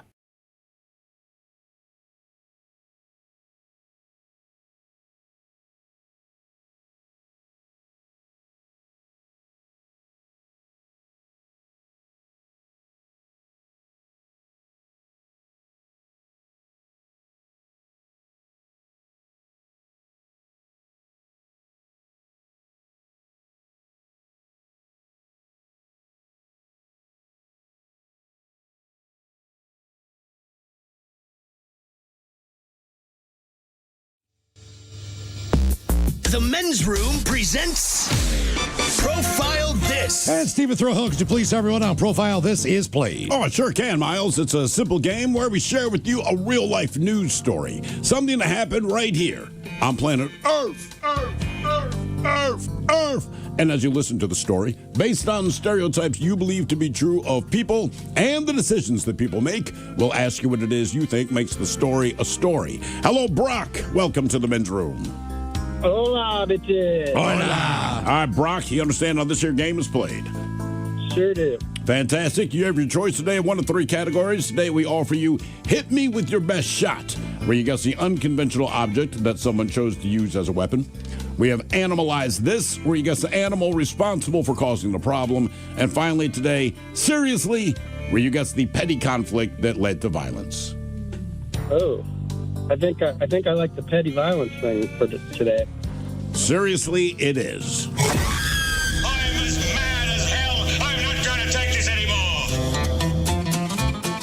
All right, I believe we go to England for this one, but a man who assaulted a staff member at a chicken shop after complaining about his order, he's been sentenced to 3 years in prison. 18-year-old Marwan Kadir. He threatened to shoot and kill the chicken shop worker and assaulted him multiple times in a brutal armed attack lasting over 2 minutes. Now, video prior to the assault shows the Kadir arguing with the shop owner about his order before complaining they had not included any chips with the order. After seemingly resolving the issue, the man walked back to his apartment, only to find out that his order was still not correct. So Kadir, armed with a fake gun, then stormed back into the shop, threatening an employee. He suddenly leaps over the counter, then cocks the fake gun before grabbing the worker's wrist and telling him, quote, "I'm going to kill you now. Are you mad?" Again, I'd like to remind everyone this is about a wrong order at a chicken shop. Anyway, Kadir was arrested by armed police less than a week later. So body-worn footage shows armed police officers storming his home and shouting, "Armed police, come to your front door, hands above your head." Kadir then emerges with his hands on his head. Officers then recover his replica pistol from his home. Now, they recovered the fake gun from his home after finding it hidden beside a bedside cabinet. Now, he admitted possessing an imitation firearm with the intent to cause fear or violence, making threats to kill, and assault, and occasioning actual bodily harm. So he was jailed for 3 years. So the question is, what was his wrong order in the first place that led to a 3-year prison sentence? Hint, it wasn't worth it. So, was he upset about a lack of garlic sauce? Was he upset about having no chips, which is what he was pissed about in the first place? Did he get the wrong drink, or was there no ketchup? So, lack of garlic sauce, no fries, the wrong drink, or no ketchup. And this is a chicken place, you said? It's a chicken place, yes. I don't know, Ted. Ted, you got some good answers there. What are you thinking there, buddy? Well, first it makes sense it's a replica gun because it's the UK. It is the UK, right? It's a replica gun. I think Throw might have messed this up and let the cat out of the bag with the chips. No chips. So I'm sticking no chips. No fries, no chips. Okay. Yeah, chips, fries, same thing. Yeah. They're kind of thick. What do you mean? Like when they get fish and chips, like their fries, they're calling them chips, but they're thicker. They're closer to like a steak fry. That's Rock. I'm going no ketchup. Not that he shouldn't have it at home, but it just seems it's not like as big in England. It's the UK. Yeah. Oh, okay. It's not huge there, man. Well, Heinz is big. You'd think they'd still have it. Man, they got Heinz barbecue sauce. They got these. Everything. Right, but not ketchup. All right, Brock, what do you think? I think I'm going to go with Ted because I think Thrill did give it away, and I'll go chips. Okay. Chips it is. What caused this guy to lose his mind? Lack of garlic sauce, no fries or chips, the wrong drink, or no ketchup? We'll find out next. That was a tease. You are listening to The Men's Room.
You're listening to The Men's Room with Miles and Thrill. 99.9 KISW. Category is seriously on profile. Let's get a man in England who assaulted an employee at a chicken shack there. He argued and attacked after his order was incorrect. Ended up going home and they forgot something in his bag. So he goes back with a fake gun and tries to assault the guy. Question is, why was he so mad? A lack of garlic sauce. No fries or chips. The wrong drink or no ketchup. And Brock, that is a question we posed to you. Let's start with Miles Montgomery. You went no ketchup. I did. Which in the States would make sense, like we're saying. And in England, it's just not a big condiment. Yeah. Now, Brock, you agree with these? I was going to actually go with the ketchup myself until I figured Drill messed it up. So. Okay, see, you and Ted, you just assumed that I messed up because I brought up the chips, because that's what started this whole thing initially. And you're wrong, you sons of bitches. Oh, really? Yeah. It was the garlic sauce. God damn, that was my other garlic choice, because garlic sauce is massive. It's massive, right? That would be their ketchup, right? So initially, he didn't have his chips. That's why he first threatened the shop owner. And then he goes all the way home. He got his chips, but they didn't include his. Actually, I want to say they only included 3 garlic sauces, not, I want to say like the 6 that he asked for. And that made him so angry. And granted, it's a fake gun, but they didn't know that you go back to a store and threaten to kill someone because you're 3 garlic sauces short. I wouldn't threaten to kill someone, but I've been with a buddy after a bar, and he came over with 40 nuggets and only had like 3 sauces.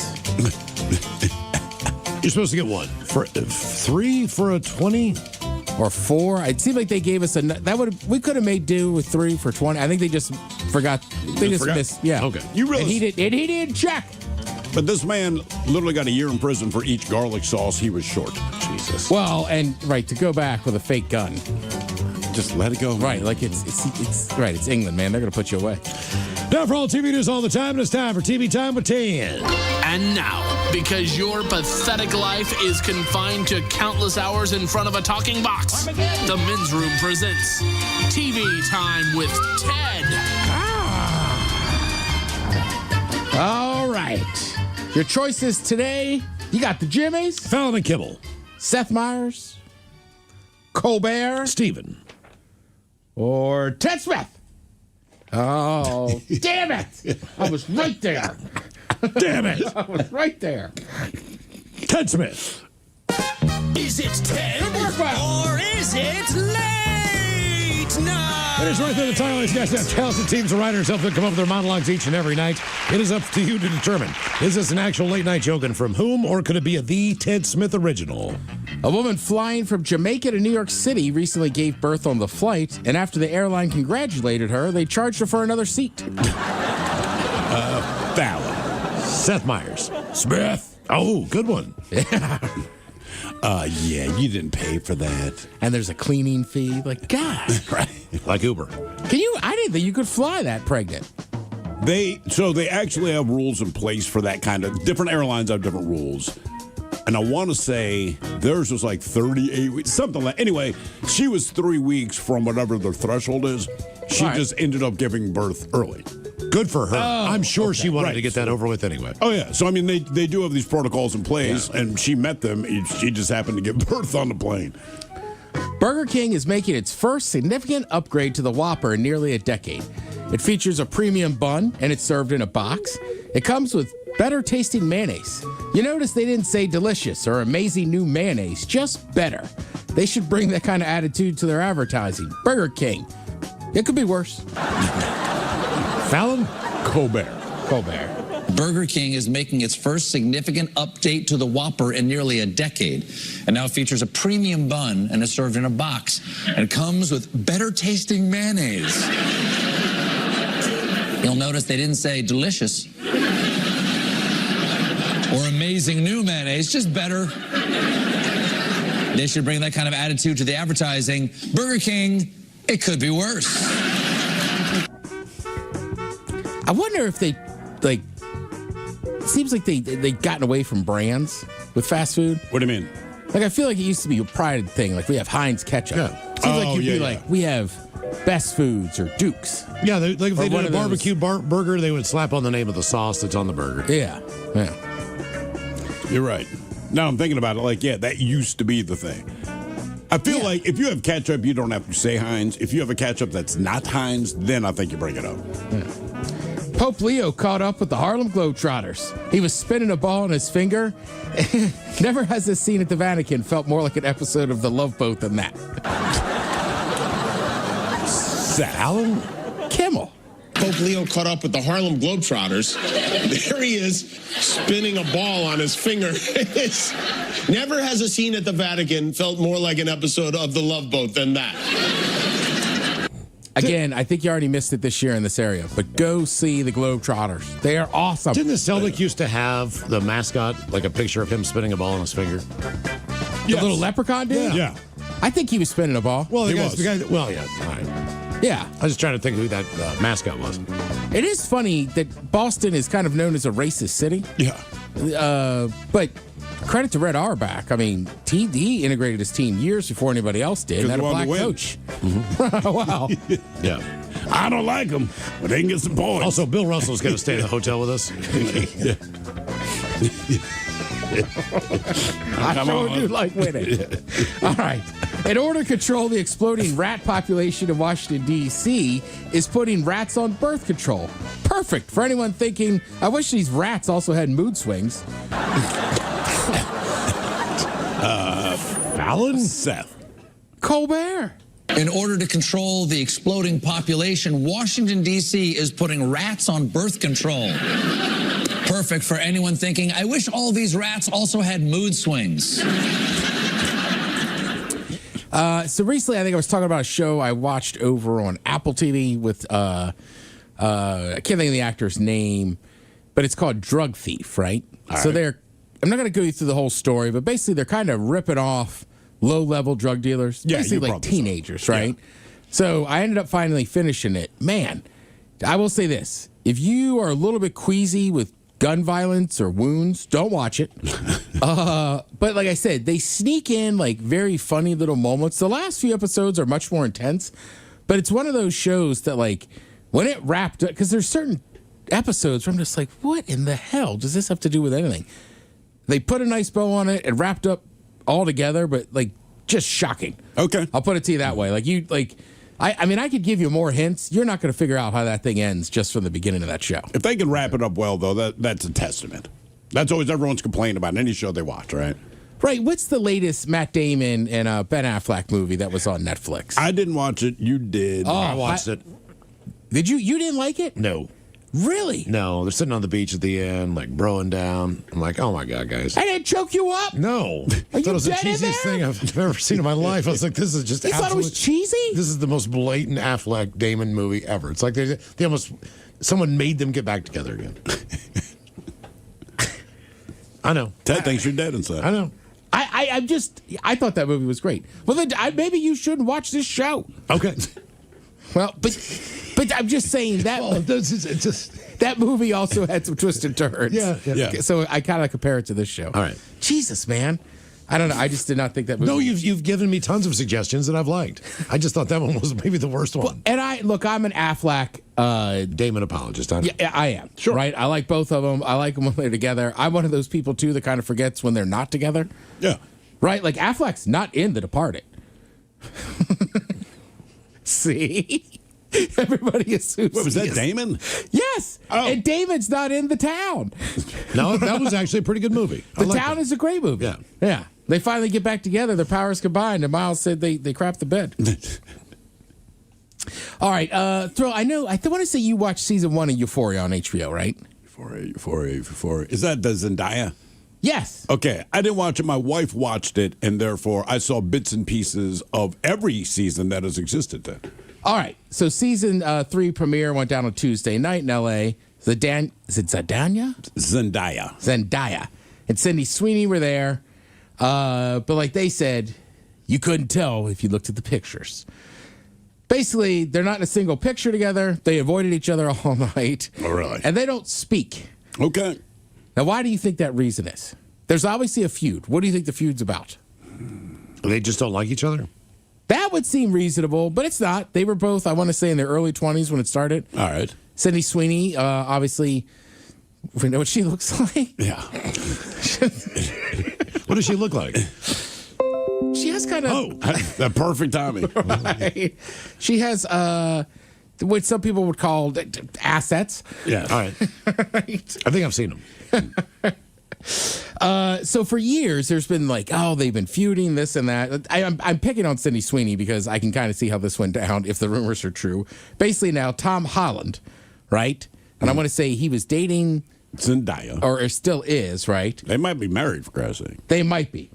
It was an open secret that Sydney Sweeney had the hots for Tom and was very flirty with him when he would come to set. That did not go well with Zendaya. I cannot say his name. Zendaya. What do you say like you're an African tribal leader? Zendaya! You're on top of a mountain or something. So basically, the blonde with the boobs was hitting on her boyfriend, and I'm sure at some point she was like, stop it, kept doing it. So basically, it sounds like since season 1, or they just haven't hung out. They don't hang out socially. They don't like. I wonder what Tom Holland It's probably has to say. best they don't, so they don't have to stir that crap pot up. It's like when you go to a restaurant with the waitress. You know what I mean? You're with your date, and they think you're flirting, but you're not. You're just asking what the specials are. Man, you bring that up a lot. That seems very personal. It is. Could never go out. All right. Well, it's been years. Were you flirting with that waitress? No. I'd always be like, isn't that dude hot? Don't you like him? It's okay. He's just our waiter. Yeah. You can go home if you want, but I'm not going to bitch about it. Yeah, seriously, take her. Yeah, and look, that's playing on stereotypes. Thrill brought this up, but just want to reiterate: Michael J. Fox is not dead. He is not dead. CNN tried to kill him off with remembering the life of Michael J. Fox. He is fine. Well, the good news is they announced that on a channel that no one watches anymore. Right. Yeah. So I mean, you could have put it on FX and more people would have seen it. Yeah, I'll be honest with you. Outside of like massive things like like 9/11, maybe a presidential inauguration, like I just never I just never watched a lot of the 24-hour news. No. Well, networks. they repeat the cycle every 30 minutes, and then everything else is an editorial. So I don't It's care kinda like what ESPN they in the think. morning. I just want the information. I can determine how I think about it. And I'd rather watch that format in sports. Yeah.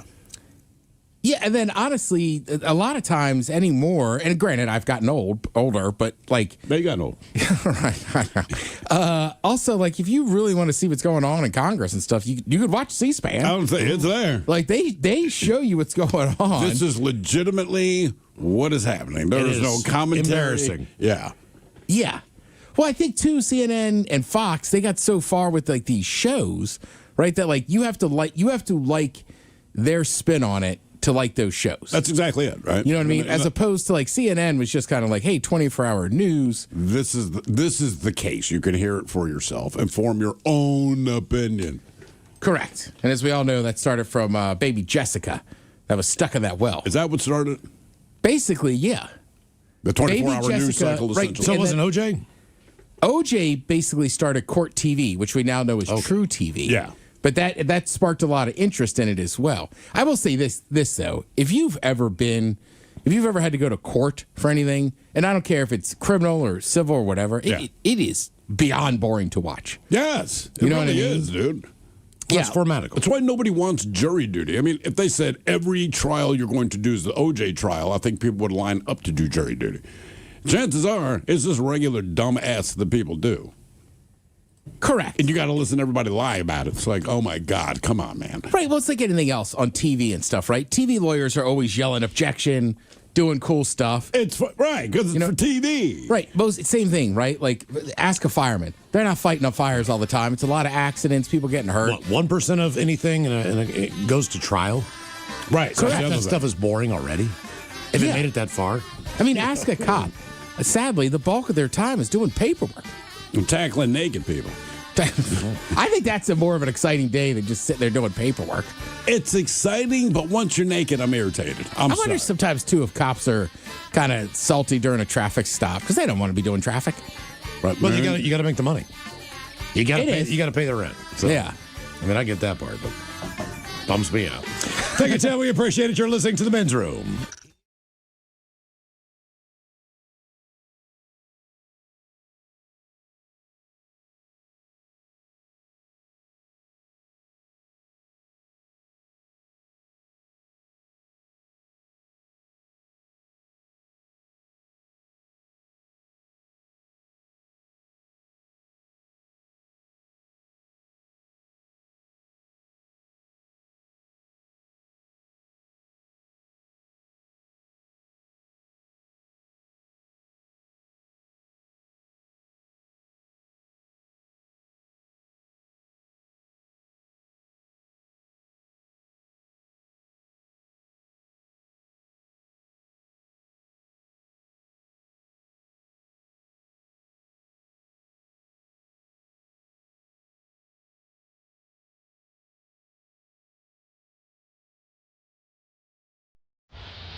from coast to coast and around the world. If it's not important, you'll hear it here, exclusively on In Action News.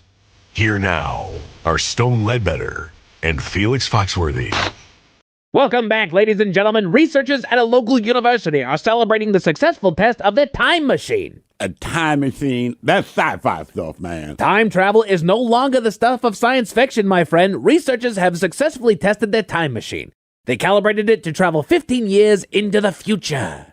Well, how did they know that it worked? Well, that's what makes this exciting. They know that time machine worked because it returned with two men from the future. And those two men are us. Of who? Us. You and me. Wait a minute, hold on. The scientists in the time machine 15 years into the future found us and then brought us back to the present. That is correct, my friend. And in an unprecedented exclusive, we have the opportunity to interview our future selves. We get to interview ourselves. Our future selves, who are patiently awaiting us at the university lab. Let's get connected. Gentlemen, welcome back to In Action News. It's a delight to see you both still alive and healthy even 15 years from now. Good to be back on the airwaves. It's been a while since I've done the news. I'm no longer anchoring the news? Not for years now. What about me? You're on the news plenty, young Felix, but no longer an anchor. But that's the price that you pay when you become the President of the United States of America. Felix is the president? You could call me Mr. President, citizen. Yeah, man, show some respect. You are the president. And a landslide, and I mostly have you to thank. Me? Well, not you, but future you. That's me. What did we do to help Felix? Mr. President. Sorry, what did we do to help Mr. President become president? It wasn't really me, but I appealed to my audience to support President Foxworthy's re-election campaign. My audience are the real heroes. Our audience? What do we do now if I'm no longer a news anchor? We have become the top earner at OnlyFans. OnlyFans? What do I do on OnlyFans? The shorter answer is what you don't do on OnlyFans. And that's a real short answer. Yeah, I'm liking future you, Playboy. I don't know if I'm liking future me. Future you is considerably more likable than the current iteration of you. Now, don't be offended, Stone. He's absolutely right. OnlyFans will really loosen you up. I don't know how I feel about that. Yes, I know, but don't worry. Self-discovery through self-love on camera in front of an audience is a calling. When exactly does this happen? Yeah, we can't tell you that, citizen. It would throw off the entire space-time continuum. We can't have that. I have 57 states to take care of. There's 57 states now? Not your now, but my now, yes. I'm president of 57 states. All I can say is that Florida finally sank. And through a feat of engineering, we towed the island of Puerto Rico to the mainland. That's still 50 states. What are the other 7? Yeah, citizen Playboy. I can't share that information. I have so many questions for our future selves. We know. We were you. And we remember this interview. So you already know all the questions we're going to ask. Including that one, yes. And like the last time we did this, which is your first time doing this, we have to leave soon before the time loop closes. But before we go, we know you have more questions, so here are the answers. Hair on your nachos, butt stuff. Oh, yes. World record for the longest human centipede. All right. Tasmanian finger insertion. Mm-hmm. Bubbles. Yes. The moon base. Oh, yes. Mr. Chow. And finally, toenail collection. We hope that clarifies some of your inquiries. It really does not, Playboy. It will in time, young me. I appreciate it, Mr. President, who is me. Of course. By the way, your vice president is Dolores in HR. Mr. President, we have to go. You have a 4:30 press conference and I have a video to shoot. Yes, you do, Playboy. To you two, it'll all make sense in 15 years. Until then, carry on. Oh, and don't open Bonnie's bottom desk drawer. Oh, he's right about that. Noted. Future gentlemen, thank you for your time and allowing us this unprecedented opportunity. All pleasure. I would say take care. but I already know that you will. Wow. That was incredible. Disconcerting, but incredible. Yeah, you can start calling me Mr. President, Playboy. I will do no such thing, Felix. Okay, man. Just thought you might want to get used to it. I will never get used to it. Ever. Nevertheless, we all know a little of what the future holds, ladies and gentlemen. And you heard it here first on In Action News. We'll be back next hour. From coast to coast and around the world. If it's not important, you'll hear it here. Exclusively on In Action News. Here now are Stone Ledbetter and Felix Foxworthy. Good evening, everyone. I hope you'll tune in tonight for my ongoing investigative series called Where Are We Living? It's been an eye-opening experience investigating the underworld of our fair city. Yeah, man, I thought last night's episode. Good stuff, man. Well, thank you, Felix, but I do have to tell you my exposure to our city's more criminal and questionable establishments has been staggering. I've seen things I can't erase. Yeah, last night's episode, you were at the Sweating Yeti Club. Yes, and I never thought I'd be in a place like that. Oh, come on, man. The Sweating Yeti Club ain't that bad. What? I don't think you understand. This place has an arena where they hold combat competitions called Who Will Win? Yeah, who was fighting? But Felix, it was terrible. This place, they make you place bets. On who will win. It's in the name, Playboy. Exactly. They lock the doors from outside and they make you bet on combat. Yeah. Who was fighting? Who was fighting? And who will win? Felix, you're missing the point. It was a horrible thing. No one should bet on what I saw last night. No one. At the Sweating Yeti Club every Tuesday night. Tell them Felix sent you and you'll get something funky on a punch card. Wait, are you that spokesman? Nah, man. I just go to the Sweating Yeti on Tuesday nights for Who Will Win. You were there last night? Well, yeah. Every Tuesday night at the Sweating Yeti, man. So you already know who fought? Yeah, man. I just wanted to see if you would say it. You didn't include it in your special. Ladies and gentlemen, I did edit that part out of last night's broadcast. I did not believe it was appropriate or necessary to include footage of what I witnessed at the Sweating Yeti Club. Just understand that me and my camera crew were, indeed, locked inside and forced to make a wager on impending battle. Yeah, man. Who did you bet on? Who will win a fight between one full-grown male lion or 42 unarmed dwarves? Yeah, Playboy. Who'd you put your money on? It was a difficult decision. One lion, 42 dwarves. I hate to say it, folks, but I put my money on... Never mind that, man. Did you win? I won 360 lives. Yeah, Playboy. Yeah. Hell yeah, man. Yeah. And it was a good fight. Hard to watch. One poor cat. So many poor little fellas. Never seen anything like it. But boy, it got my blood pumping. And I feel so guilty about it. Yeah, man, listen, I feel you. I do, Playboy. Tuesday nights at the Sweating Yeti is crazy, man. The first time I went there on a Tuesday night. Why do I feel like your story is going to be so much worse than my story, involving a lion and 42 dwarves? Because you know me, man. But yeah, my first Tuesday night, I had to bet on... Am I really going to want to know this? Hey, Bonnie, turn off a microphone for a second. Mics are off. Nobody needs to know that. Nobody. My God, Felix. Hey, say what you want, Playboy, but I made $20,000. You made $20,000 on that bet? That is correct, Stone. I bet on the underdog and made bank, Playboy. See you there next Tuesday. I won't answer that question at this moment. Instead, let this be a reminder to check out my ongoing investigative series, Where Do We Live? Weeknights here on In Action News. In the meantime, we'll be back. Hello, ladies. Like what you see? You know you do. But you can see even more by subscribing to your YouTube channel and social media pages. Just search @In Action News. I'm working on an OnlyFans account, but I don't have feet just yet. But stay tuned.